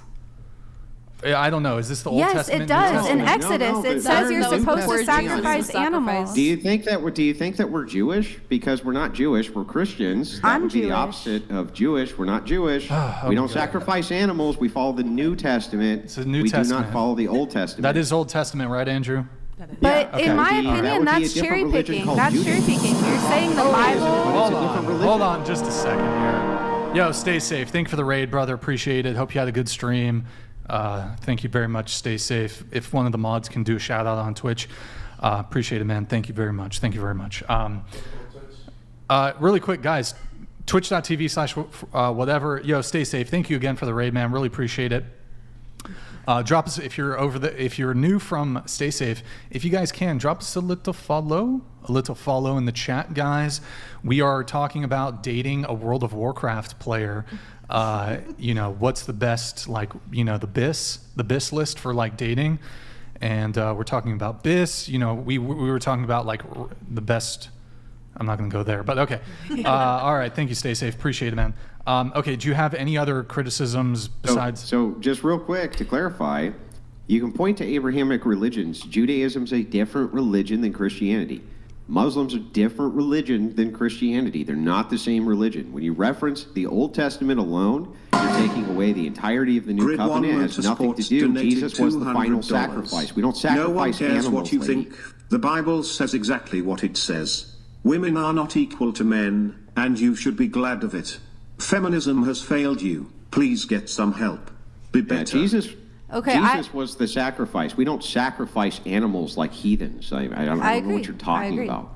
I have one last thing to say. So let's say, because I'm new to the idea of submission. Okay. So I let's can see say, that. yeah, I was raised Jewish. Okay. Just So ask your question. let's say a wife submits to her husband, does something that's like shady on her moral compass, but she does it because her husband says yes. Then she gets to God on Judgment Day and she says, but my husband told me to. Yeah, you have to submit to within what is considered rational. But what if it's on the line? What if it's something very like, if it's about money? I'm trying to explain it to you so that you understand. Submission still has to be within the confines of what's rational. We know what's rational because we have church teachings which explain it to us, and an entirety of clergy and a community of support which can help even if an irrational decision is attempted by a husband. You do need to submit, though, to what is rational. As you've seen going around this table tonight, there are women who would rather live in a forest with a bear, and even if a man came out to take them out of the situation, they wouldn't do it. That is irrational. That would be the opposite of submission to the patriarchy. So, yes, submission still needs to be within the confines of rationality, but as I've seen this table tonight, there's not that much of that to go around. I thought this was a podcast about dating. Yeah, but there's a section, since we've been talking about dating for hours, where people who are critics of ours can criticize. And so we take it on with the critics. You've talked plenty. There's no reason for us not to be able to engage on this topic. No, I'm not saying that. I was just curious how it was relating. Religion is one of the most hot button issues, including when it comes to dating. People don't date outside of religion, for instance. They may not date outside of certain preferences. Religion is definitely keyed in as one of the hot button issues when it comes to dating inside of the United States and the West. Do you have anything else that you disagree with Andrew on that you wanted to touch on? Not right now. We can keep moving. Okay. Going to Ina over here. Ina, you said there's no such thing as 50-50 where you come from, not even a question. Yeah. So what do you mean by that? Well, I mean, I just feel like if a guy wants to go 50-50, he just wants to be friends. And over in that part of the world, men literally buy their potential spouses cars and flowers and do all the things before they get married. So they choose their mate based on who kind of more monetarily brings Well, them. well, you're from Ukraine, correct? Yeah. Okay, and was that your experience, your personal experience in Ukraine? No, I mean, I came here as a kid. I was like 5, Oh, so okay. I grew up in America. But Oh. just knowing like women over there. But is your standard, are you holding men to this, in the U.S., to this Ukrainian standard? I mean, I've never been asked to pay for a date. I actually had a guy kind of mock me in a way. He's like, "Oh, you want to pay?" And I was like, "I mean, okay." Okay. And he was like, "No," like got like really offended about So it. Like, I'm not gonna ask you to pay. He was just making fun of it. You object to but- the 50-50, right? Yeah. Just going around the table yeah. really quick on this. Are you fine with 50-50, or you prefer a guy to be more provider, pay for first dates, Like pay for paying dates? on a date? Yeah. Yeah, I'm down with 50-50. You're fine with 50-50? On a date, yeah. Completely okay, yeah. Yeah. Yeah. 50-50, yeah. I think I think it should be 50-50 because you don't know each other a lot when you're Okay. first dating.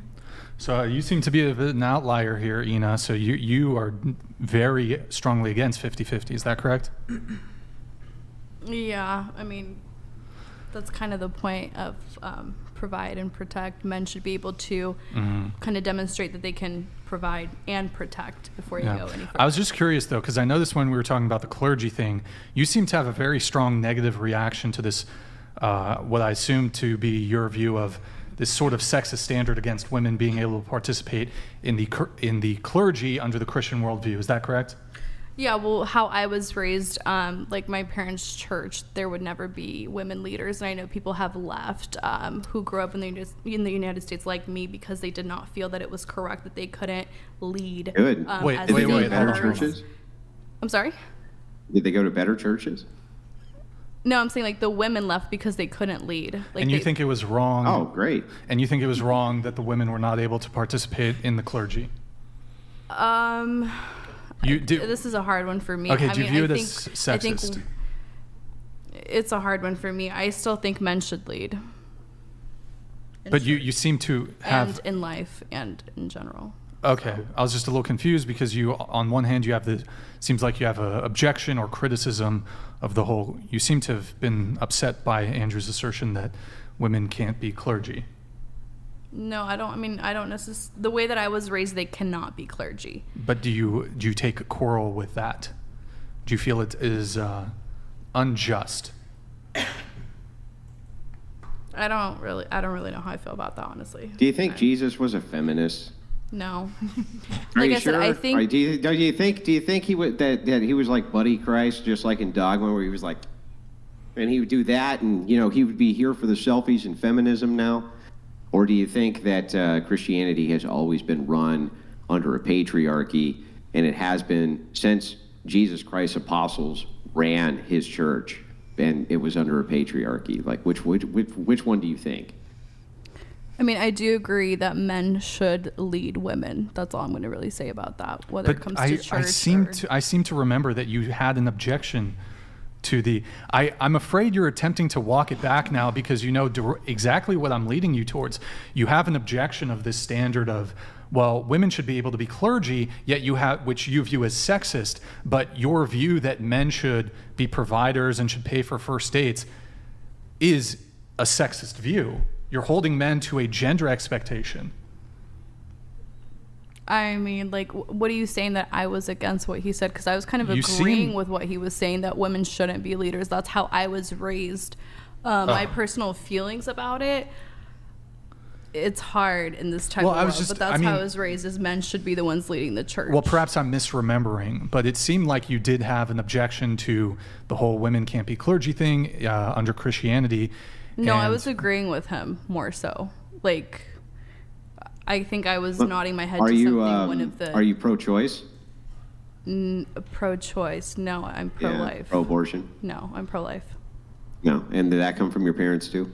No, I don't believe you should kill children, even if they're like, even if it's rape or incest or anything. I think the only time it's okay to kill is when the mom's life is at risk. 2 times. Yeah, was that part of your upbringing?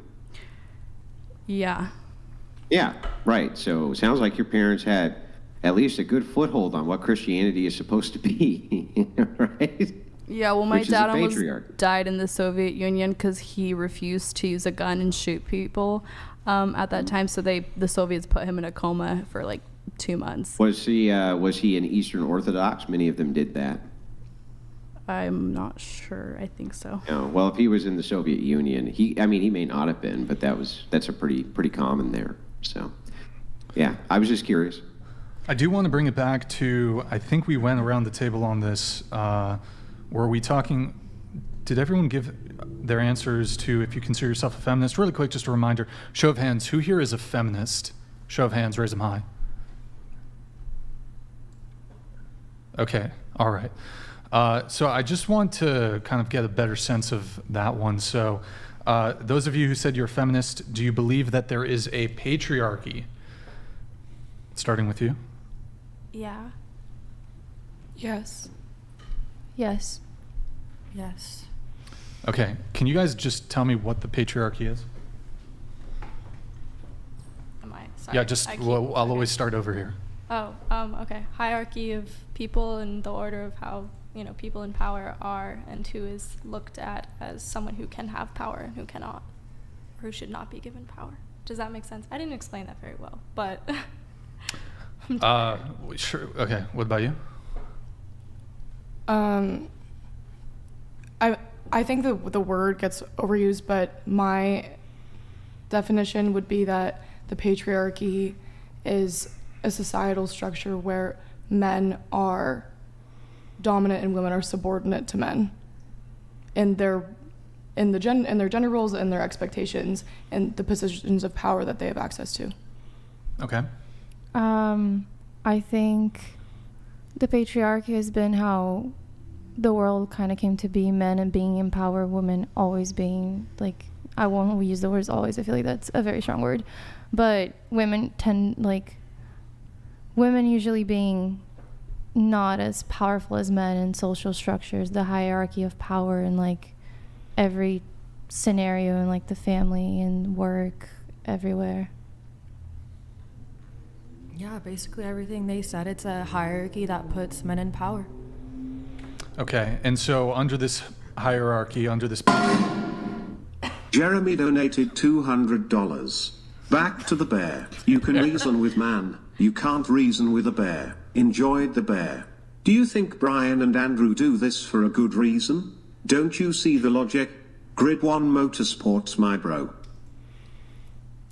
Thank you, Jeremy, man. Appreciate it. Good to see you in the chat, dude. You were a legend on Sunday's show, so good to see you back. Really, very much appreciate your patronage. So under patriarchy, which it seems like you guys assert that it exists, it's a thing. Are women oppressed under the patriarchy? I'll start with you. It really depends under which one. And let's just say the U.S. The U.S. Yeah. Yes. Yes. Okay. I think women have been, yes. Are they currently? Yes, in many situations, yes. Okay. I'll get all your answers first. What about you? In a lot of dimensions, yes, but I think that women in some dimensions do benefit from the patriarchy. Yeah, I agree with everything they said. Okay. So under the patriarchy then, if women are oppressed, are men the oppressors? Starting with you. Not necessarily. It's both genders doing the oppressing when we're under the patriarchy.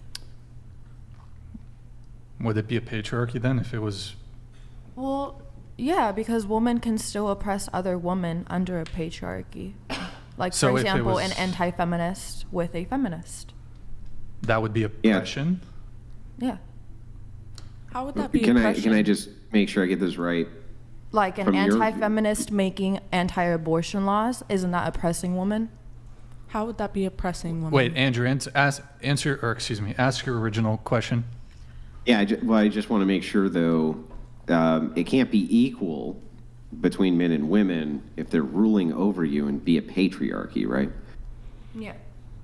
Yeah, so it would still be women are being oppressed specifically by men. Yes. Okay.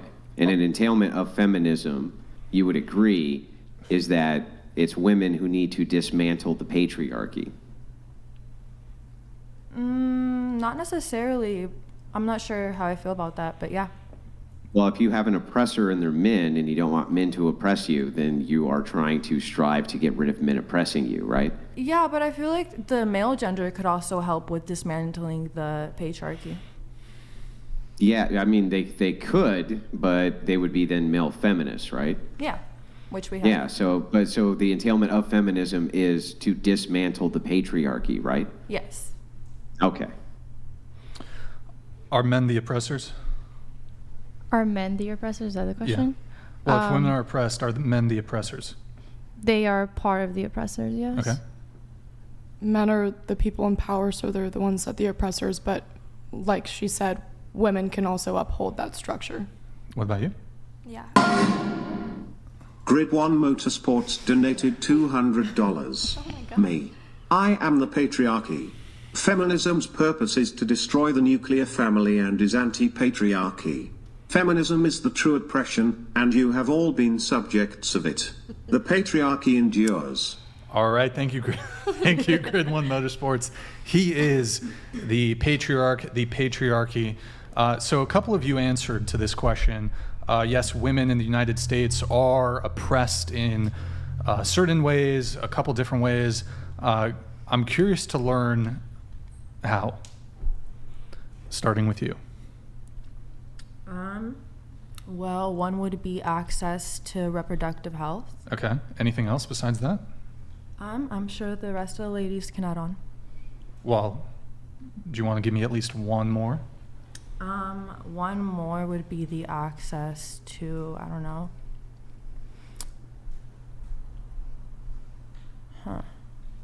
Do women have safe less spaces? Yeah. Wait, hold on.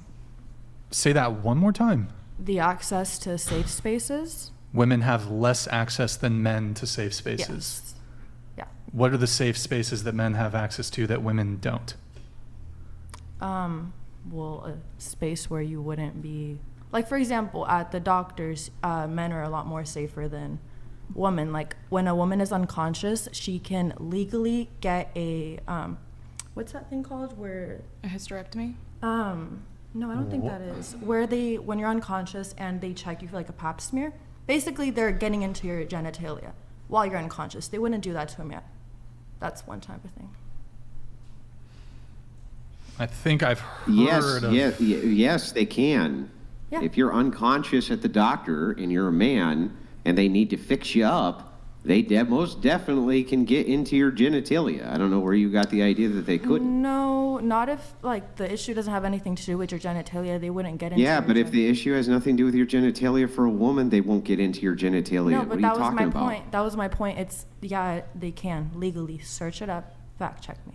Yeah, but they can legally do it for both if there's a cause to go there for whatever the medical issue is if you're unconscious. My only point was that they can do it, and they do it to women even when there is no cause. I can give you a different example though, which would be like the husband stitch.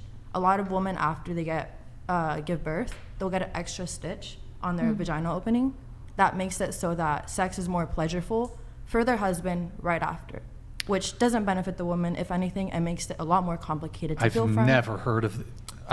Well, hang on. I'm just going to assume that it's true Very for a common thing. second. So what? Yeah. What if this is requested by the woman? But that's the thing. It's not requested by the woman. A lot of doctors do it without even asking the woman.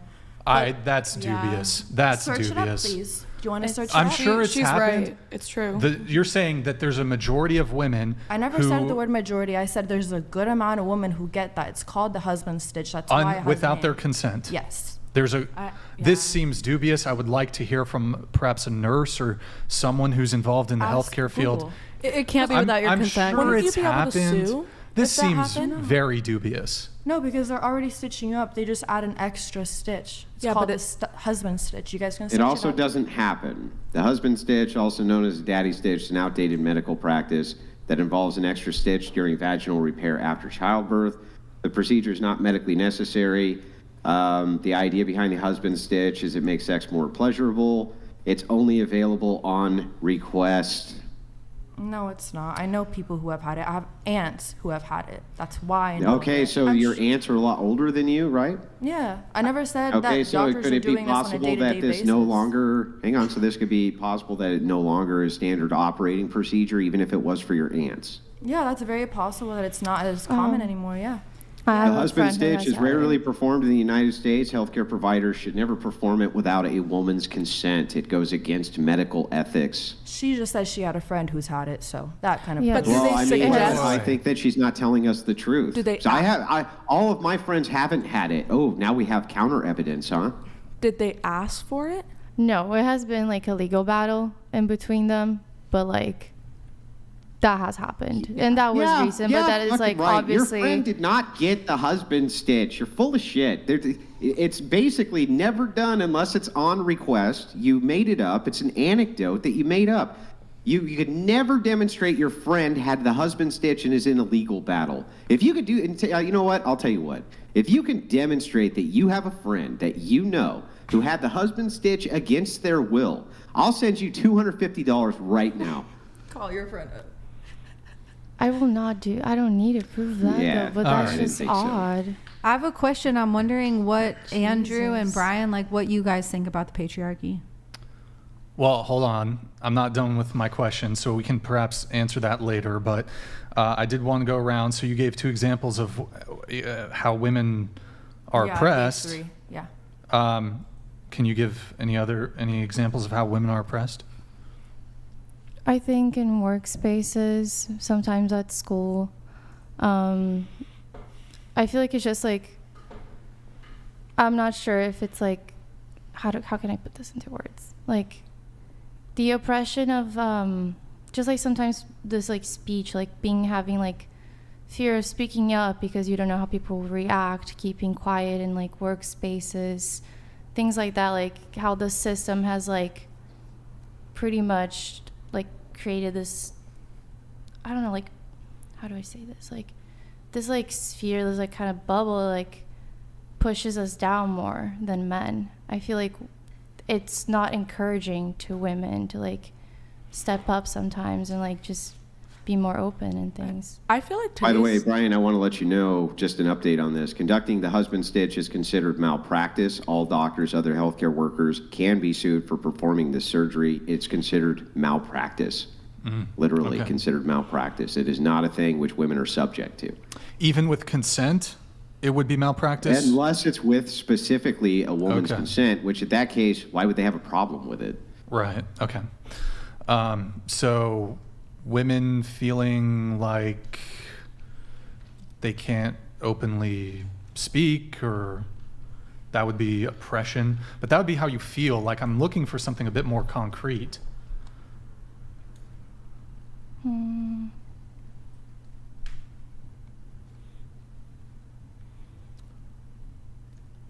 I could also change the question a little bit. What is a right that men have that women don't? Because, I mean, feminism fights for women's rights. It's not clear to me if there's any rights that men have that women don't. I don't think it's necessarily rights. I think it's more of like being treated equally. Are women not treated equally?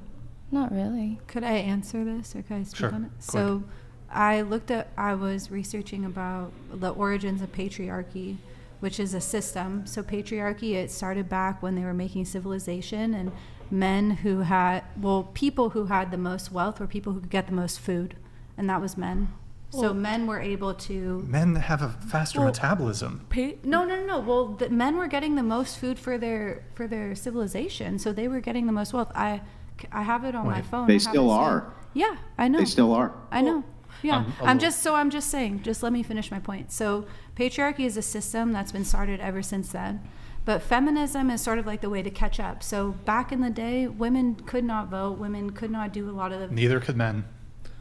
For the vast majority of all human history, neither men or women could vote. Women could vote, that's correct. There's a very, very small, comparatively speaking, a very small portion of history where men were able to vote and women weren't. But if you look at the whole scale of human history, neither people could vote. Okay. It would either be, you would have a monarch, or there would be like this royalty, or there was a period where it'd be property owners. Sure. Okay. So in the United States, the first feminist was like Abigail Adams. She said, if we don't get the same rights, like a rebellion's going to happen. Basically, she wrote that to her husband. And so patriarchy is a system. Feminism is like a movement. So I do think that the feminists in the past have done a lot, and we've gotten a lot of our rights, and they're bound by law. That was not the first feminist at all, not even close. No, also Plato was the one who said, could I continue, please? Plato wasn't either, but hang on, let me correct this. Dubois directly contradicted this. When you're talking about the first wave feminists, which came out of Russia especially, their idea was I was talking about in the United States, and I could back that up by research.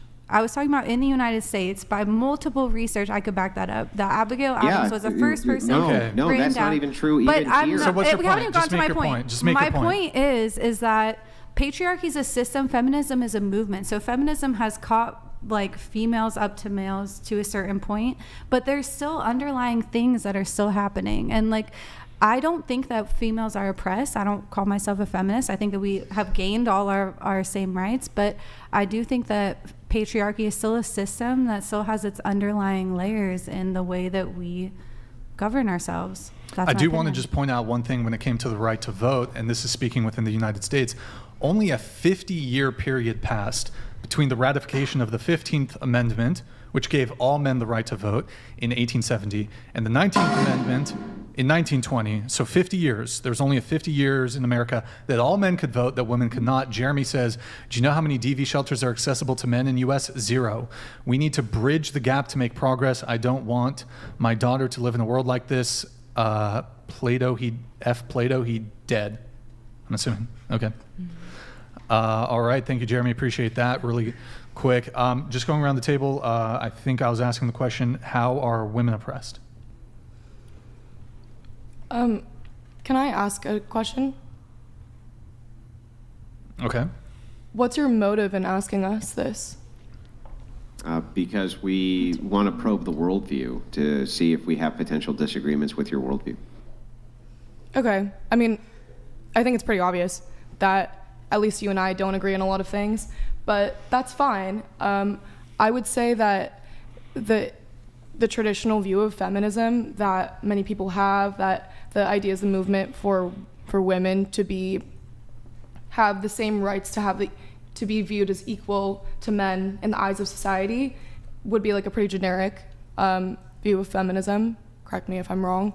I think that I saw one of those comments pop up on the screen that was talking about how men don't have access to, I think it was DV shelters. I think they meant domestic violence. Yep. And I think that's a really good point. I think that there's plenty of ways that men, I think oppressed would be a strong word to use, considering that we're looking at this in the context of the patriarchy. But I would say that there's plenty of ways that men are underrepresented and that men could use a little bit of help in maybe the eyes of society or the law, or however you want to say it in terms of gender roles in society. I think that there's unfair expectations that are placed on men and women as well. I think that women have been systematically oppressed since the beginning of time. If you want to argue with me on that, go ahead. I could argue on that. I could argue with you on that. Why would you argue with me on that? Because the whole thing with feminism is it's trying to look at the issues that women have. And I think for the longest period of time, men didn't really take a thorough analysis of the ways in which they were disadvantaged. But feminism has sort of opened the floodgates, because when you start looking at, okay, well, here's the way that us women have it worse, and men are to blame, by the way, and it's men's fault, then men are going to start to want to assert potential counterclaims to your positions. And then men are going to start to look and say, well, if we're going to start to look at everything through this prism, this lens of gender, then we're going to also look, because feminism's playing a comparison game. It's saying women have it worse than men. So if you put that out there into the ether, into the universe, it then opens up men to say, well, hold on, let's actually do an analysis on the ways in which we don't have it so great. So for example, I mean, you often hear things about the wage gap, reproductive rights, although that doesn't really occur to me to be a gender thing because men have absolutely zero reproductive rights. Women have far more reproductive rights compared to men. But you start looking at these things, and then men can start looking at, okay, well, what are the sort of gendered negative life outcomes for men? And we look at things like... Grid 1 Motorsports donated $200. Feminists have been supporting the fact that men are better women than actual women are. How can you support this? Women are being oppressed by women who hate men and want the world to burn. Be better. So just to finish my point here. So thank you, good one. Appreciate it. So if men start to actually make an analysis of the negative life outcomes that they have, you can look at, for example, men are more likely to delete themselves. They're less likely to get higher education. They're less likely to go to college. You go to UCSB, right? What's the gender breakdown there? I think it's probably 60-40. Now, back in the day, it was evidence of sexism that there were more men going to university than women. Now that's completely flip-flopped. There's more women going to universities than men.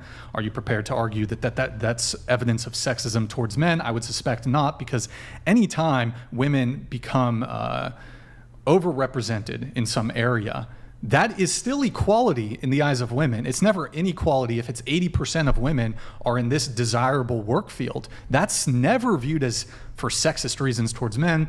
There's some other examples here. They're more likely to die in war. They're forced into war.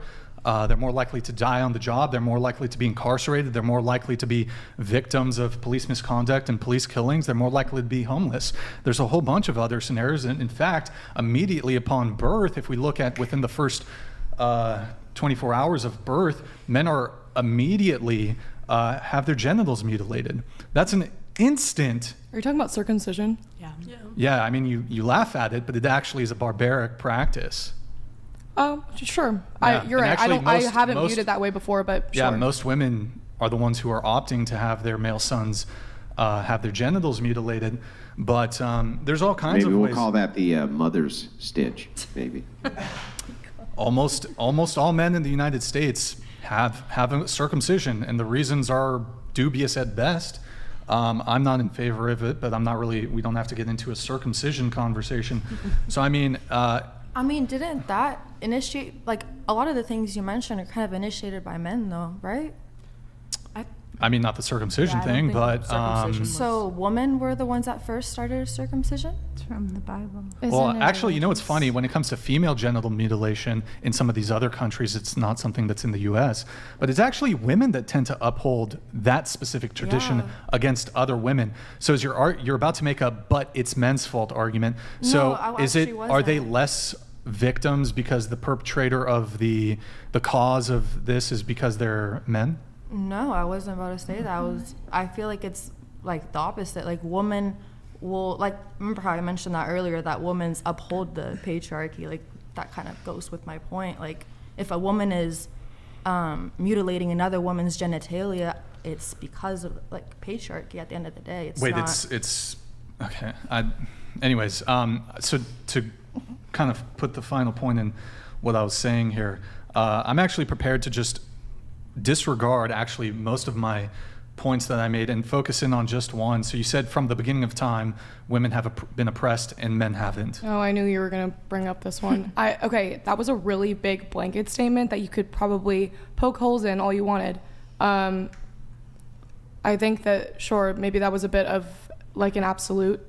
I think that the issues that women face in society, and you're right, this whole idea of feminism exists in this comparative to men who has it worse, and I think that there is a lot of issues with the modern take of feminism. I think that it hasn't gone too far, I would never say that, but I think that we've lost sight of really what the goal was supposed to be, and that it should be a basis of equity and not equality, and really what are the rules, what are the things that are facing men, what are the issues that are facing women, and how can we support both? It's not a matter of putting down men to bring up women or saying that all men suck and trying to vilify one gender or the other. Well, let's just go back to the bear thing. You guys all would rather be in a forest alone with a bear than with a man. Most, not all of you, but most of you answered that way. Isn't that sort of vilifying men to say that any given random man is more dangerous than a bear? I think after our hour-and-a-half conversation, I reconsidered the way that I was looking at the scenario, and I wouldn't necessarily use the same logic that Andrew was talking about now. I think maybe I would reconsider my answer. Okay.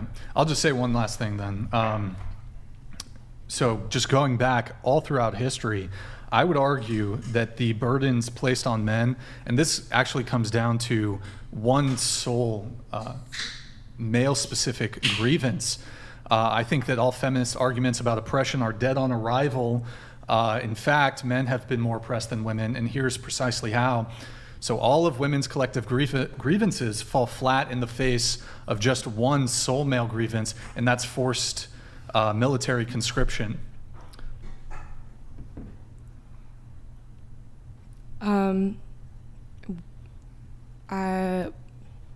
So you think that men are more oppressed than women because they are subject to being forced to fight in a war? So I'm putting aside all the other male grievances that I've listed, and there's quite a few, and they're quite significant. But just not just for fighting a war. They can be pressed into conscription for anything which is voted in by prescription of Congress to draft them for. It could be a war. It could be some other national effort. We don't know. We've never seen the full extent of it implemented in law, but it's actually quite broad. So, I mean, yes, throughout all of human history, yes, I would argue that sole male-only grievance is bigger than all of the women's collective grievances combined. Okay, let me ask you, are you... I'm a little bit baffled. I'm not gonna lie. Okay. Well, I mean, what's a bigger grievance, not being allowed to vote or the death of 20 million men? I think that you're kind of quantifying it in a weird way. Well, I'm playing the feminist game here. Feminism is a comparison. Not. Feminism is a comparison game. Women have it worse than men. And here I am giving you pushback and saying, well, hold on, let's look at this dimension that is a gendered thing, this gendered expectation that men can be forced to go die in some war, go and die in some trench. Like I can see how as a man I would probably not be a fan of the draft because I wouldn't want to die. I think the fact that you think that men are somehow more oppressed than women. Mm-hmm. You're going back to this idea that feminism is innately a comparison game. It is. How could it not be? In your opinion, the way that you're defining feminism, and if you'll want to try to say that I'm not a feminist and from your logic game, that's fine. In your world, you could say I'm not a feminist or whatever if that's the type of path that you're trying to lead me down. But the thing is that you certainly are. Well, but the thing is that I was emphasizing that I think that feminism needs to evolve to continue on with the same goal that I think women had in mind, or at least the goal that I had in mind which is equity, not equality. I'm a little confused. What's equity?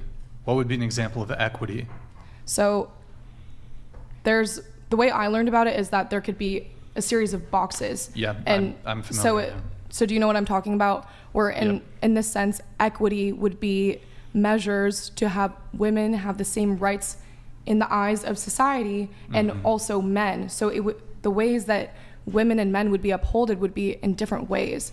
I'm saying that this view of feminism that women need to somehow now have it better off than men, or that some women would say that women continue to have it worse than men, would be in this guise that it's a comparative structure. What I'm saying is that the whole idea of comparison is pitting the sides against each other. It's not about that. It's about seeing each other for what we really need. Can I just interject and just ask one quick clarifying question? Assume for a second the draft tomorrow was expanded to women and you were drafted. Would you go? I don't want to fight in a war, and I'm not saying that men want to fight in a war either. I know that there was a whole lot. Yeah, I know, but would you go? Would I go fight in a war? Yeah. No, You were I don't think I drafted. would be very good in combat. I also don't want to die. Selfishly. Did you have a follow-up, Andrew, or I have some? No, Oh, I okay. just wanted to get that clarified real quick. Okay. Well, I mean, when it comes to this whole military conscription thing, what would be the feminist equity perspective on the current state of things when it comes to equity and the fact that men are only subject to military conscription?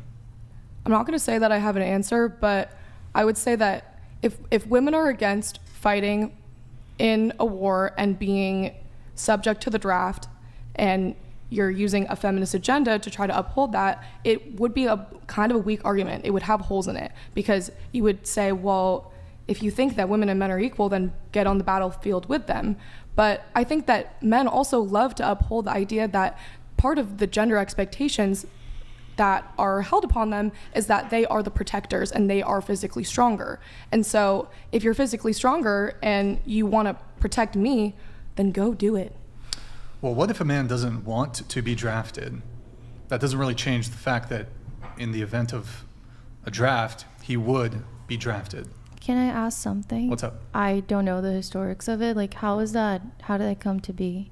What do you mean? Like, drafting people and everything. Like, Okay, how did I mean, that I think I could take a crack at this, but I mean, throughout all human history, different tribes warred with each other, and if you were a man and you were able-bodied, they would put a spear in your hand and say, you're going to defend the tribe, otherwise they're going to take our land, they're going to take our women, they're going to commit atrocities against our civilian population.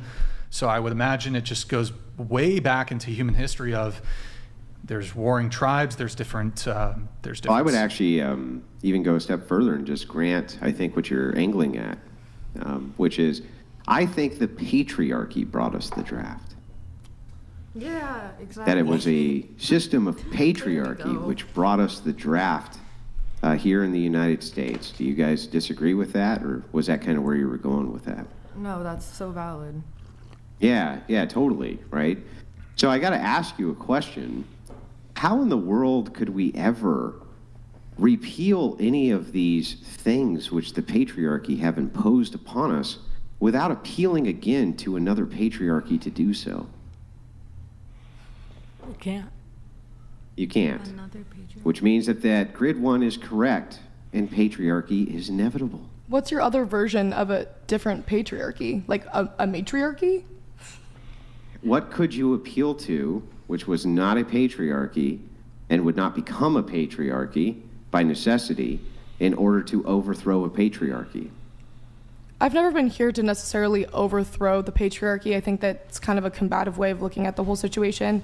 And I've seen models of a matriarchy Well, that I people don't try think to so. present. So, for instance, let's say you passed laws. You would say that you would pass laws in order to get rid of this nefarious patriarchy, right? I didn't say that. Okay, but I don't understand then. How would you replace a patriarchy? You keep saying I want to replace the patriarchy. I never said that I wanted to replace the patriarchy. Okay, so then can you answer my question of how you would be able to replace a patriarchy, even if you don't want to, absent appealing to a patriarchy? I don't think that I necessarily have the answer to that question. Yeah, because nobody has an answer to that question, because you necessarily will always create a new patriarchy no matter what. You have to appeal to the thing which you're trying to dismantle in order to dismantle the thing. That's why it's cyclical. It can't ever really work. So you're saying that men are systematically superior to women? In the domain of force application, yes. And they are yeah, 100% superior to women in every single way almost when it comes to force application. For you, like strength? Well, not just strength, but any force application, be it machinery, guns, any of these things are going to be inherently superior because they are stronger and have larger skeletons. Wait, I did want to go. Oh, go ahead, Andrew. So essentially, I'm just saying that the reason that this, to me, has always been circular logic is because I cannot ever seem to get an answer of how you would dismantle a patriarchy without appealing to a patriarchy, thus creating a new patriarchy in order to dismantle the old one. What are your thoughts on a matriarchy? I'm just curious. They're non-existent. They can't actually exist because of this force applicator. No, a theoretical matriarchy. They can't even theoretically exist, I don't think, because of the force applicator. So as long as there's men in the society, they're always going to have the monopoly on force application. Because that's true, I don't think a matriarchy is actually logically possible unless you were in some like really lopsided situation, like I don't know, you had 10,000 women and like 100 men. I think that might be possible, but even then, I'm not sure. I'm not even sure then. So, but I don't think it's logically possible inside of general societies to have matriarchal systems. Do you think that I lost my train of thought, but you think that a matriarchy in theory just wouldn't work because women, like in order for a society to operate on a functional basis, you would need strong force operation to be Yeah, you have to have there? force applicators in order to enforce the law of the land. So in other words, if there's a criminal and you want him punished, there has to be big, burly, strong guys who take his ass to court and throw him in prison and guard him at night. And there has to be big, strong men around to guard you at night with guns from other men who might hurt you. So yeah, absent the force applicator, I don't see how it could ever work. I can see what you're saying. Here, I got one question. I didn't really get like a straight answer on this. So what would be the equitable thing when it comes to the current state of the military, the draft? I don't have a strong answer. I would say that in the guise of the patriarchy, men, if they are in fact the superior force and they are viewed in their gender roles. But from the feminist worldview. From the feminist worldview. You said it was about equities. If I were to propose something to unoppress the men? No, let's assume that a draft is required. Like, you can't get rid of a draft. There is a draft, yeah. Like, the United States has a draft. Right. So, I mean, I don't know if I'm oversimplifying this, but I mean, the immediate answer that comes to my mind is you would simply equalize the draft. Women and men are subject to military conscription. Right, that would be the automatic answer, would be that both men and women would be subject to being in the army. But under your whole thing with feminism being for equity, would that be equitable for both men and women to be subject to military conscription? I would say not necessarily. Also, you're taking the way that I defined feminism and you're creating this whole idea that I'm defending feminism to the ends of the earth under the guise of its definition as it exists now. And that's not what I said. I said that I was actually criticizing some of the elements of feminism. I said I don't think it should be a comparative structure. But I'm just a little bit confused. So, like, do you think that women should be allowed to vote? Do I think that the sky is blue? Of course I do. Right, I'm in favor of women voting, but it's interesting to me that you immediately say, yes, women should be allowed to vote, but you can't really give me a straight answer on if it's equitable for women to be subject to military conscription the same way that men are. Well, I did tell you. I said that if men want to say that in a society, they are the ones that are the protectors, they're the providers, they're physically stronger. Under feminism, we don't really say that, do we? I wouldn't say that we do, because I think in feminism, people don't like to necessarily buy into evolutionary roles, because I would say that it's limiting. I don't think that evolutionary roles are necessarily the way that we must live in society. I think that's a little bit archaic. But like, in some ways, I think that it is useful to look at it through that lens when we look at the innate strengths of men and women. But the thing is that at this point in society, I wasn't put on this earth to make babies and cook at home or whatever, or be a gatherer per se, and that men are going to be hunters. That's not the way that I was raised, at least. Were you put here to cure cancer? No, I don't think I was she born has a with... point that then once we get to this point where women have our rights, we're educated, we're, we've gained this equal... So if women weren't put here to be what? Just say what you said again.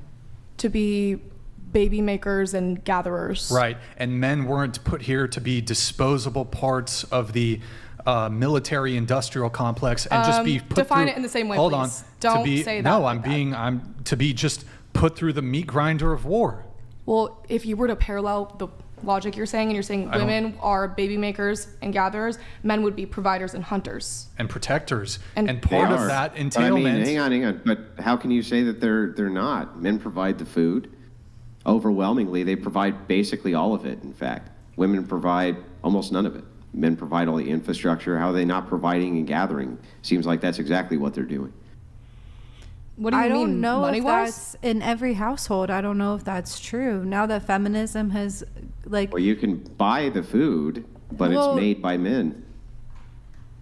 Like sure. they're in the farms and they're in No, the they're slaughterhouses? Yeah, Well, who do you yes. think is making all the food? Do you think Yeah, it's a bunch of most. women out there with hoes and they're going, ooh, and they're hiking up the cabbage? Like, what do you think's going on out there? On Well, those not farms? only is it majority men in agriculture, how do you get the food from point A to point B? Men are overwhelmingly, for example, truck drivers. I don't think that anyone was. But let me double down a bit on this. And then how do trucks run? Well, they run on oil. Men are overwhelmingly the ones who are, for example, in the oil industry. Who takes care of your children? I don't see how that's really Well, relevant, generally but- not their mother, unfortunately, you're because looking feminism at the demands that things- mothers. I'm going to answer your question. Generally, the mother is not taking care of the children at home, which is the most optimal system, because feminism has demanded that women go into the workplace in order to have these crazy social safety nets. So we actually outsource the raising of our children to strangers. That seems less than optimal to me. But who are those caregivers typically? Are they men or are they women? Generally speaking, women are doing the same jobs that they've always done, yes. So they're in teaching roles in service industry. That's basically what they mostly do. And I don't even see why there's necessarily a problem with that. It's fine for your child, I guess, to go to school in kindergarten, have a kindergarten teacher, but I think that outsourcing your child care for the purpose of you going to work is a less than optimal system. That seems to be something which is far more oppressive to women than any of these systems that you've cited. Well, this was a system designed by men, so maybe you should talk to the men about why women have to go and work. It has not been. Women, since they've had egalitarianism, have been able to vote on these systems and have definitely had their input and have reformed how these systems operate absent patriarchy. That's not true that women have no say now and that this is a patriarchal system. Women, by and large, they vote almost as much as men do. I wasn't talking about political power necessarily. Well, I mean, even institutional Even though, power. I mean, look at the ratio is- in Congress. I mean, like, it's pretty obvious who's in power. How is that obvious? Just look at the numbers. You love to look at numbers. Yeah, but the systems themselves are not just designed by Congress, but by lobbyists, by women inside of educational systems. There's all sorts of pull and thrust because now women are political pawns because they can vote, right? Sure, I guess you could say that. I wouldn't reduce women down to political pawns, but Well, I mean, but your overlords in Congress would, wouldn't they? they would, wouldn't they? Yeah, they would. They would. Yeah. So that's how they are viewed, men and women, as just being a demographic of voting pawns. Are men political And- pawns in the same way, yet they have to go into the draft? Yeah, men have also been political pawns. That's correct. But when it comes to the draft, there's no real way around it because you cannot have a fighting force which is equipped by mostly not men and have it be effective. There's no good way around that. Well, then how is it oppression, to your point? What do you mean? Well, it would be oppression because there's no additional privilege that comes with the expectation, whereas in the reverse, that would never be the case. What sort of privilege do you think that women would have absent an expectation? I'd love to know what it is. Can you give me an example? Yeah, like men have to go and get drafted and go fight in wars. Women do not. What is the privilege that men get for having that responsibility? What's the privilege that women get for bearing the children, getting to stay at home? The Yeah, government that's a doesn't huge force you privilege. to get pregnant. First of all, hang on. I'll just answer directly. Yeah, that seems like a huge privilege. Okay, well, I'll take my privilege and you can go out on the battlefield as a man. Okay, so what? I guess all that equity was just bullshit. I didn't say that.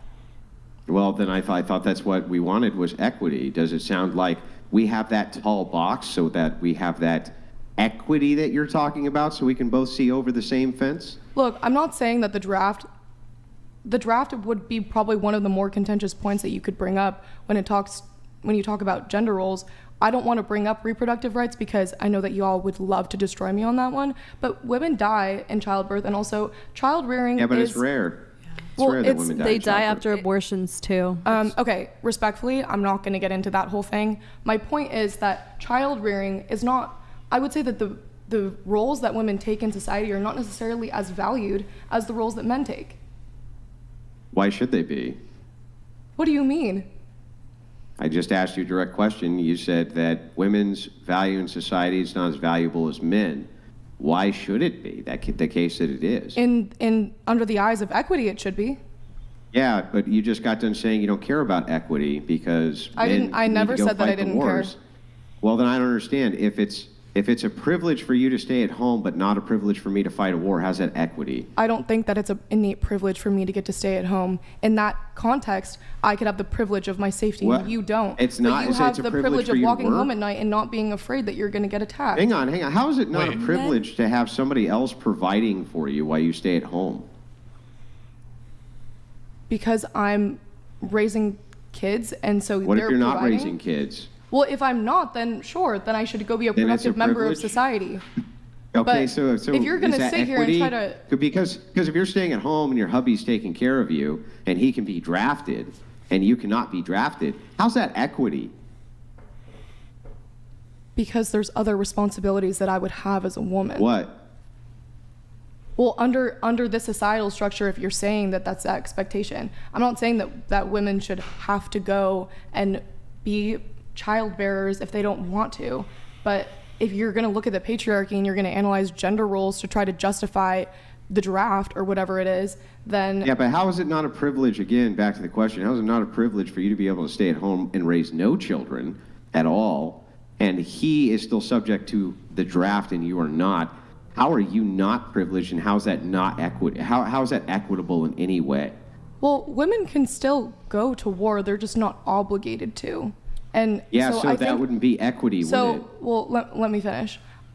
You're right. Under this argument, that would be the case. But I just, I don't know. You're right, I have a hard time with this one because you are subjecting men and not women. But the thing is that who created the draft? I'm pretty sure that it was men. Why were they not subjecting women to the draft earlier? But why were they not subjecting women to the draft earlier then? Because women took over in the workforce. Because women are ineffective soldiers. Okay, well, then go be an effective soldier. Let me add another argument to that. So on a macro level, for example, if a society were to send large swaths of young, fit women, able-bodied women to war, let's say it's a civilization, you need women to be able to perpetuate the population. So a man can impregnate 1,000 women, but a woman can only be pregnant with one child at any given time. So on the macro level, it does make sense from that component. Like if the society is like, okay, we're going to send 20 to 30, 40, 50% of our able-bodied citizenry, and that same cohort of people, if it was women, would be the most fertile too, at least from a historical perspective. From that sense, it would make more sense to send men, because you'd be better able to replenish the population of a society. And so with that logic, then is it innately just a privilege for women to not be subject to that, given your logic that men would be more effective? Not anymore. Right, well Yes. then, yeah. Yeah, how would it not be? How would it not be that you're privileged just because you cannot form a task as effective as somebody else, therefore you get some bonus that they don't get? That's the opposite of equity. I see what you're saying. I still don't agree that it's innately a privilege, because you're kind of going with this logic. It's the opposite of equity. How could it be anything other than the opposite of equity to say, because you cannot perform the task as well, that therefore these people do, but it's equitable because of that? That makes no sense. because in your view, society would be upheld in that sense because you're not sending... Yeah, but I'm a patriarchist. You're the feminist. In my view, you're yes. pitting us against each other in a way that's really just not productive. Like, I'm trying to understand what you're saying, and you're just trying to make it wrong. Well, I'm going to explain it to you so that you understand. So it's fine for you to do an internal critique. I'm fine with that. But I'm doing one as well. My worldview is that I believe in patriarchy. I'm a patriarchist. So I believe that men deserve to have additional privileges that women do not deserve to have because of the force applicator society relies on that men bring to the table. You, as the feminist, believe instead that there should be equity between both sexes. That's fine. You can say that you believe that there should be equity, but when I show you a significant problem where equity really can't exist, you just kind of shrug it off, and I don't really understand that. Well, so you think that, and I really hate the idea that we're going to pigeonhole women to just being childbearers, or think they contribute a lot more to society Well, who else than can just do that. it? You're right. What else? Wait. They can't produce anything more valuable than children. Well, yeah, so if you want to talk about the things that are really special to women, really special to men, then you could boil it down to that if you want to simplify it. But I think that this idea that women get the privilege of safety, but also there's a variety of tasks that would be required of them if they were to be raising children. Yeah, and but so the government does not compel any given woman to have children. You could go through your entire life and just choose to never have children. That's actually not true, depending on the state you live in. If you're... What states force you? There's a lot of states that You're have talking about abortion. She's saying that there are states that won't allow you to abort. If she got that's true, but no, the states did not force you to open your legs. I just think that it's funny that the way you're looking at brute force or what is it called, force application, and men sacrificing their lives and their safety to go to war, but you're not viewing women's role in the same way. You're not looking at it that men get the privilege to not be responsible for children and the upkeep of the nuclear family. How do they get the privilege of not being responsible? If you have a child tomorrow with a man, he's going to be responsible. Because you would be providing. Hang on, I'm going to explain so that you understand, because I'll look at it through your worldview. Tomorrow, if you got pregnant in a state where abortion was legal, does a man have any say at all on whether or not you abort? In California, no. No, he does not. So if you have a child, that is 100% your choice, absent him, but he is still responsible based on your choice for rearing the child or not rearing the child. So even if you choose to have the kid, he still has to pay child support. Nobody's letting him off the hook. That does sound like it's equity because it's based on your choice. In this case, this is compelled. This is not based on choice. So if that is true and you do not have that, I do not understand how that could be equitable. Well, I don't think that, first of all, I would say that California would be more progressive in that sense in terms of the feminist agenda per se, if that's how you want to put it. In other states, that's not necessarily the case. Women are not allowed to have an abortion freely in the same way that they could travel to another state. Well, wouldn't you say that's not really... Even then, okay, hang on. Even then, though, right, in all of the states where abortion is legal, does a man have a say in whether or not a woman can have one or not?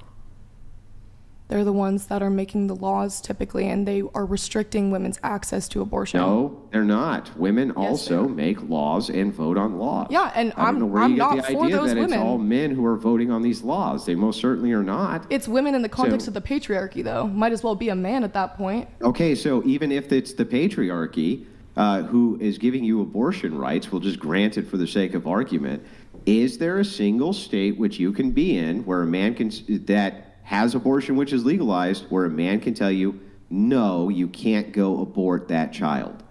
A male citizen could not directly prevent me from getting an abortion under the guise of the law. So then it's going to be your choice. And if it's going to be your choice, and the man is still held responsible for child support, this type of thing, that at least sounds like it has, even from your worldview, equity. But how in the world can you say that there's equity in a draft? How could that be equitable? I'm not going to repeat myself because clearly my argument to you is not compelling. I can move things on a little bit here. Okay. It's just interesting to me. It would be so easy to just say, yeah, equality would be both men and women being subject to military conscription, but it seems like you aren't really prepared to propose that. That's why I used the word equity instead. And you don't have to be for that, and I'm not. And the whole point of equity is that you're not equal in every context. That's the whole point. And so in the context of force application, men and women are not equal. You said it yourself. Yeah, so to each according to their own, and from each according to what they can give. That's not what you said. Is that what you mean by equity? In terms of gender roles, or like on the basis of individual differences? Gender roles. Do you want to repeat it, Andrew, one more time? So communism? I don't put words in my mouth. That's not what I said. No, that's literally what that is. To each according to what they can give, and from each according to what they can give. That's communism. Literally. I think you're oversimplifying my argument. That's Marxist doctrine. I just read it. I mean, it's not verbatim. I'm paraphrasing it, but that's Marxist doctrine. Any tankies at the table? I would love to hear from the women that seem that they're communists. I do feel like it's really hard to know, like, we can only be one gender, so it's very hard to know. I just want to read this verbatim. From each according to his ability, to each according to his needs. That sounds like exactly what you're saying. So from each according to his ability, in this case, men have the ability to be the applicators of force, and so you think it's equitable that they fight your wars. To each according to their needs, in this case, you need to be protected, and so men need to protect you, right? I didn't say any of that. Let me ask you a question. Would you? I think you did, but would you prefer? Okay. For your agenda, I did. Would you prefer? Well, I mean, you agree. You literally said yes. I asked you the question. I mean, I paraphrased it. That's Andrew, true. I but didn't say that I was a thing. communist. I never said that. You're trying to prove I was a communist to what? Be an antagonizer? Like, I'm not a communist. No. I'm just okay. Well, let me just ask you. From each according to his ability. In this case, you say under gender that men have the ability to do this, and so they should, right? I don't agree with the idea that you should take all men in America and schlep them off to whatever country. All men in the U.S. are subject to the selective service. To the draft. Well, isn't that a big fat bummer? It's interesting that you can be so flippant about something as serious as this, especially given you guys the have been interrogating me for like 20 minutes. Yeah, and I also feel like men and women don't know what it's like to be each other. So it's like, all right. I mean, you're coming at her so hard. She doesn't know what it's like to be a man. I don't see how. Hold on. I don't see how that's relevant at all. Well, can I explain? Yeah. The way I feel like it's relevant is because you guys never answered, like, what's patriarchy to you? Because I don't. Okay, no. Hold on. Let's stay focused here. So, just one question. When it comes to the preferred economic model that you would like, currently we have a capitalist system. Would you prefer a socialist or a communist system? How is that saying relevant? I don't think any of us could have a saying, because like, I've never experienced anything but capitalism. It's related to I equity. haven't studied much of them either, so I was kind of just asking her if you want to like, just give a quick answer. Sorry. And no, it's okay. I didn't want to answer. You want me to say whether or not I would prefer a different economic model opposed to capitalism? Yeah, besides capitalism. So either, I guess, socialism or communism. I would say that it's not realistic for there to be another economic model on the global stage. So you're talking like smaller communes type thing, like a small commune? Like a 500-person commune? I just told you, I think... Well, you said on the global stage. Oh, so if the world had not been globalized. So like maybe U.S. What do you think U.S. should be? Should it stay capitalism? Should it change to socialism, communism? I mean, I think that there's a lot of problems with capitalism. Sure. There's problems with communism as well. Absolutely, but would you prefer that model, either socialism or communism, over capitalism? As someone who benefits from capitalism, no. Anybody else here would prefer a different model? You can give me a yes or no. I mean, we don't have to linger. Anybody? Okay.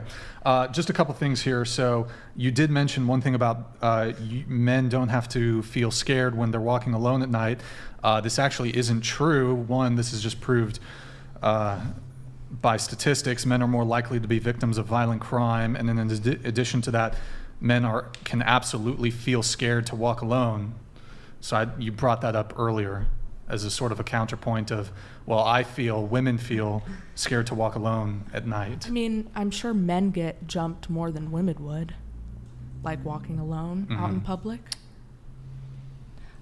Okay, sure. I'm honestly sick of arguing about this, to be frank, so you can take the floor if you want to speak on that.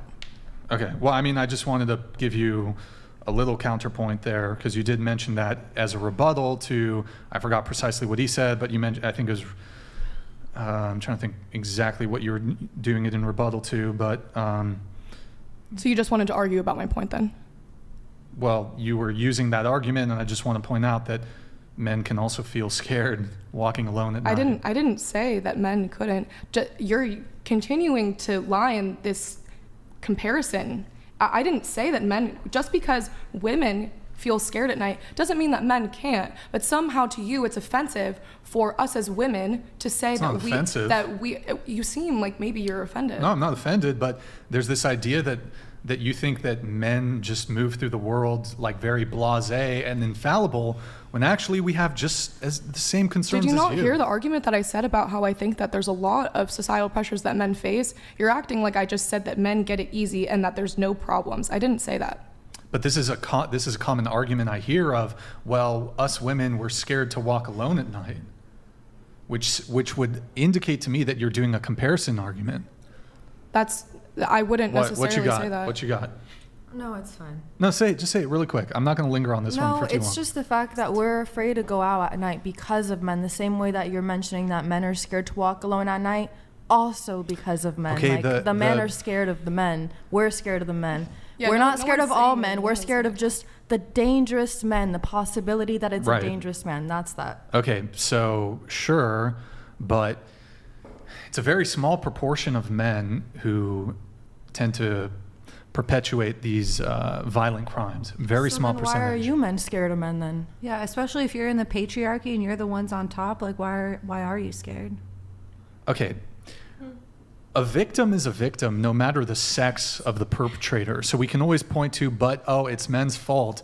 It's kind of irrelevant. If I get stabbed or shot, the perpetrator of the crime, because I share genitalia with them, I'm no less stabbed or no less shot. So it's kind of this sort of derailment of the actual conversation. It's just, are victims less victimized depending on the perpetrators of the sex? I would argue no. I just wanted to point out that men also can fear being alone, walking alone at night. I don't think that you needed a stage to say that. Everyone feels fear. Okay, I'm not trying to take away from your male experience, but here I am talking about my female experience and you're questioning it. Mm-hmm. I'm not questioning your female experience. No, but you did question that very same experience by using your statement of like, men get scared at night too, and then that's when I said the whole but it's not just men, and then your point kind of went everywhere. You're trying to paint it as if this is like a solely or primarily female concern, when if we're talking about violent crime, men are just as likely, if not more, to be victims of violent crime than women. Well, can there not be concerns on the basis of gender? I suppose, but this idea that... You seem to have a big one with the draft. What do you mean? You have this whole argument about the draft, and you're saying that would be a concern on the basis of gender. And I'm here saying that my safety as a woman at night, I was speaking for myself and women, and I said that statement. And you're here saying that I was essentially trying to make it a female issue, and that for some reason that was somehow... Well, your risk of violent crime at night is not increased by virtue of you being a woman, whereas your chance of being drafted as a man is exclusive to the male gender. Yeah, so there are issues that are on the basis of gender. Sure. But women Yeah, walking you mean alone it's, at night there's isn't an issue with there's an based issue on with gender. equity, right? I would argue that it is, and you can tell me otherwise. Moving on from that, a couple people were saying, but men, who are the ones who send people to war? Who are the ones who initiate drafts? I would actually make the argument they've done research on this. So they actually analyzed compared, for example, monarchs. They compared male monarchs to female monarchs, and they actually found that queens were actually more likely to wage war than their male counterparts. So this idea that if we found ourselves under a matriarchy, or we found ourselves governed by women, that the world would somehow be more peaceful, or there would not be war, is dubious at best, given the fact that female monarchs throughout history waged war more than kings.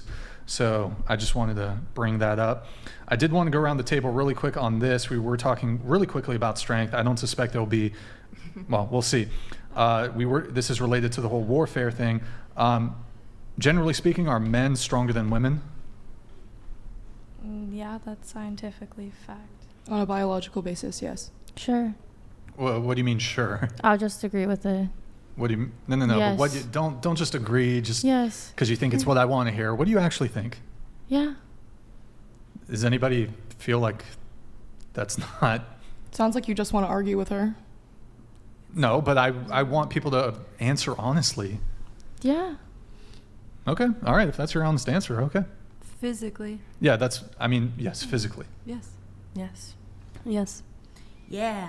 Yes, Okay. men are superior. Okay. All right. We hit a couple things there. I do actually, still on the war thing, who are the primary, here we go. Who are the primary victims of war, men or women? Who are the primary victims of war, men or women? Starting with you. If you're talking about like who's fighting, then obviously men, because that's like who's fighting. Right. Although you could look. I mean, it both depends on how you're men focusing. and women can be victims of war, but I'm asking, who's the primary victim of war, men or women? So. I'm sorry, it's late. It's getting loopy. That's in fine. here. What about you? Are you asking a comparative question to say that one has it better than the other? No, I'm just asking, who is the primary victim of war, men or women?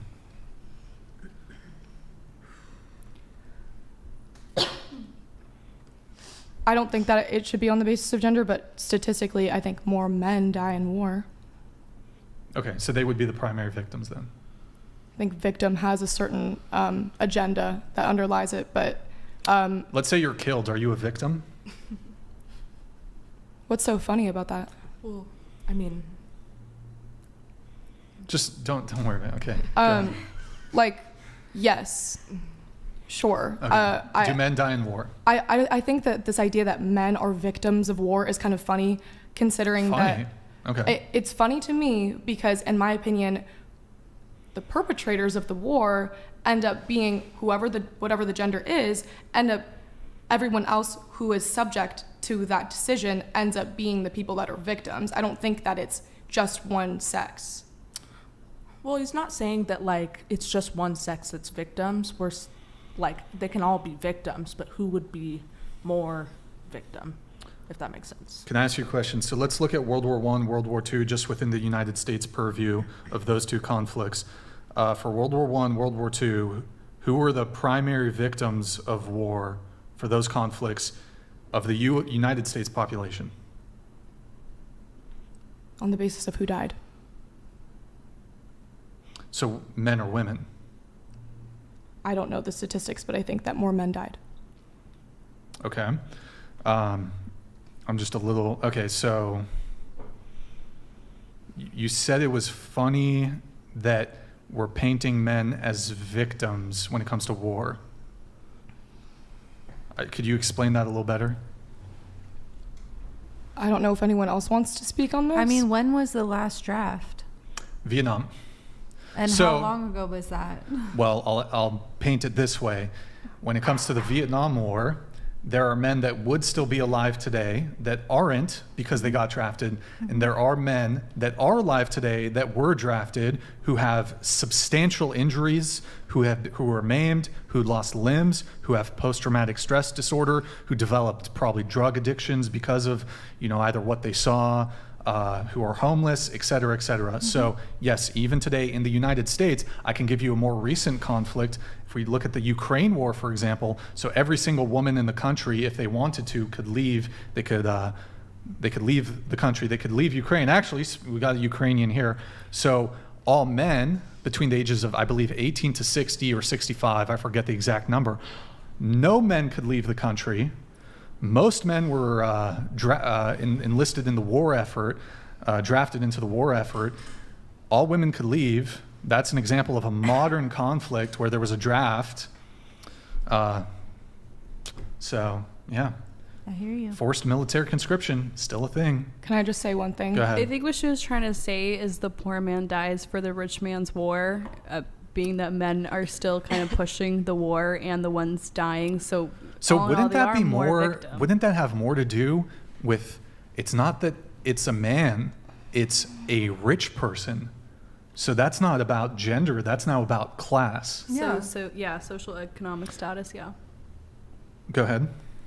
I don't want to take away from veterans because I think that I have a lot of respect, and I don't want to belittle the sacrifice that they made for their country.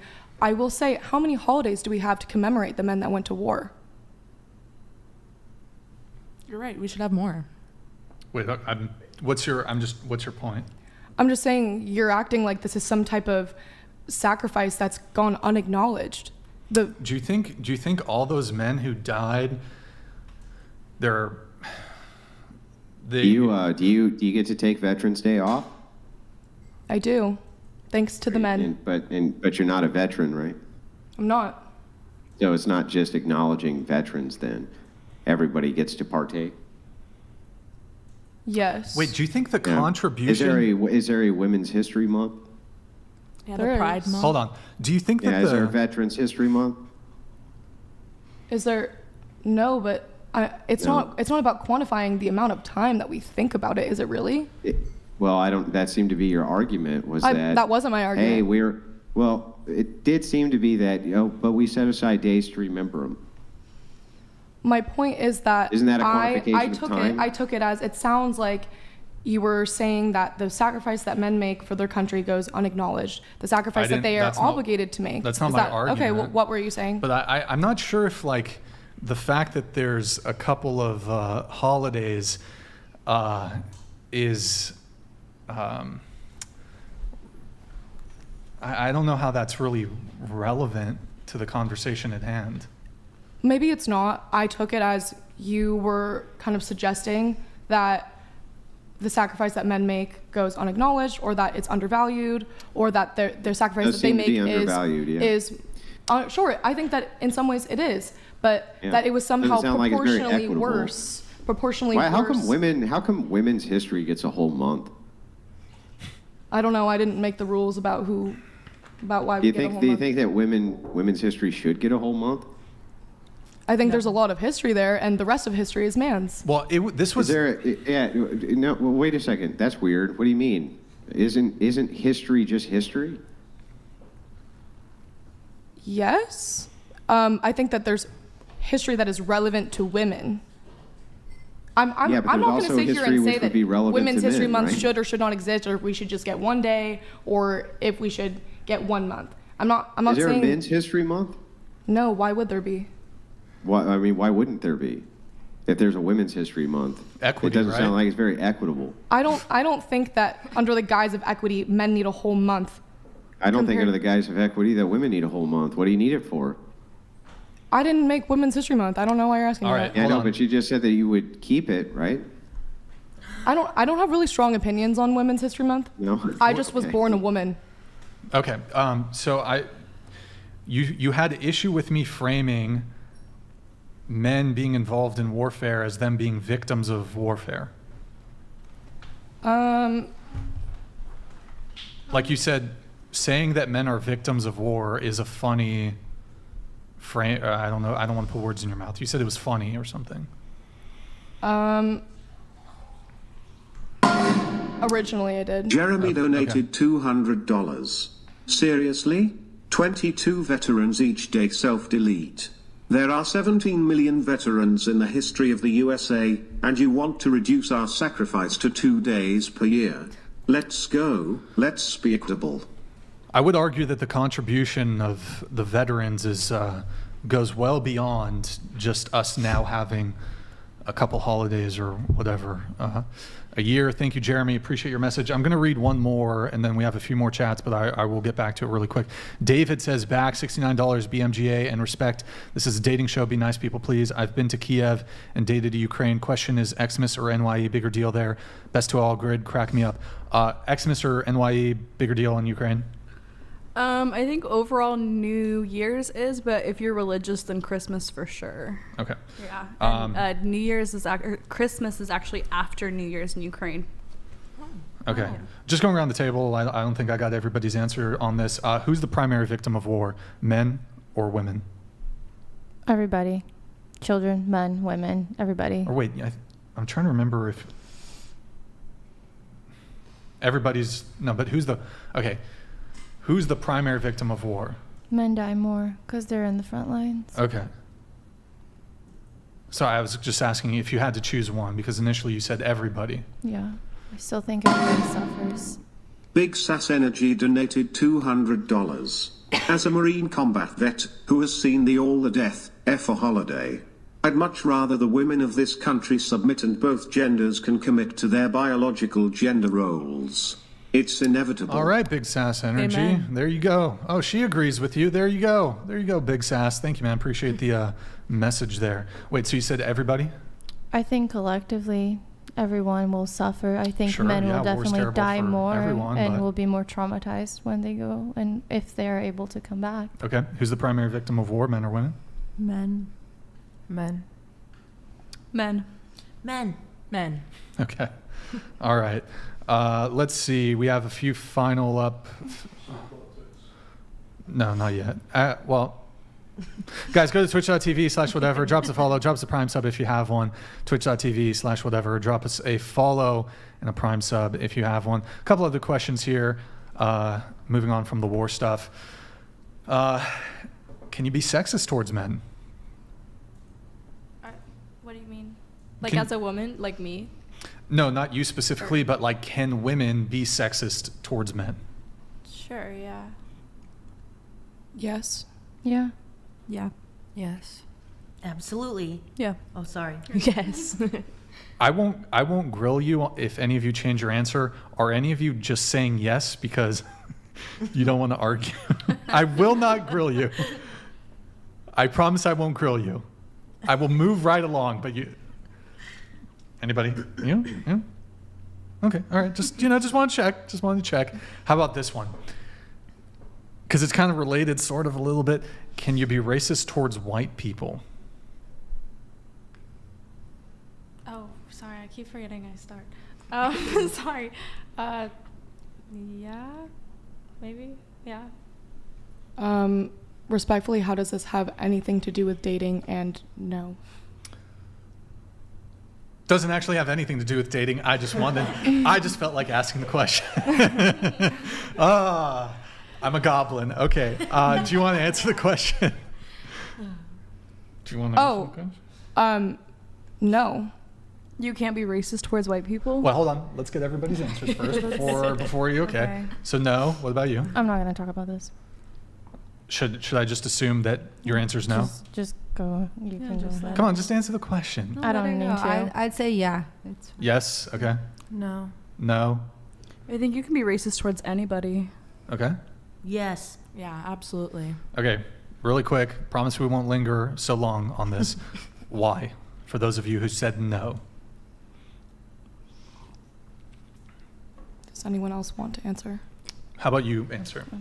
I just feel like you can't really be racist towards a race that has had all the privilege in the world their like entire lives, and it's like maybe you can be racist on a one-to-one level, like, oh, you hurt their feelings, but You can't be racist in the sense of like systematic oppression. That's that. Well, being racist is just judging someone based off of their race. No, it's not just that, girl. It's systematic oppression as well. I thought the definition of racism was judging someone based off of their race. No, it's not just that. Like I said. Well, there's what's your layers definition? to What's your it. definition of racism? My definition of racism is, like I said, systematic oppression by like a whole institution, a group of people, something that's like actually a force, not just. So I've mean heard. to me and you called me white. Let me you called give me a cracker. You don't think that would be a racist thing to I say? think that you were just trying to be. I feel like at that point you made like a dumb joke that could be interpreted as racist. Yeah, but I don't see that as racism. So you're saying are you saying on the micro level? Yeah, on the micro level, you yes, can try to but be not racist. there is towards no white macro people. level racism Yeah, towards white exactly. people. You get Okay. my point. Yeah. And so I've heard this definition used: is racism prejudice plus power? That's the Yeah. definition that I've heard. Yeah. What about you? Your thoughts on that? Or why? Sorry, yes, why? You said you weren't going to linger, and you said you weren't going to grill us on Well, this. a couple minutes is So, fair. Just a couple minutes. It's been, what's the timestamp on this? Okay, just go ahead. Answer the question. I told you my answer. No, I mean but why? Why do I think that you can't be racist against a white person? Mm-hmm. Because I would go along with the logic that racism is prejudice plus power, and white people in the context of American society have systematically been the people who held the power. You can go back to the genesis of America. Any quick thoughts on this, Andrew? Yeah, I mean, I would just move on from here to something a little more lighthearted. Yeah, I just want to say, Andrew, the debate goat doesn't want to. Okay, all right. Well, I mean, I would like to engage in it, but I don't feel like if we get into this, you and I'm really good faith about it. Do you really have any interest at all in tangling up on this? Because I would like to get into it with you, but you just seem like you're just kind of adamant about moving on from here. You would be right. You would be. She says you would be right, Andrew.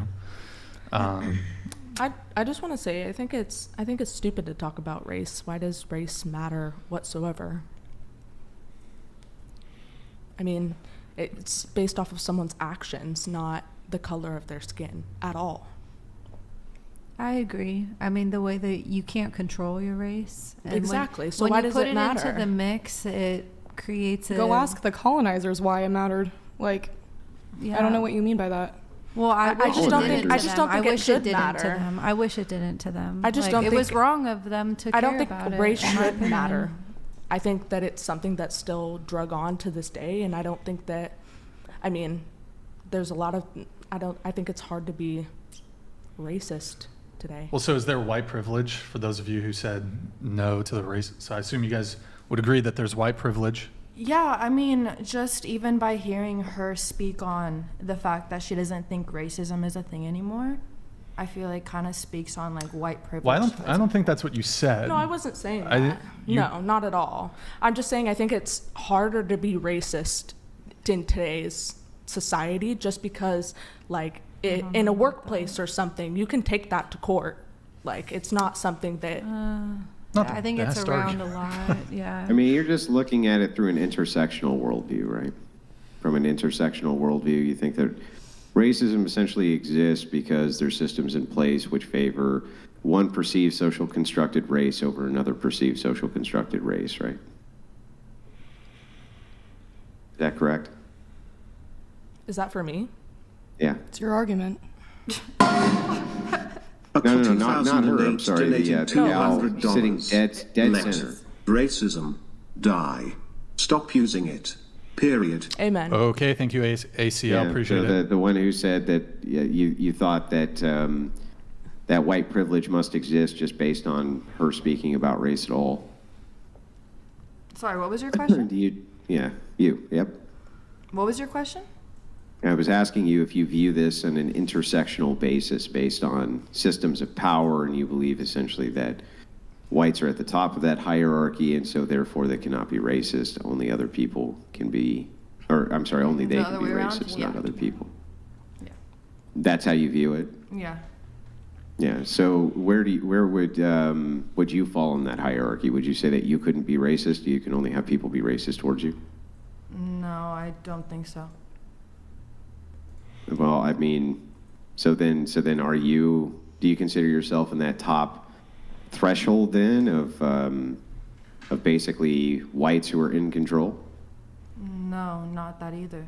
I think that I have the ability to be oppressed, and I also have the ability to be the one doing the oppression. Okay, so you think that people can be racist towards you? Yeah, I'm Hispanic, so I fully believe that I can be the oppressor and also be the one being oppressed. I'm So not at the in top your of the worldview, hierarchy, and I'm Hispanics not are at the essentially bottom. white, or Huh?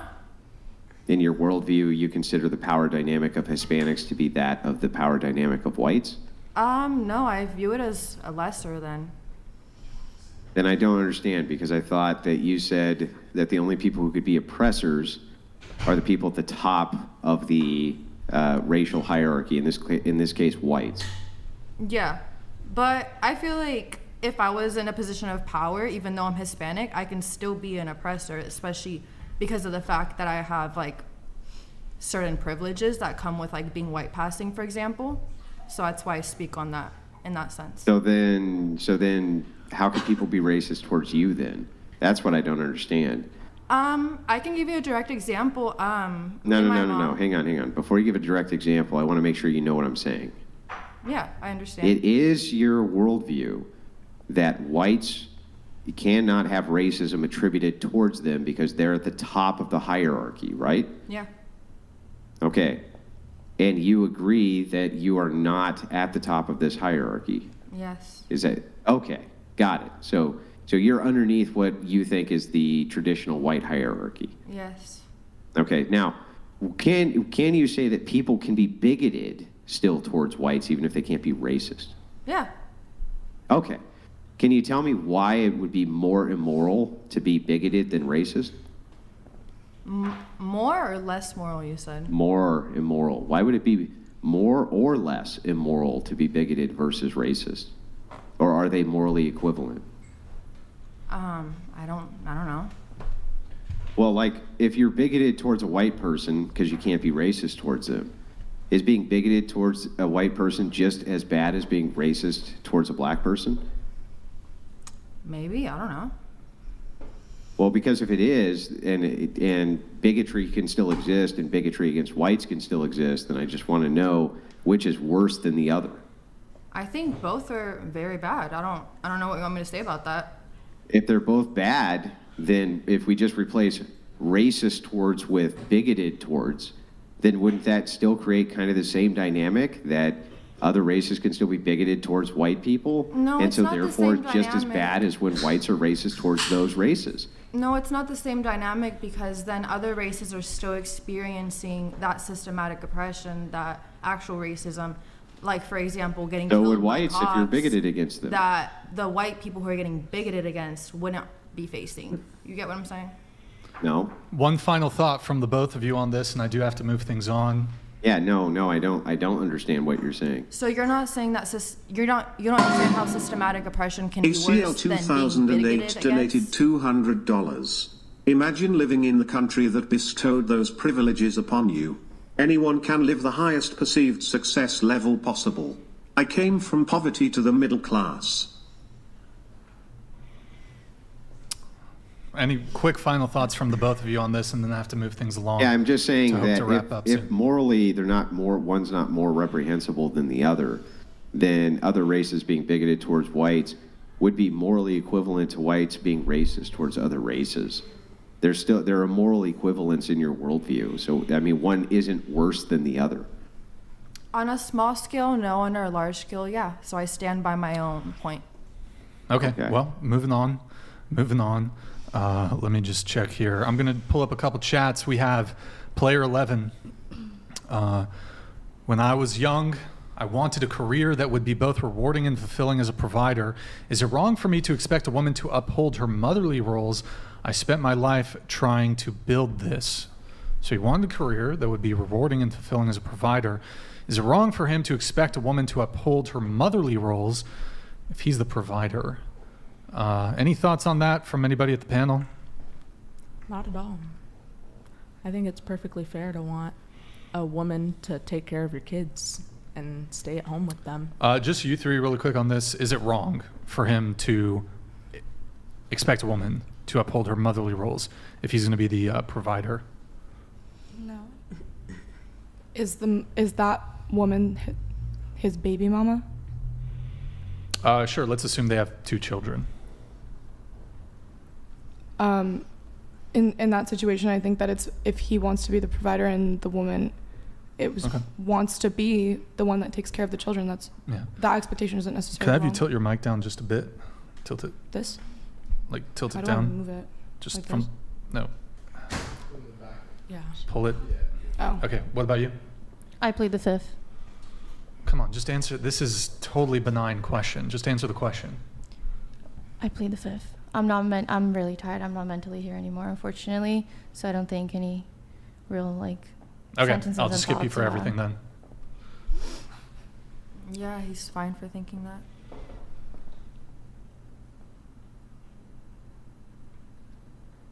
You guys can answer. Okay, fine. I'm moving Yeah, on. yes, I'm just moving that's on. perfectly fine, yes.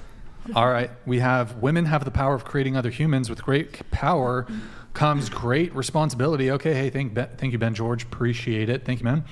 We have GR Gracie coming in here in just a second. Thank you, Ben George. Appreciate it. And then we have GR Gracie. Ladies, how about a compromise? Men get drafted off to war while women take their places as roofers, sewage plant workers, asphalt layers, and laborers. For shizzle? Sure. Okay. Thank you. Thank you, Gracie.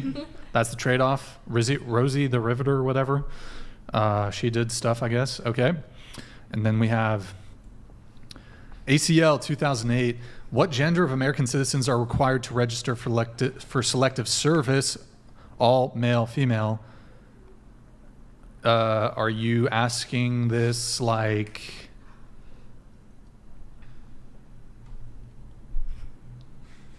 The answer is male.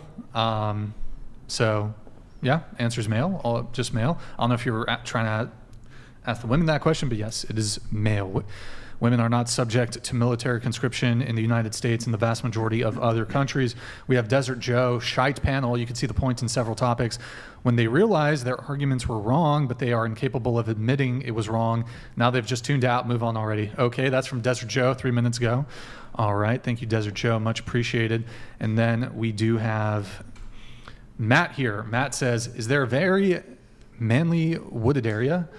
Maybe Texas, Mississippi, in a very berry wooded area that we can remote in the people who prefer to be with the many bears, like Andrew Wilson remotes in for the next episode. Needs to be a good live feed area like Yellowstone bear territory. Okay.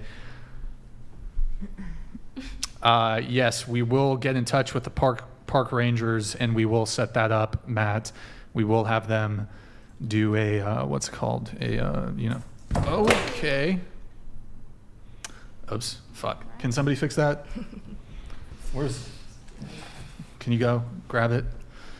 Welcome to the Whatever Podcast. Fucking the walls are falling apart. It's ridiculous. Thank you, Matt, man. Appreciate it. Let me just see here. We will do a quick shout out. Yo, guys, go to twitch.tv/whatever. Drop voice crack. Nice. Drop us a follow and a Prime sub if you have one. Twitch.tv/whatever. If you're watching us over there on Twitch, we have almost 2,000 of you on Twitch. So drop us a follow on the Prime sub. Thank you guys. Appreciate it. Last question, then we'll go into a short chaos/roast round, and then we're going to wrap up the show. So let me just check here my notes. Final question. Should we ask a dating related question just to kind of put the bow on the... Is that what it's called, a bow? The cherry on top? Wait, no, there's... Okay, well, let me see the pre-show notes for some of you other guys who weren't really included here. Haley, she's a goat milker. Yep, hit that. Well, then like hit the. Oh, I didn't. Whoa. That's okay. That came out weird. Didn't. Okay. You said. I'm trying to see here what's. You don't agree with not getting married, only having a long-term committed relationship. I understand completely why you don't want to. Also, don't agree with your position on not protecting your significant other. I think you make great points, but also think it's very contradicting from saying you're a man of God. Okay. Well, I see. Okay, I see what you're saying. Well, we won't linger too long on that, but yeah, I'm not in favor of getting married. So, did you want to provide a brief pushback on that? No, I understand. Give these girls some energy drinks. Get them some. You want an energy drink? I know you want come on, you want an energy drink, right? C4, 200 grams of caffeine. Let's just fucking do. I promise we won't do this all night. I was like, I've already had. What about you? You coffee. you need plead the fifth. You need to plead some C4 energy drink into your esophagus. Probably, but I'm okay. I just want to make it clear that guy, he said that all of us looked like we were low energy and mopey because our points had been supposedly proven wrong. I've been talking for nearly 6 hours. And I'm still, I just think that I have my time is better valued than arguing to the ends of the earth about why feminism exists or why men are oppressed for having to enter the draft. What do you want? Okay. I have homework to do and I'm a student. What do you want to talk about? I came here to talk about dating. All right, give me a dating thing. Give me a dating thing. You're the host of this podcast. You give me a dating thing. No, you give me a dating thing. You can go read my show notes then. Your show? Did you even provide? Let me look. Hold on. I DM'd you your questions. Oh, let me look. It must have been more recently. Okay, Audrey. Oh, okay. Nothing. Funny stories. People getting done dirty. Frat hookup culture. Fear of commitment, reasons girls are in relationships versus boys, how boys view girls. Do you have a fear of commitment when it comes to dating? Sometimes. If I'm allowed to choose the topic though, I think that the answer to my last question was the most relevant. I don't know if I don't have a lot of bandwidth to answer it now because I'm sure that Andrew would have a field day with this one because it was mostly a joke, but you guys don't really take jokes the same way that I thought. Maybe you would. So, but you can feel free to read it out loud if you are curious. I can take jokes. I'm good at taking jokes. Andrew, he's a comedian. He used to be a stand-up comedian. He's now a blood sports debater. He can handle some jokes. You want to just say it? It's in the notes. You can just keep reading my notes if that's what your closing remarks are or whatever. I want to hear a good joke. It's not a joke. It's just funny to me. But I think that maybe it would unravel my feminist argument, and I can't have that happen on the show. You want to just say it's it yourself? been happening all night. I don't know why you'd be mad about it now. But see that was a joke, right? It was a joke to you at my expense. That's not a joke. And it was good, but it was a good joke. You could have laughed. It was lightening up the room. It was great. No one's laughing. No. Not even a smile. It was like really fresh of you. I'm like it helped your agenda, but like it's not helping mine, so I'm not gonna laugh.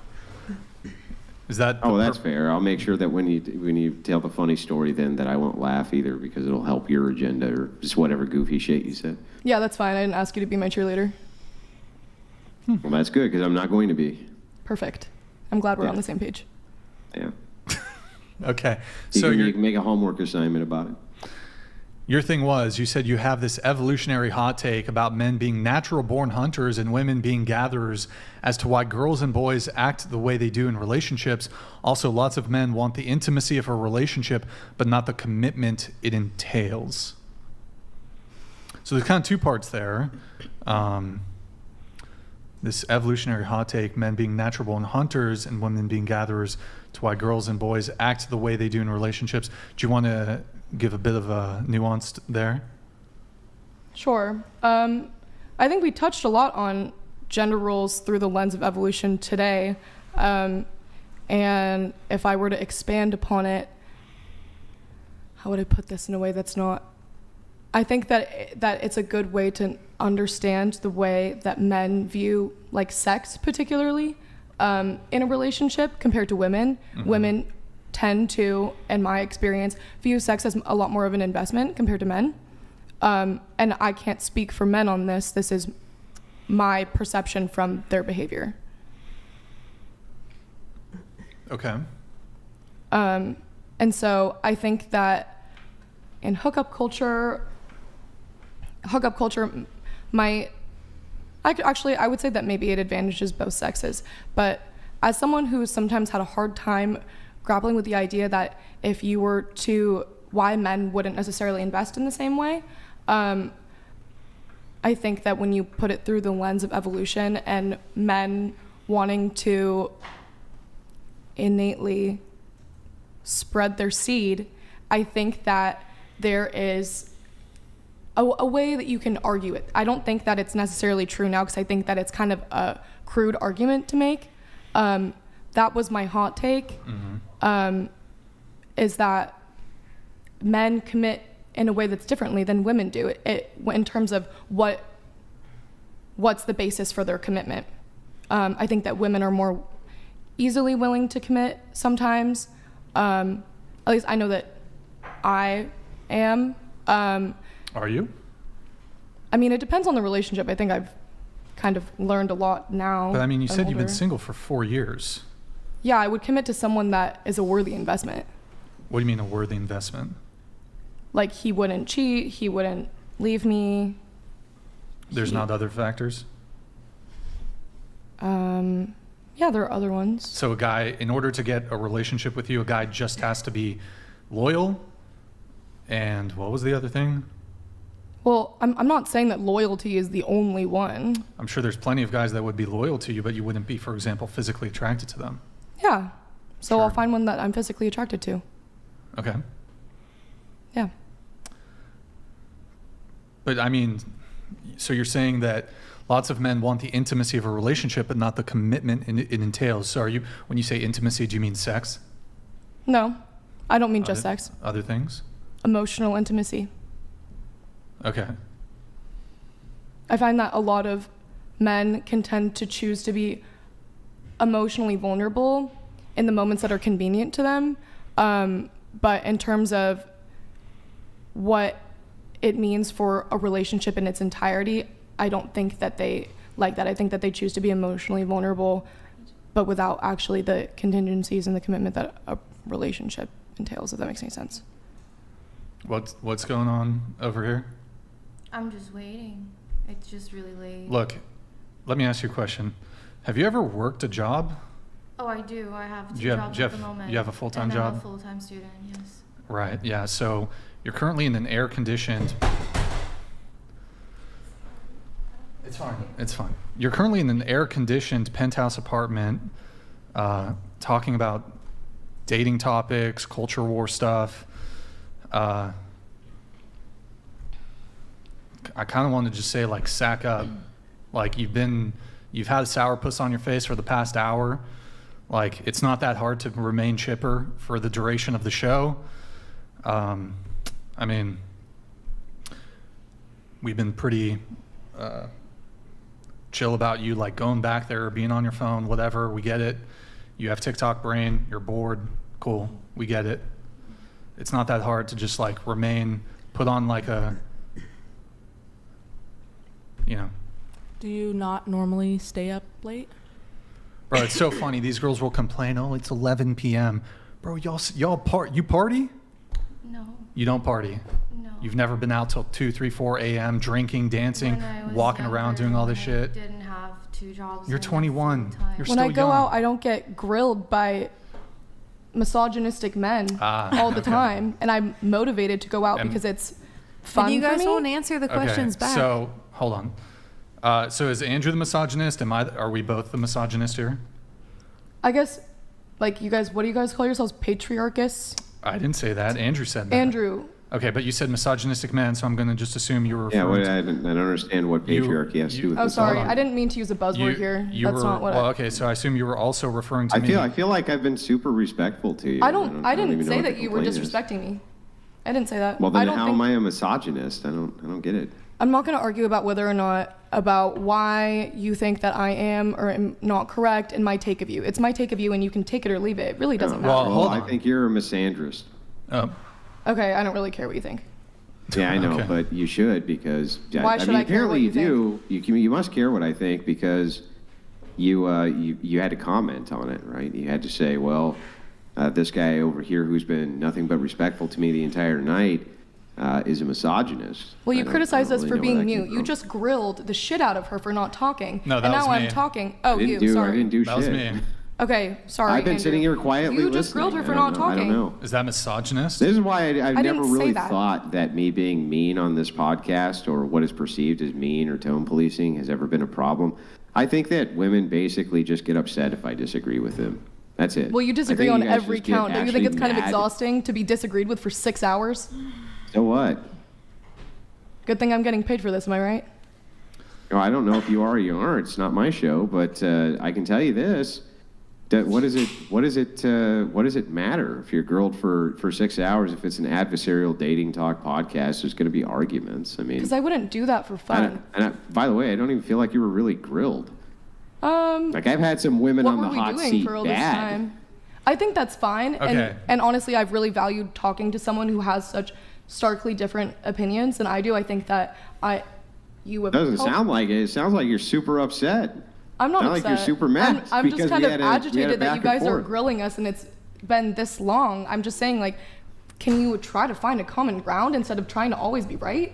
Every single time that you've gone around, you're looking for the answers where you can disagree, and then you're trying to prove them wrong. Yeah, and What then is you this won't answer kind the of argument? questions that we have for you. Hold on, no. Hold on. First off, I'll answer the questions you have for me. Okay.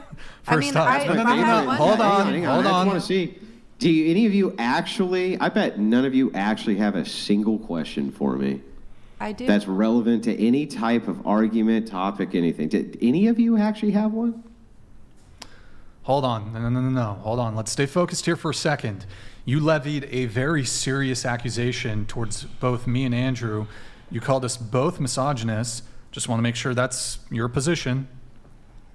I'll use the word. Oh wait, actually, kidding. You're not a patriarchist. I'm not. If it's antagonistic, which is different than a misogynist, and the thing is, I'm not going to retract my statement because Okay, so my then you stance. view. Okay, fine. But the thing is, you're writing that down on your notepad. Like now, you're going to try to argue against me. I'm not even writing anything. I'm not going to just looking at argue my about notes. why I think you're a misogynist. You Okay. could tell me that you think I look terrible. You could tell me you think I'm stupid. Why would I say that? And well, I don't know. If you take it misogynist as an insult, then too bad. I typically, if I receive an ad hom, I don't return it with an ad hom, but Okay. I will just ask, since you use the word, how do you define misogyny? Well, the thing is, I think that misogyny and patriarchy sometimes get blurred. Well, they're two distinct things. So how do you define misogyny? I would say men thinking that they are superior to women. Okay. So what have I said that would lead you to believe that I'm a misogynist using your definition of Every single misogyny? argument that you've made on this podcast, specifically me the ones one. about the patriarchy. What was the argument that I made? You That whined was about being misogynistic. about how you were subject to the draft for an hour. How could that possibly be misogynistic for me to point out a way in which men are disadvantaged? How would that have anything to do with, so because I argued about men being subject to military conscription would be me saying that men are superior to women? That's actually me arguing that men are disadvantaged compared to Well, maybe women. I'm lumping you and Andrew together. Maybe Andrew wants to speak on this. Actually, please don't. Well, okay, you can shift the goalpost here, but you did direct it towards me, so. Well, I'm sorry if I insulted you. I don't really. The thing is, you're arguing with me, and I'm trying to explain myself to you, and I don't think that you really care about what I have to say. I think you just want to be right. So. Well, I'm trying to understand because you lobbied a accusation towards me that I'm a misogynist, and it's not clear. I'm asking how. Articulate how. You Because brought I a bunch of disagree with women you? into a room under the guise we were going to talk about dating, and then did. proceeded to bring up barely, and you proceeded to bring up every hot political topic you possibly could, and then argued against us on our views. And I'm not saying that's innately misogynist. I just think that it was at its least irritating. And you know what? If you don't like the idea of tone police, then that's fine. I'm not going to sit here and try to explain my reality to you over and over again. It's exhausting. Still not clear how that's misogynistic. Well, that's fine. You can figure it but out yourself then. Maybe you can do some internal thinking. I just did. I did the internal thinking, and I still haven't Okay. arrived at Well, then how it's misogynistic. Well, then you and Andrew both said that you believe that that men are superior to women. I never play that shit back. Never said that. You said that you don't think that women should be in the clergy. Isn't that a subordinate? I didn't. I'm not role? even religious. But you look, said for that example, to me looking in my eye. Yes. Well, no. Hold on. So, I'm not a Muslim, but I can acknowledge that in the Muslim faith, my understanding of the Muslim faith, you can't eat pork. That doesn't make me a Muslim, okay? So my understanding of the Christian faith, I can acknowledge that there's certain Bible verses, there's ecclesiastical, theological doctrine, right? That doesn't mean that I necessarily agree with it. For example, I don't want to get married. I agree with her. I don't want to get married. I think that you have come at it like from a hateful stance. To be honest. Now donated $200. Yeah. You're being grilled because your worldview is garbage. Red shirt. Andrew's being exceptionally nice. When you speak, all I hear is a noisy tiredfish. You spoke for 3 hours and said nothing useful. Okay. That's not true. I'm going to shift off her. I'm going to ask you. You said that I'm coming at it hatefully. Mm-hmm. Articulate to me what I have said that is hateful. I mean, I think it would be more about tone, which nobody likes to hear. Quitnick donated $200. It's not the way you say. Back It's not to what you dating say. Brian. It's the way you say. Ask them what their peen size preference is. Uncooked spaghetti, tuna can.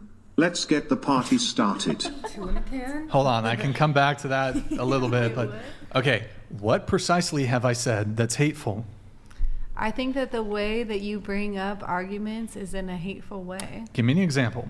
The example would be like even with the man versus bear thing, how you bring it up again and again. Like in my opinion, to me, it looks like you're doing it in order to make women look a certain way. Well, how am I trying to make women look a certain way if I remain? Because you disagree with them. If I remain totally If I remain totally silent and I let all of you not only give your answer but give an explanation to your answer, how is that me being hateful or me trying to make women look a certain way? You guys all gave your answers.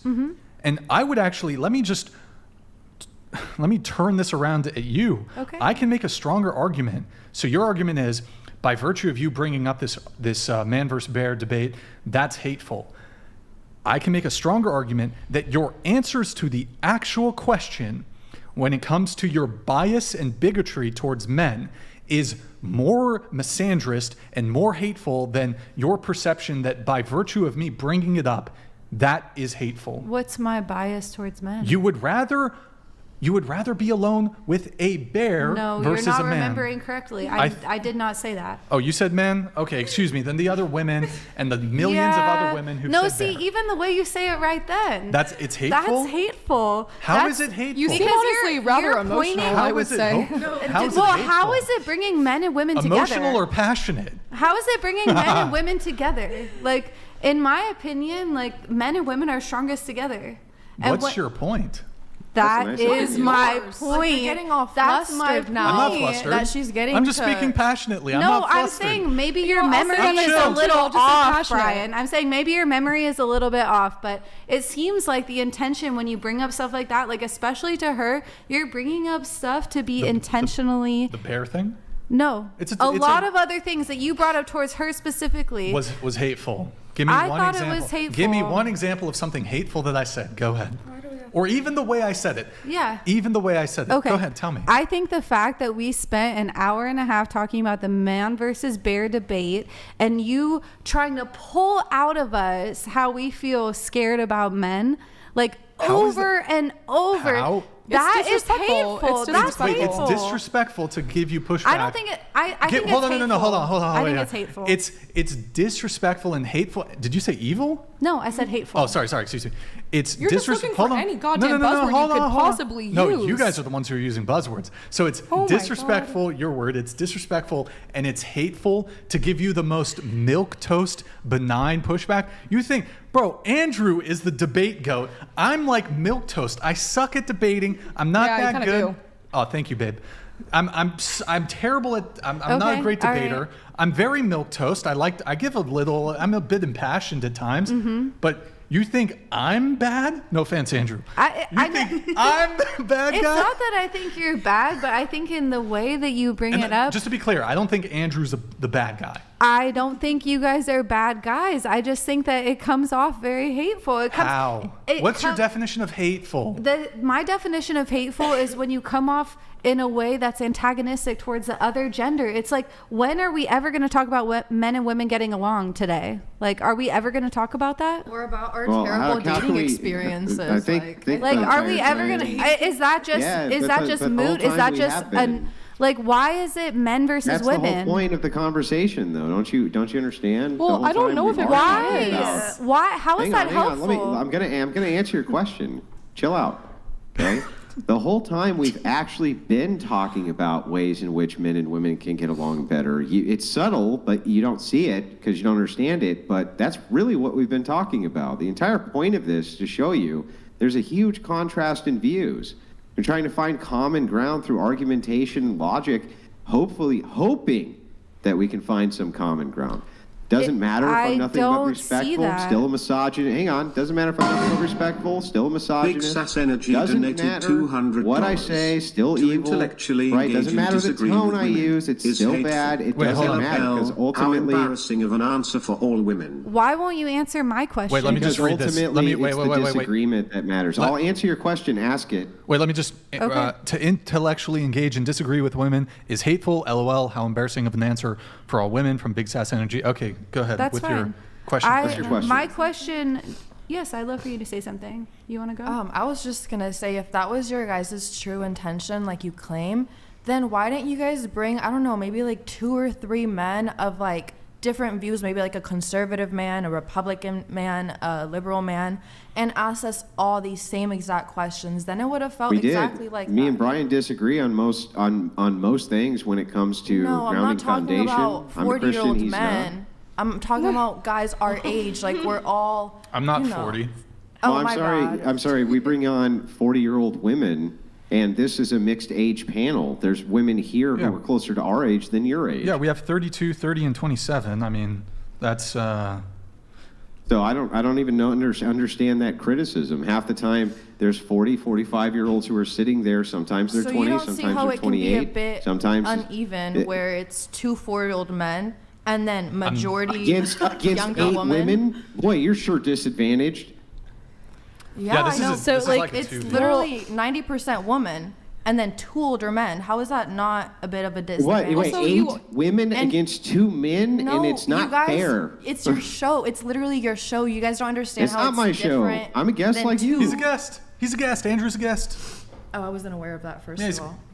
Yeah, I'm a been on the show guest. before. Well, I still want my I've been in the same flow that you have. I've had I just would have less felt a talking bit time than better all of you about have. this I don't know what if you're it talking was about. Guys our age here too. What was your agenda bringing us all here today? Was it really to talk about dating? Yeah, we talk about dating all the time. I will grant that we do frequently get into we get into the, I don't know the right term here, the weeds. We talk about culture war stuff, but it's all sort of, it's kind of related to some degree. Well, because you choose to pick at my experience. Like, you don't listen to it. You came I here did and you listen to it. brought at my expense. What do you mean at your It was expense? well, actually, to your benefit would be a better way to say it. You brought all of us here to supposedly talk about our experiences, and then when we did, you shit on us. Like, when did I shit on you? okay, you know what? Maybe you don't want to use the word shit. If you're going to be so this is how technical- people will use language in a very dangerous way, and they won't be charitable, they won't be good faith. At no point did I shit on any of you. Okay, you know what? If I will retract my word and So say, be more precise. in okay, your- then I will. Brian, is that your name? It's been a long time, and so I'm trying my best to be precise in my language. It's taking a lot of my cognitive capacity at this hour. And the thing is that I came here under a different pretense, and I think that maybe I'm speaking for the rest of the panel here, that we feel a little bit irritated and a little bit disrespected, considering that I think we came here thinking we were going to speak about our experience, and all we did was essentially get argued about your against, and there's experience. nothing wrong with someone arguing against me. I don't like this narrative that they're saying they're just mad that they got disagreed with. Respectfully, You are. The entire time we've been talking to you, it's all been to draw out various experiences in the way that you view the world. That's the but point. it's to draw various experiences that support your agenda. It's not. Well, you're not well, asking wait, me wait. about my Yeah, experience it as a doesn't- woman. When I did, I don't you understand. If I denied it, ask and you you a said it wasn't a question- female issue. Yeah, if I ask you a question, if I'm like, do you think that the sky is blue? And you say, no. And I go, well, but I think it is blue. I can see that it's blue. That's how it's right? felt. Yeah, but I don't understand. How is that not me engaging with your experience? You're engaging with my experience in a way that's not to listen to what I have to say. Right, It's it's to in a way listen to that what I have to doesn't kiss say your so you ass, can and so come you're up mad. with a way to tell Because I me disagree what that you the sky think. isn't blue, right? That's the point. Jeremy donated $200. I have asked twice, all of you ignored me until it was convenient for you. I said I don't want my daughter to grow up like you, and I asked how do we resolve, how do we bridge the gap? Clearly you have zero EXP. Thank you, Jeremy. How do we bridge the gap? I think. I thought this was Andrew. supposed to be about us. Why are you I asking hope Andrew your to daughter answer? grows up to be even worse than us. You hope that your daughter grows up to be worse. Yeah, I hope his daughter grows up to be worse than us. Wow, that's a pretty vile thing to say about somebody's daughter who's not a party to this conversation. Do you want to walk that back, or are you just gonna? See what you're doing right now. It's the exact. You've been doing this for Wait, someone. just how to be long? clear, you think what I said to her is more disrespectful than what she just said to him? I'm not saying that. She just involved his daughter, hoping. He involved his daughter. Did you not read What? his comment? He said he didn't want his daughter to grow up in a society like this. Yeah, like with women like No, us. he So said I women like us, Yeah, yeah. so I said, yeah, his daughter's gonna be worse than Yeah, women and I like wouldn't us. want my daughter to grow up around feminists either. Okay, well, good for you, hon. She doesn't have to go to any type of California school and grow up to be liberal like Well, us. it's not just California. It's all over. Yeah, and you've managed to stay well far away from it. haven't Why you? can't we I actually be haven't. friends? I Why definitely can't fell into the we feminist be movement friends? at Why one ca- point. So No. That's the Okay, thing. sorry. Me too. Sorry. I went very like Sorry, Audrey. left for a Sorry. while Right, no, until I I did. like corrected and went back to being Yeah. conservative. Yeah. So I know like all the arguments and like at one point I viewed abortion as like a women's right type of thing. Me which too. I'm not saying that men should have the right. I'm just saying that the baby is also a human. That's really all. Can we talk about the Daisy thing? How did you get Daisy on here? Hold Can- on. can- Okay, we're not gonna go there. No. We're not gonna go I there. really have thoughts about that. That's a fourth dimensional question. Yeah, we're not going to go there. I'm trying to recall where we left off. If I can get this back on track, so we can hopefully wrap well, up we the left show off soon. at you being misogynist. called a misogynist. Oh, hateful. Last thing. Can you give me anything hateful that I've said, and then I'm going to move this on. Would you answer my question? What's your question? My question is, how do you define the patriarchy and what do you think it's doing right now? Well, see, this is where I differ from Andrew. I don't think that there's actually a patriarchy. I think this is essentially a feminist conspiracy theory. That's it. I don't think that there's a patriarchy because I don't view this dynamic of it being men are in positions of power because they're men. I think they're in positions of power probably more so to do with class than anything. So Thanks I for don't. answering. Yeah, I don't believe that there's a patriarchy. Okay. At least, I mean, there's different definitions of it, right? But this idea that men are advantaged, have all this privilege, male privilege, women have no privilege, women are so disadvantaged, all these men are doing fantastic. As a man, you step into a job and you're immediately the CEO. No. Can I say And something? maybe that's a straw man. Maybe that's not fair, but I think the fact that you're missing within that, because what you said is kind of valid, but what you're missing within that is the fact that men are also disadvantaged by the patriarchy.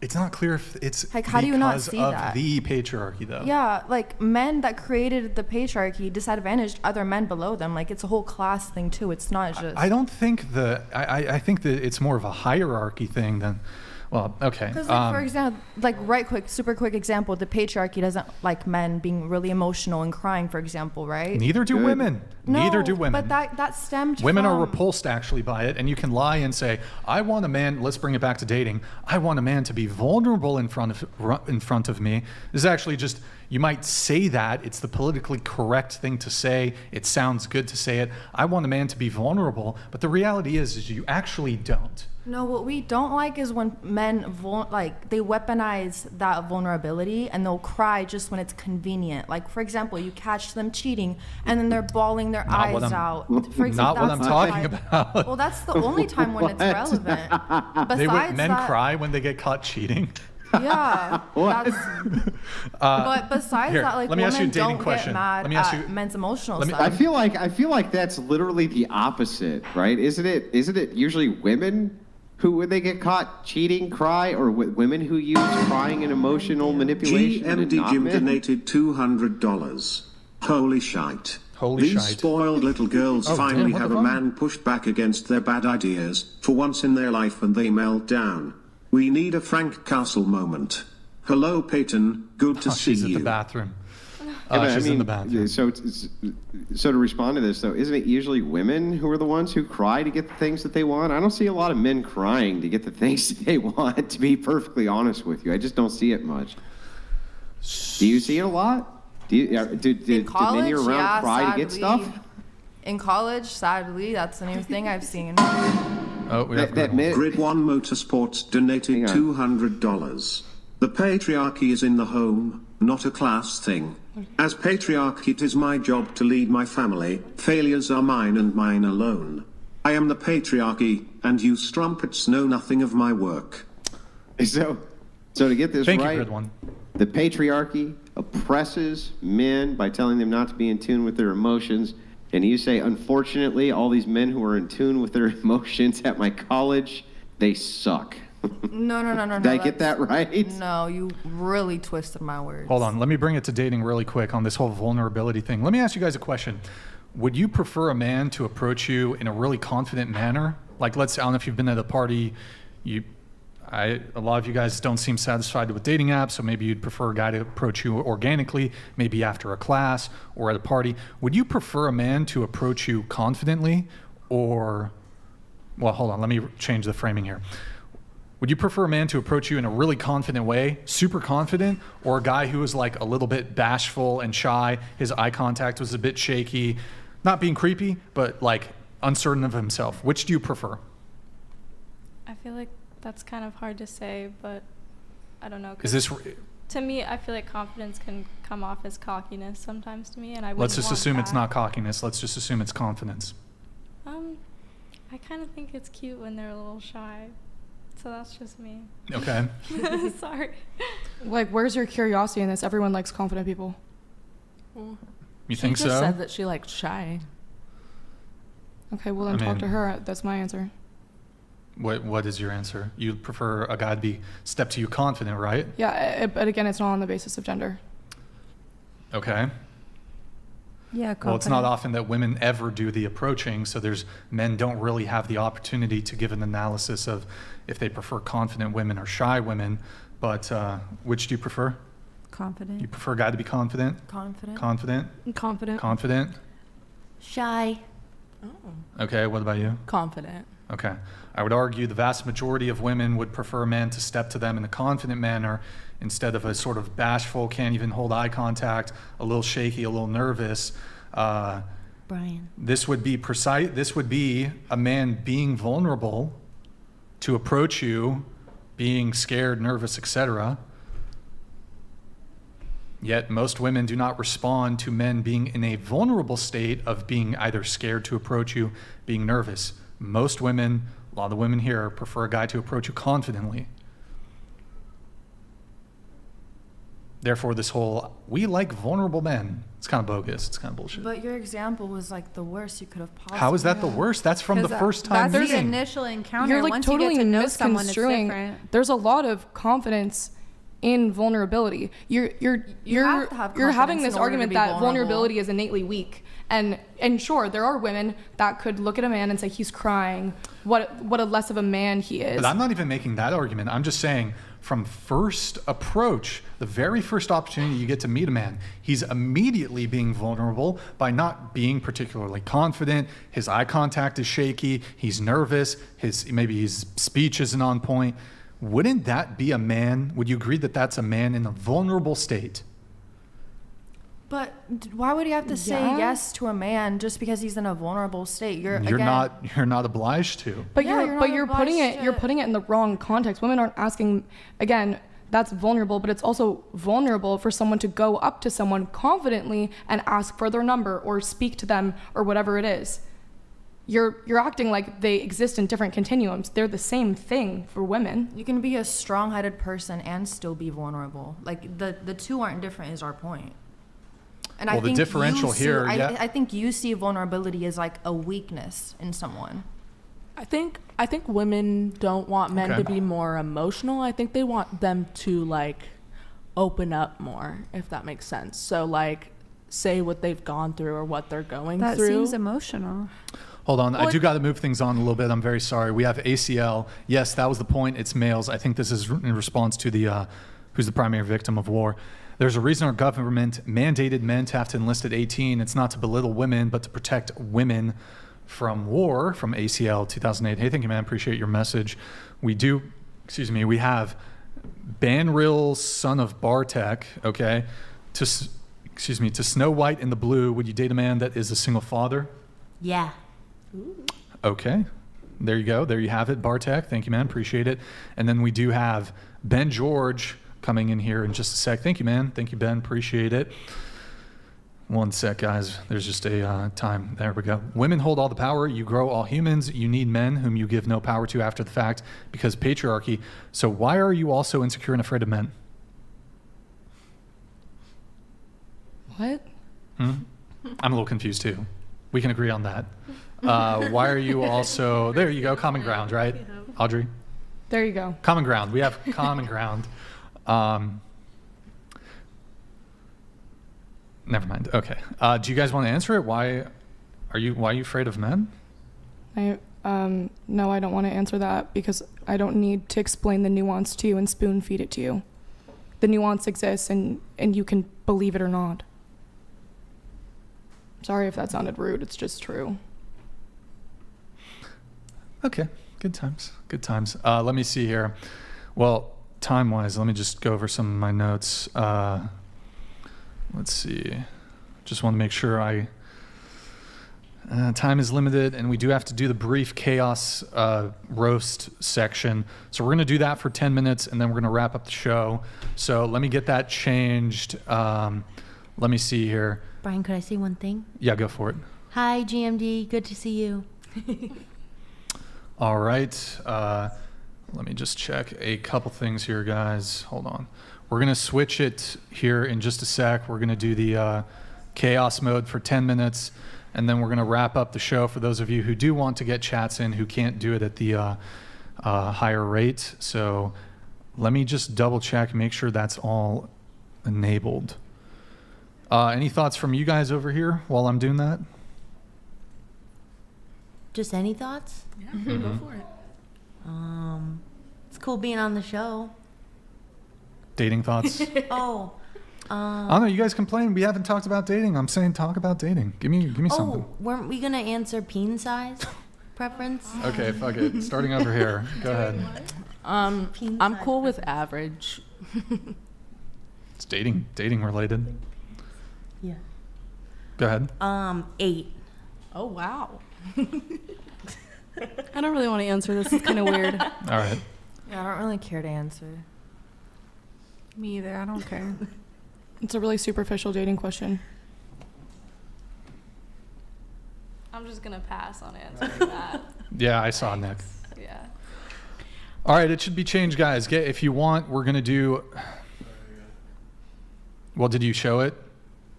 No, I'm going to show it after. Okay. Go ahead, show it. Hold on. Ben donated $20. I don't understand how 80% of the pot jerks off over Andrew. His little room smells like shit. He smokes 2 packs a pod and argues with teens all day. Red cardigan cook. Ditch the greasy leech. AD home. What does that mean? What Real Trump donated $20. What is the leech? Karen Oops, I mean Audrey. face? Please stay in blue states. You are a certified libtard. We don't want moving to red states This is like the roast Nevada. section. I'm praying Trump extends the wall around the left coast. Okay. You guys can respond if you want. You can roast back. Old Man Marine donated $20. White men ended slavery and America allows every race into this country. Stop being so bitter over the past and learn to be grateful for what we have today. You are the racist, minus power. Graal Zulu donated $20. Sorry to the rest of the panel, we weren't expecting Red Shirt to hijack the show. To the girl whose sweater can't stay on her shoulder, thank you for being so pleasant. You too, braces. Oh, there you go. Passionate 40-year-old Brian donated $20. To summarize the Bumble segment, no. So true, though. No. Can we get a sprinkler from somebody? Give me a sprinkler, guys. Give me a sprinkler. Andrew loves this segment. It's his favorite segment of the show. Andrew, show us your vodka. No. God damn, what the hell? No. Oh, sorry. Didn't mean to. I'm sorry.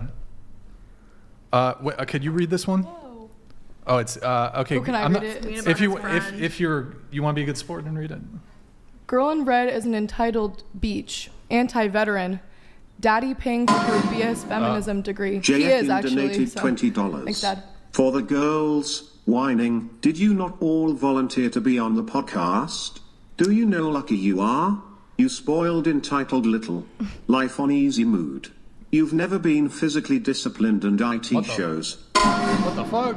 Wow. Ryan Calloway donated $20. Olga Moskalaeva called her mom 3 times while being eaten by a bear. Damn, Anyone who picks the bear hasn't considered the horror of being eaten alive. That aside, great panel. Some bears Much love to Haley especially. Thank you, Ryan. Appreciate it. Haley? Big Sass Energy donated $20. Red shirt, so ideologically possessed. It's obvious to watch her knowingly feel her worldview crumble around her as she gets pushed back and resorts to name-calling and brattiness. What a loser.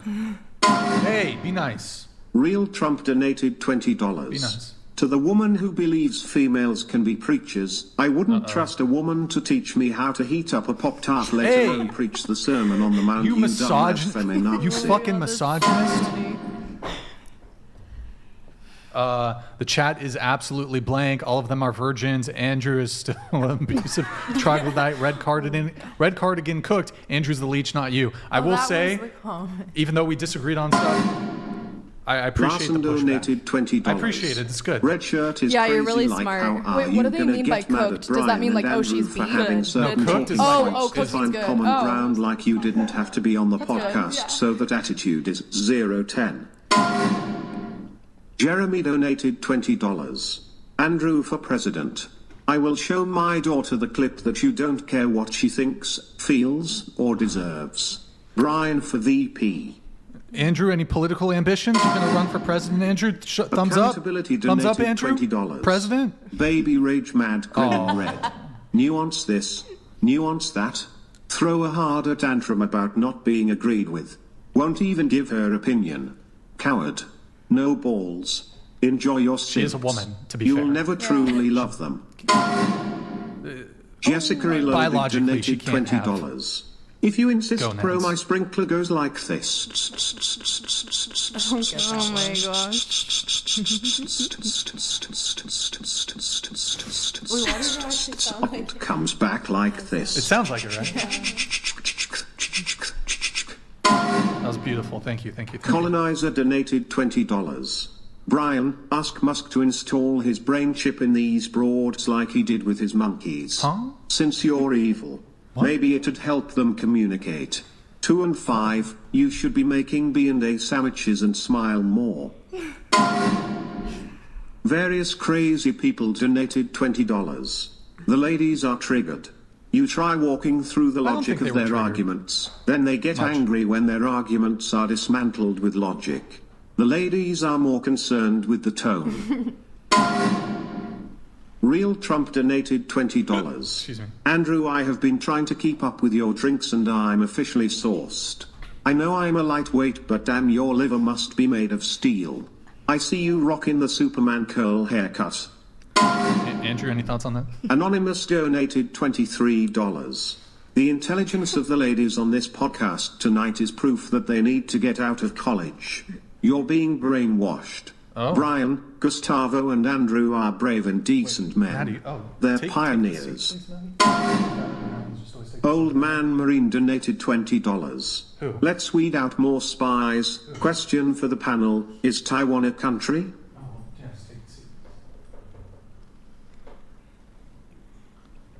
Let's weed out more spies. David Tuzechiak donated $20. Is it Audrey? The red shirt girl. Really do respect you cause you hold your own and are strong in many ways. Keep it up. Best to all. I just want to say I'm not like mad at you at all for like Make pushing the back. I wage actually gap enjoy wider that donated I don't think you're mad. $20. No, It was I- good Imagine content a for you, surgeon actually. operating on you saying, I don't It's good need content. logic. It's good to have A lawyer conversations. I'm not defending mad. you, I Okay. don't need logic. All right, that's good. An engineer designing a building, I don't need logic. Saying you don't need logic is insane. Ben donated $20. Yo chat, the brace face next to Brian is who you incels will end up with. You want to show your braces? All right, there you go. Nolan donated $20. Audrey, you are pretty on the outside, but what happened to your personality on the inside? What do you mean? Okay, if I can be charitable, she's been invited to participate in the podcast where we have adversarial conversations. James _Matadobra donated $20. From red shirt perspective, trying to find out her beliefs equals disagreement equals not listening to her equals her being angry. Vocal tonality and attitude should have been adjusted earlier. Was painful listening. Roses are red, violets are blue, my legs don't work, red, blank Fuck you. Oh. Dark Code 9, shots fired, That's really shots too bad. fired. This Go fuck is yourself. Good this thing is his legs don't work. Yeah. Did you guys see the roast of Tom Brady? Jeremy donated $20. I actually was watching it last night. Tough shite, Andrew and Brian, write in. Wait. What does that mean, Jeremy? What does that mean, brother? Thank you, bro. Thank you, man. Appreciate it. Jeremy talks so much. Raphael Rivers donated $20. Guys, it has to be through The idiot in the Streamlabs. red top might be one of the dumbest young ladies you have ever had on the show. Hey, no, Feminism and Raphael, modern be education nice. have ruined this young lady. I'm not dumb enough to spend $20 on a random show. I've Boom, never heard of. roasted. Rolling Thatch Roasted donated Raphael. $20. The chicken red kept rolling her eyes back. She must have been looking for her brain with us. Lol. Is this the roast of Audrey? Funny. Guys, can you roast Madison, please? Do a little roast on Church Madison. _of roast me. _ Roast me. Scientology Come donated on. $20. This panel is full of Schrodinger's feminists. They're strong and independent, and also abused and oppressed, and will choose which one to embrace depending on the situation. Bear in the Woods donated $20. Throwing a party in the woods. Any That's ladies actually kind of wanted? clever. Come along. No The fact need that they to made be the in account food. just for this. I'll be there. Yeah, that was a good one. I'll be there. There's a bear in the woods. What kind of bear, though? Is it a pole? Ivan Jr. donated $20. Am I Little Little Red Red Riding Riding Hood and her friend Blonde met Mr. Andrew. In return, they huffed and puffed, rambling nothing. Poop. Braces and Platinum Blonde gives some hope. Brain, the panel needs getting before joining. Canada 1ST donated $20.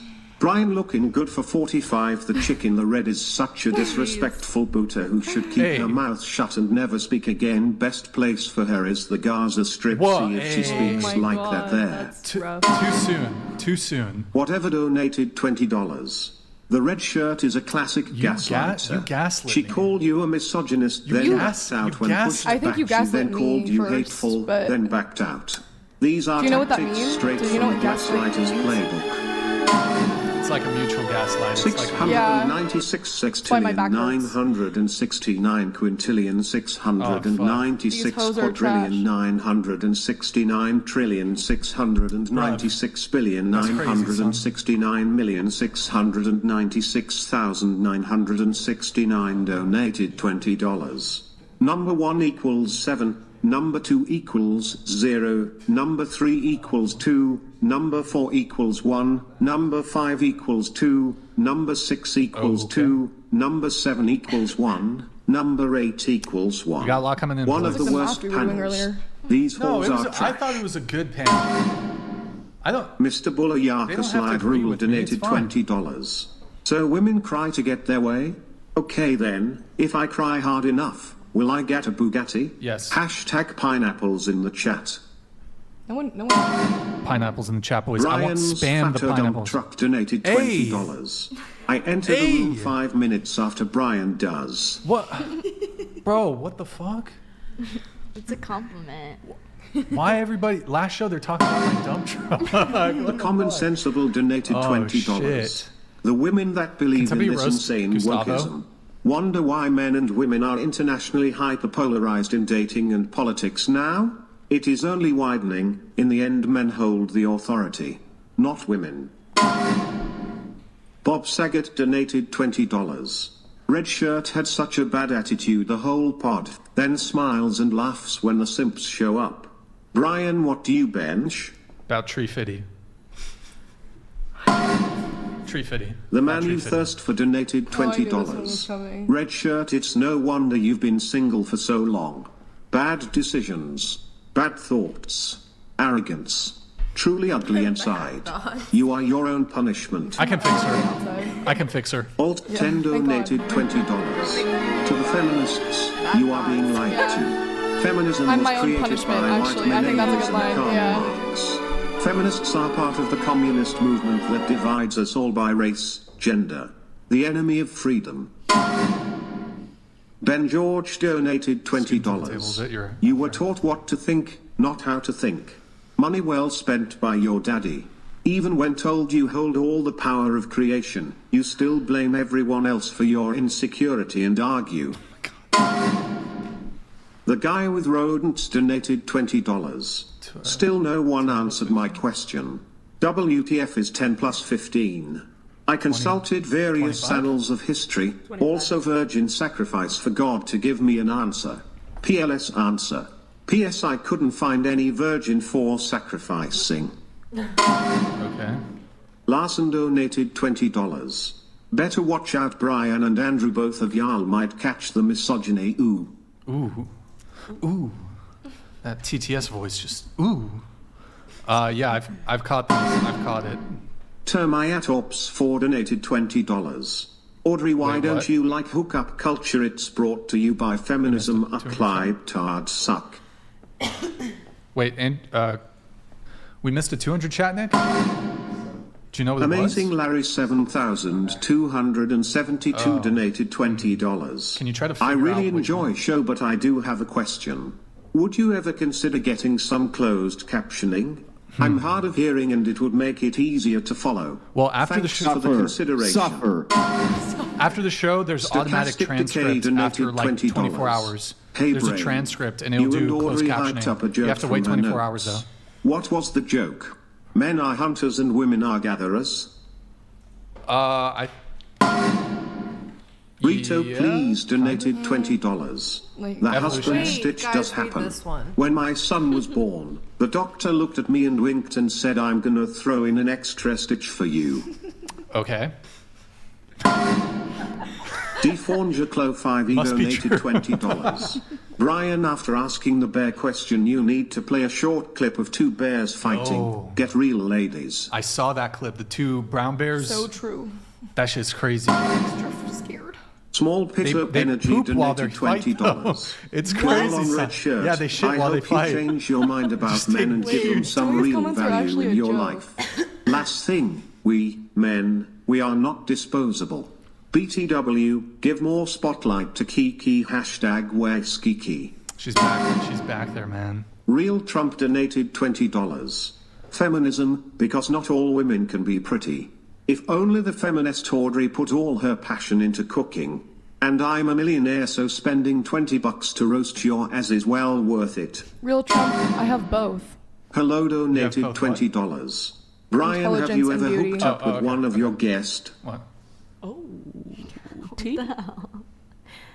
Silence. Yeah, have you? Oh, he's next. 369 donated $20. Imagine thinking red shirt is hot and then having to live with her facial expressions day in and day out. Cruella over there hates men and puppies.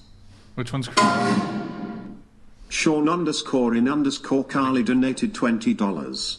I feel like red shirt saying she's not angry is kind of like my wife saying she's not hungry while I'm ordering food, only to have her eat half the order. Yeah, what's that about? I would actually say it was maybe kind of not. like that, so. Big Sass Energy donated $20. To Red, calls TTS donators dumb to spend an inconsequential amount of money for fun via chat, but she surely will desire a high-income man. You're just poor. I'm $300 richer after this. Bucky Larson donated $21. My ears are bleeding from listening to these ladies tonight. Brian, you're the man. I've been watching your podcast ever since Kiko did her rage quit. I'm shocked no rage quit tonight. Oh, man, so you've been around for a while, man. Jess Appreciate Gerald it. donated I think $20. two girls. Jesus, I don't know. I'll buy you a sweater that stays up on your shoulders. Let us Get help this you. girl a sweater that doesn't fall. It's cute. Get her a Jeremy sweater, boys. donated $20. Because you don't have $20 until daddy gives it to you. Red shirt, forehead. Do you roll on Sherwin-Williams or Benjamin Moore? We see the pockmarks and weak wrists. On the ballot, Brian, write in.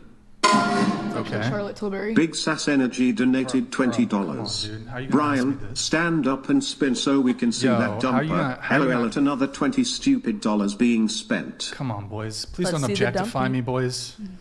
Please. Don't objectify me, okay? Canada 1SD donated $20. Hey. You're not dumb enough to spend 20 you saw red shirt, but you're dumb enough to come on the podcast and speak. It's better to remain silent and be thought a fool than to speak out and remove all doubt. 696969 blah blah blah blah donated $20.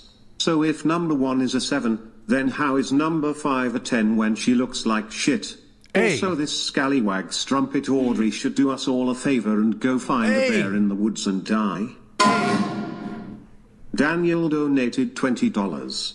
Who is the young brunette or the blonde Ukrainian? Let me get those digits. I can promise our children will be gorgeous, intelligent, and healthy. I will take care of you like a man should. Our guy a bait.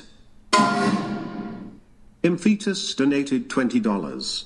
My mommy Daisy was a degenerate and so are many of you. The view from heaven looks very sad. Being brainless won't get you to eternal peace. You will find yourself with fetus killers like my parents. Perfect. Clovertack donated $20.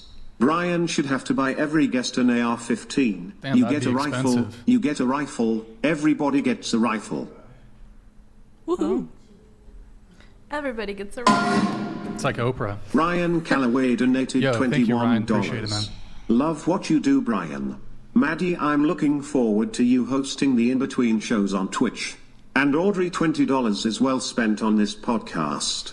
Good job holding your own tonight, though. GMD Jim donated $20. My nephew in the Air Force is forced to spend more time protecting these 304's freedom than time with his own children. Put some respect in your voice when you speak of our military, you ungrateful. Yo, David, thank you, man. Tozechiak donated $20. Talk S to my face, man, do not disrespect This guy Red David's my Shirt. biggest fan. She will tie you into a logic pretzel. I respect Logic debate. Logic pretzel. Okay, thank you, David. Roast Castic Decay donated $20. Brian, no, you're so no, fat no, you no. don't fit in your flannel anymore. Boom roasted. Nick, you got beat up by a girl. Boom roasted. Oh. By a Andrew, you have girl. hairy arms. Boom roasted. Gustavo doesn't know English. Boom. Damn, brutal. Audrey should take the helmet from Maddie to cover that. Hey, I'm getting a glare off my television. She hasn't. Her Yeah, forehead's I'm sure fine. you She's got a voted for normal Biden. forehead, bro. It's just the camera. Maybe it's holding a big fat brain. I don't know. Ben George donated $20. The Warning is the best female rock band. Okay. No, Thank the you. best rock band that exists today. It's giving the Worth the preschool I work 20. at where you're like, Check thank them you for out. sharing. You'll thank They all me. raise their hand. They Yo, say, Ben, like, thank you, "Thank man. Appreciate it, Ben. Anonymous donated $20. The girl in red is disrespectful and the girl in the corner wherever she's at is disrespectful. You can't talk about relationships because they don't wanna answer the questions. Man up and tag me in. Thank you, Anon. Appreciate it, brother. Nicholas Alexander donated $20. Can we talk about futurism? Has been great points by girl in red, and both Andrew.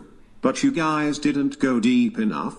Why hasn't there been a female Pope President? We all have value. Did somebody Let's fart? debate.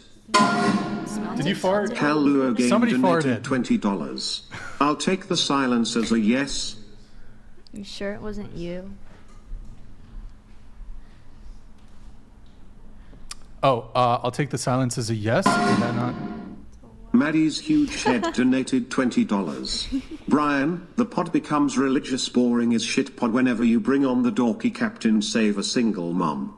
Look at him, that's a bag of trash. Hey. Mr. 10-inch arms and tits. I'll smack his fat ass. Hey, don't. Hey. Mr. Bully _ slide rule donated $20.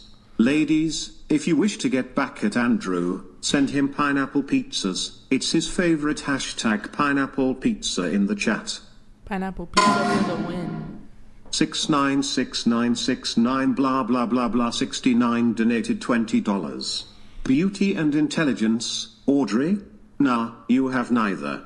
Trust us, we had number 5 fact check it. Come on. You fucking toaster brain strumpet. Hey. What's a strumpet? Lamb donated Like a $20. 304. Like a Andrew, promiscuous all that woman. matters is Australia Like is they're a calling me country like and a- red like looks a like slut, the like a shit hoe? tofu I walked on. But a strumpet.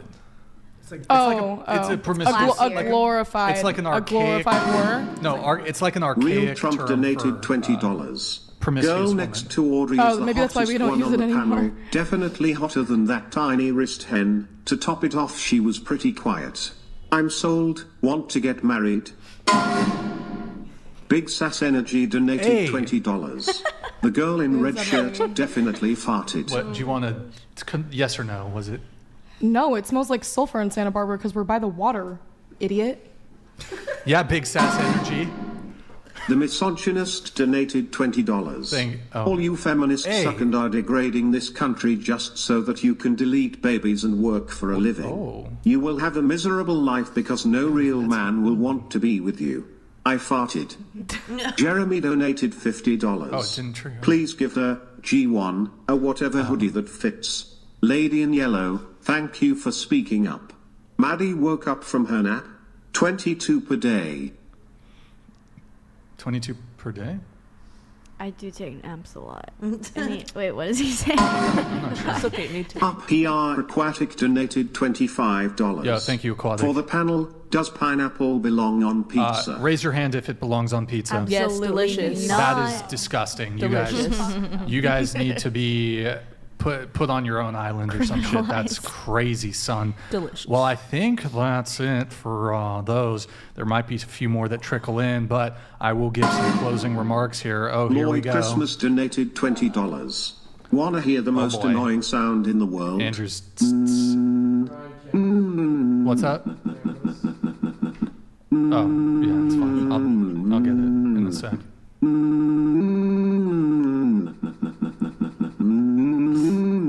It's beautiful. K-bye. It's not that. That's beautiful, Lloyd. Vibrating Dimension donated $20. Oh, here we go. Brian, answer this question honestly.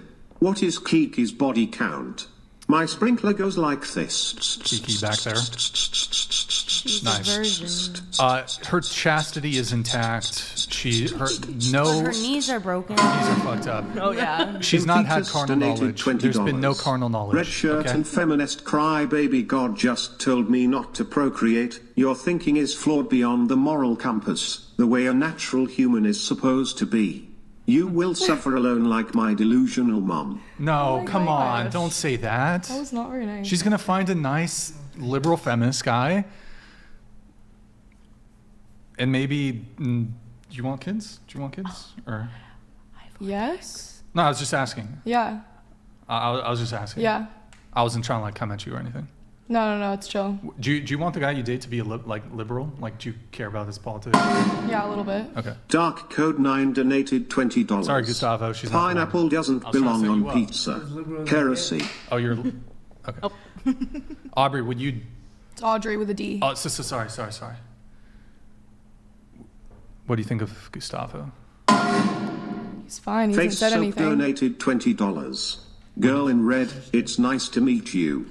Feel free to use me. I'm better for your skin than all the caked on makeup. She's not wearing. She's Oh, actually he's not saying wearing. to wash my face. Face soap. Yeah, you're actually Nolan not. donated Doesn't look $20. like wearing much makeup. Audrey, you complained Brian not doing dating topics. Then when he said choose a topic, you passed it back to him. That's just being difficult. Do you do that with your BFS? Good for you, no rage I quitting. don't have a boyfriend. Oh, yes. Whatever Okay. donated $20. Brian, the girl in red was disrespectful at you, called you names, rolled her eyes when you were talking, and yet you seem to be simping for her. I can fix her, bro. I see potential. I can fix her. Rito, please, donated $20. Should we do the Bo battle? video for Audrey. What is that? Is that the last thing? That'll be the last thing. Then we'll wrap the show. Once these are all in, a lot are coming in now. Bow video. We'll do that one. Grid 1 Motorsports donated $20. That's right, guys. You ladies need to read Rachel Wilson's book Occult Feminism. Buy it on Amazon. I support you buying this book because Andrew gets the money to purchase more firearms. It's in my cart now. It's true. Up PR Aquatic donated $25. Show of hands. Does anyone know how to change a tire on the panel? Show of hands. Okay. And I don't even drive. Was that a Roman salute? You were just. What? Ben George donated $20. Life is like a box of whatever panelists. That's true. What is that supposed to mean? Like, you never know what you're gonna get. Let's go. Thank you, Ben George. Thank you, man. Thank you, Real Trump. Appreciate donated $20. Pretty sure Audrey would have looked like Daisy and Walter's kid. Too bad she decided to rip her into little pieces and flush it down the toilet. Oh, What a okay. degenerate. Ooh, yeah. Red shirt definitely farted. I saw her lift her blank towards Maddie. Smelled lovely.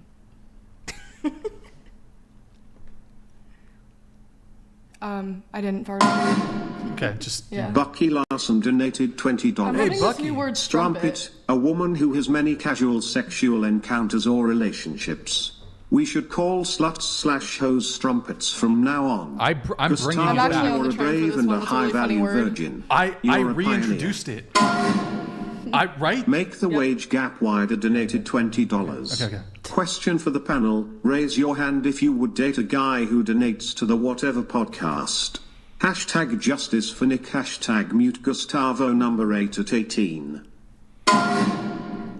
Jack the Tipper donated $20. Some of the women seem to be as useful as Andrew's smoke detector. I know I probably have to explain. He's been smoking like a chimney and the damn thing hasn't gone off. Must be broken. Percy Oakles donated $20. When Red Shirt said hookup culture benefits everyone, Yael had something to say. Get her, Yael. Get her good. I'm proud of you for pulling up your sleeve. Go, Yael. You got this. PR Aquatic Yeah, thank you, donated Aquatic. $20. If you do, I just wanna ask, does it matter how the lug nuts go on? Panel, does it matter? Yes. Does it matter, panel? I think. I don't know. Yes. Me. You don't. I thought David you could change the tire Tuzekiak a second donated ago. $20. If you talk more S about Audrey aka Red Shirt, come to my house. Respect her, I'm sorry, I think he's your fan. He's a big fan. Big Sass Energy donated $20. Red Shirt, got as much as I hate your current state, you do have potential. Good. Stay open-minded, drop the ad hominem attacks and the shitty attitude. People engage you because you can be engageable. That's good. Yeah, it's a compliment. There you Like go. how Oh, Brizzy donated $21. Disavow. I hope your outlook on racism towards Caucasians doesn't come back to bite you. P.S. Throw that dumb thickie back, Brian, just like how throw back that Ben Why and do they think you have a Jerry's. dumpy? What's the deal with that? Oh no. Real Trump they're donated objectifying me. $20. It's fucked up. I know, it's really Gustavo hard. farted. Tough. He's dressed in a uniform from Germany, and we all know how big Chile. fans they were of gas. Whoa. First of all, it's a Chilean military uniform. XDWHX donated Get it right. $20. Red shirt didn't father. That was a queen. God. That's disgusting. Hey. Bet it looks like roast beef too. Well, hold on. We don't shame Nick. Big labia matter. Hashtag big labia matter. We don't shame that Camel shit Motor here. Homie Tony donated $20. Women in modernity will be safer from bears than men when enough bears die from herpes. What? Hashtag conservation. Hashtag save the bears. Don't care donated $20. Sweater girl, you are a real catch. I hope you break from your weird ex situation and get a good man. I think you don't care. I hope so too. You're not a fan of the boyfriend? Big Sass Energy donated Yeah, that was like $20. 4 years ago. Brian, he'll be in the Santa three, Barbara actually, it was area three. on June 22nd No, I mean her. weekend. As a tipper, I demand a date, so I can see that dumper. Whoa, hey, big sass. Hold on. I'm not that easy, okay? Vortex Rango donated $23.03. Can we end the show already? This is taking too long, mate. Yeah, as soon as we get done with this, you know. Thank you, though. David Treasure. David Tuzechiak donated $20. Keeps going. These guys are That insane. other guy claiming to be This is me the game. isn't. We can't leave. We can't Audrey wrap is a this dumb 304. Hey! The tables have turned. David. David's not a fan anymore. He was this whole time. Imphetus donated $20. Red shirt, will you treat your child with mumbo jumbo ring around the rosy gibberish nonsense? If you do, they will cut life short and I will see them float to hell where my mommy Daisy will be too. Free Texanate donated $20. I feel like the gorgeous yellow shirt girl. Love the braces, so freaking cute, and cute blue shirt girl are probably the freakiest of the entire panel. What say you? Come on down to Texas, playful face. boyfriend. Jeremy donated $20. Yeah. Somebody farted. Somebody did. It was strong. It was probably. Ivan Drago _ donated $50. Hey, Maddie, what the fuck? Everyone but Maddie and Blue Shirt and the chick right Yo, next to Drago, your thank left, you, man. Brian, are so pathetic and retarded, hey, possibly whoa. worthless. They make What? Daisy Hey. seem almost normal. Brian, show the dumper chat needs a fix. Yo, shout out to Andrew. Should we get Daisy back on? You think, or He's never coming back. The Don't say Crucible that. donated $21.65. Come on, Brian. Have a show outside with Andrew Live and able We'll do to it. smoke. We'll do it. Make chimneys We will great do it. again. Hashtag debate can I got you, bro. We got it. Meow Meow Meowla donated $20. Andrew's wrong condemning Daisy for aborting her mongrel baby. Whoa. As America succumbs deeper into Negro glorification, this technology will be the cornerstone of any semblance of normalcy. Real Trump donated $20. Andrew, can you please Frank Castle that red sweater girl? Get the fuck out. She's mad disrespectful, rolling her eyes and shite. I bet she scored an A, B, and C on her hepatitis test. Maddie, can you read it? Great show. Another one where we ask girls for their experience and impose our worldviews upon them with strawmans and faulty analogies. Holy blank. I'm lonely. Can I have my $20 back? Okay, thank you, Swaggerino. Appreciate it, brother. Appreciate it. Oh, is that the end? Okay, I'm going to do a raid, those of you on Twitch. Guys, go follow us on Twitch, twitch.tv/whatever. Nick, if you pull that up super quick. Guys, twitch.tv/whatever. Drop us a follow, drop us a Prime sub if you have one. And then I will be doing a raid over there on Twitch. Let me see, those of you who are watching on Twitch, I'll try to get through this. La donated quickie. $20. Acoustic? Is the girl in red acoustic? Are you acoustic? No. Oh, okay. Does he mean autistic? It sounds like he was trying to be derogatory. Do you want to answer? If that was it, do you want to answer that? Ivan Drago _ donated $20. Hey. Red sweater girl is the most pathetic one on the channel. Don't you dare, don't you... I thought it was good. I thought She was did a good. great job. She did good. She did really good. There would have been nobody to argue with. It was good. Well, maybe I would have argued with you and her and also her. But you did the best at arguing. Oh yeah. So You did great. okay. So GG, well played to the panel. I'll wait until Yael is back, and we'll try to wrap up here pretty soon. Once she's returned to the... Yeah, now she's running back. $20. She's like, oh, we can Audrey's answer. RBF is pretty hot. I don't mind listening to her complain at all. Thanks for keeping me up till the X-Men 97 finale. The fart donated $20. All farts matter. Pay $20 every time they comment something. Yep. They all That's matter. crazy. Patriarchy wins again. So true. So true. So true. Okay. GG, well played to the panel. One girl in the blue dress, she had to leave. These two girls, sort of a rage quit. Ivan Drago kind of, I guess. _ donated $20. Send red shirt to fight the Taliban. I think it would be good for her. I'm really not loving the harassment. Do they like some of these people have a death wish for me? No. What do you want? Someone said that they wanted to send me to Gaza. I didn't like that. Okay. They're mean. Yeah, I don't want to send you to Gaza. I don't want to send you to Gaza. I don't think anyone wants to send me to Gaza except for Audrey some didn't random rage guy. quit, so mad respect for her. She's pretty hot. Maddie, talk more. Maddie? I'll just sit down. There you go. Do you have any? Do you have a response to? He just paid you a compliment. Oh, thank you. That was nice. Okay.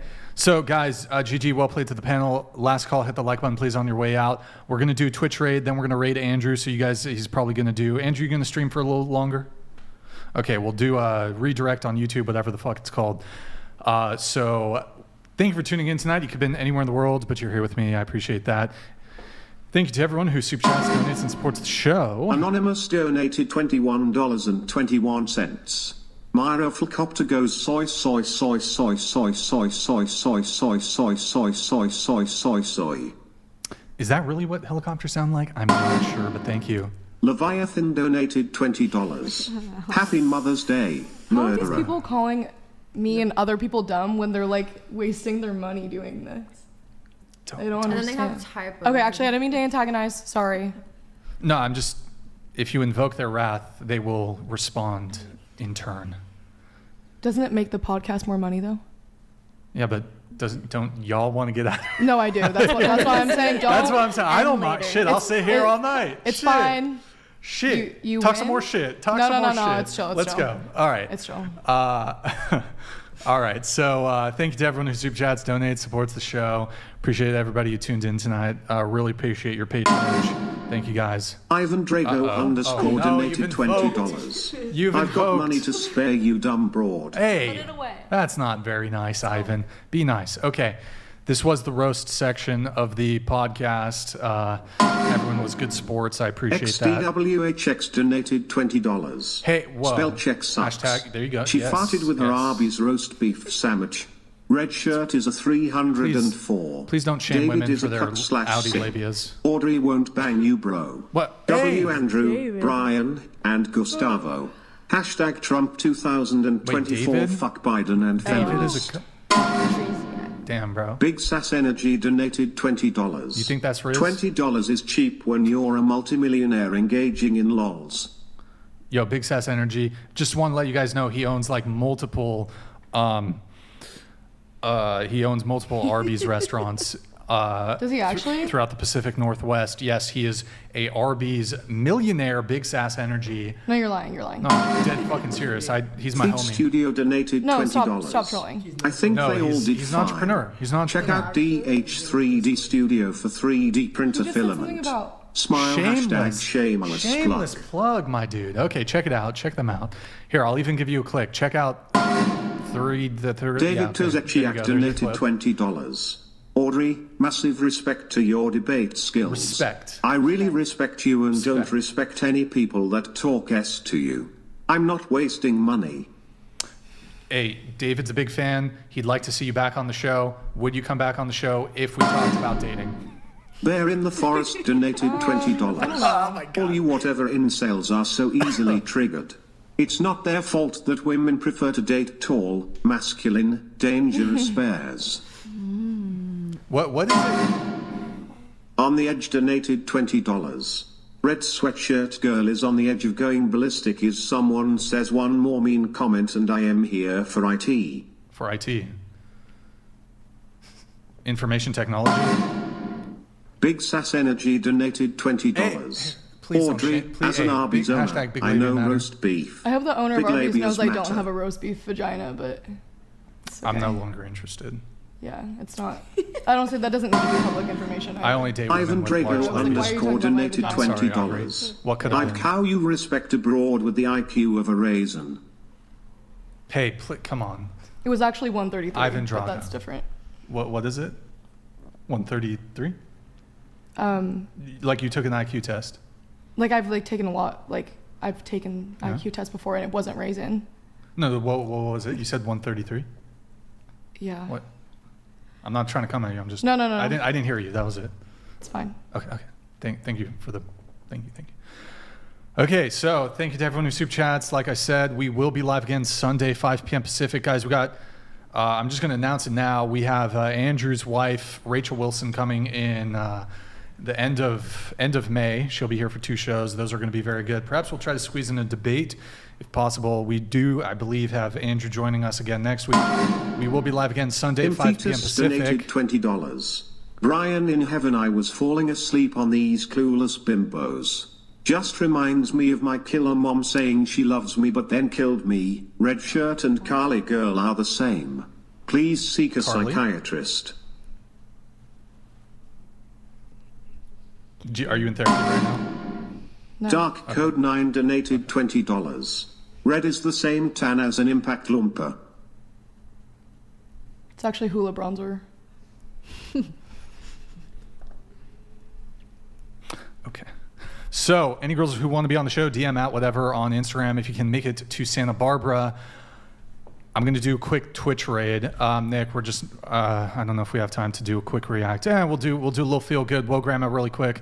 Pull her up. We'll just get a little reaction there. I'm going to start the raid. Is a list of 11 mounts that already exist. We're going to in raid. retail, but She's should be considered 82, hard to guys. You better farm. be fucking nice. They are You can roast significantly us, more but don't expensive roast her. than Be the nice event to her, mounts okay? account for their rarity. She's 82. These She's do playing require World of reaching Warcraft certain levels retail. before you We're going to can do a purchase and raid. Thank learn you, them. those of you who watch on Twitch. I'm going to send you over now. 07's in the chat. have Thank you all guys for those. tuning in. Appreciate it. Raid sent now.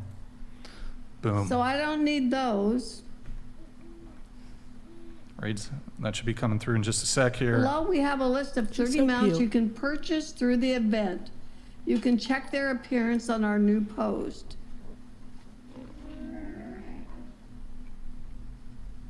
Got a little wholesome moment here. At the end of the show, we're doing a little raid. Did I send it? I think I sent What? it. Oh, there it is. There it is. There it is. I like her setup. She's shocked. She's so cute. She's She has no words. She's speechless. Speechless. What if she was like, stop fucking raiding We'll me? be stuck in the remix. Okay, we have Final Dire Horn. Did you not see it? All right, she's looking at mounts. Okay. I'm giving her 10 seconds What's this here. one from? Notice me, senpai. And I don't Notice have me, this one senpai. because I'm not spending 50,000 gold on that. That's fair. You don't want to spend 50,000 gold on a mount, son. That's a lot of So gold they for a have the mount. primal- Okay, she's primal not. Okay, anyways, all right. Direhorn. All right, she had her chance. Wait. Oh. Astral Cloud Serpent. Okay, all right. These are the ones that are on retail. Damn, Okay, just. so I don't have that. What's that word Where's for? that one? Well, I don't have that one What's that because he word doesn't for? want to drop for me. Snubbed. Snubbed. What the? Andrew, what are you doing? 187,000. Snubbed. You can pause it. Snubbed. Okay. Those of you stick around on YouTube because we're going to send you over to Andrew's channel. We're going to send you to Andrew's channel. Let me just double check. Oh, final thing. What's everybody's body count? Starting with you. 2. What kind of question is that? Dating related question. not. It's I didn't kinda- date the people I slept with, and I haven't slept with that many people. Wasn't. I'm not disclosing that on a live stream. Oh, that's fine. You don't have to. It is dating related though. Hmm. Okay, Madison's just giving me the stink eye there. Gustavo, how many? You Zero. fucking strumpet. Zero. You fucking strumpet. Don't Zero. fucking lie to me. Tell me the Come truth. on, man. You Zero. fucking liar. Are you a virgin? Yeah. All right. Say it like that. I'm just having a little banter here. Okay, what about you? Also 0.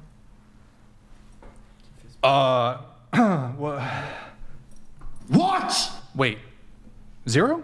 Yeah. Is that body count? Yeah. That's not what you said last time. You telling the truth? Yeah. Yeah. You being honest? Why not? That's not what you said on the last show. Why would we say this when they're just gonna call us a And strumpet? Why would you remember my body count? I don't. Exactly. But I don't think it was 0. Why do you care what it is? I don't. It's not dating related. What's yours? I don't answer that question. Oh, neither do I. Why are you asking us? Can we guess? Like 2.5? Sure, you can guess. Like 2.5? Can I ask if it's 3 digits? I'm not gonna answer. I'm not answering any questions. I'm I not tried. answering any questions. What about you? I tried. Single digit. Okay. That's all I'm really gonna say. Yeah, single digit. All right, there you have it, folks. Dating related question at the end of the podcast. She doesn't think it's dating related, but it is what it is. Really? 0, son? Really? That's what we're ending it off on? Okay. It just seems a little. Yael, you think it's 0? I don't think it's my business, and nor Just do here. I care. Nick, There. mute the audio. Don't fucking mute it. What do you think it is? No, I literally could not give less of a shit. I'm putting Okay, that the out audio's there. muted. Just tell us. I literally don't. Why would anyone even care? Just like for curiosity, the audio's muted. Just tell Oh, us. for shits and gigs then? Yeah. Oh, okay. What? I was just kidding. The audio was muted.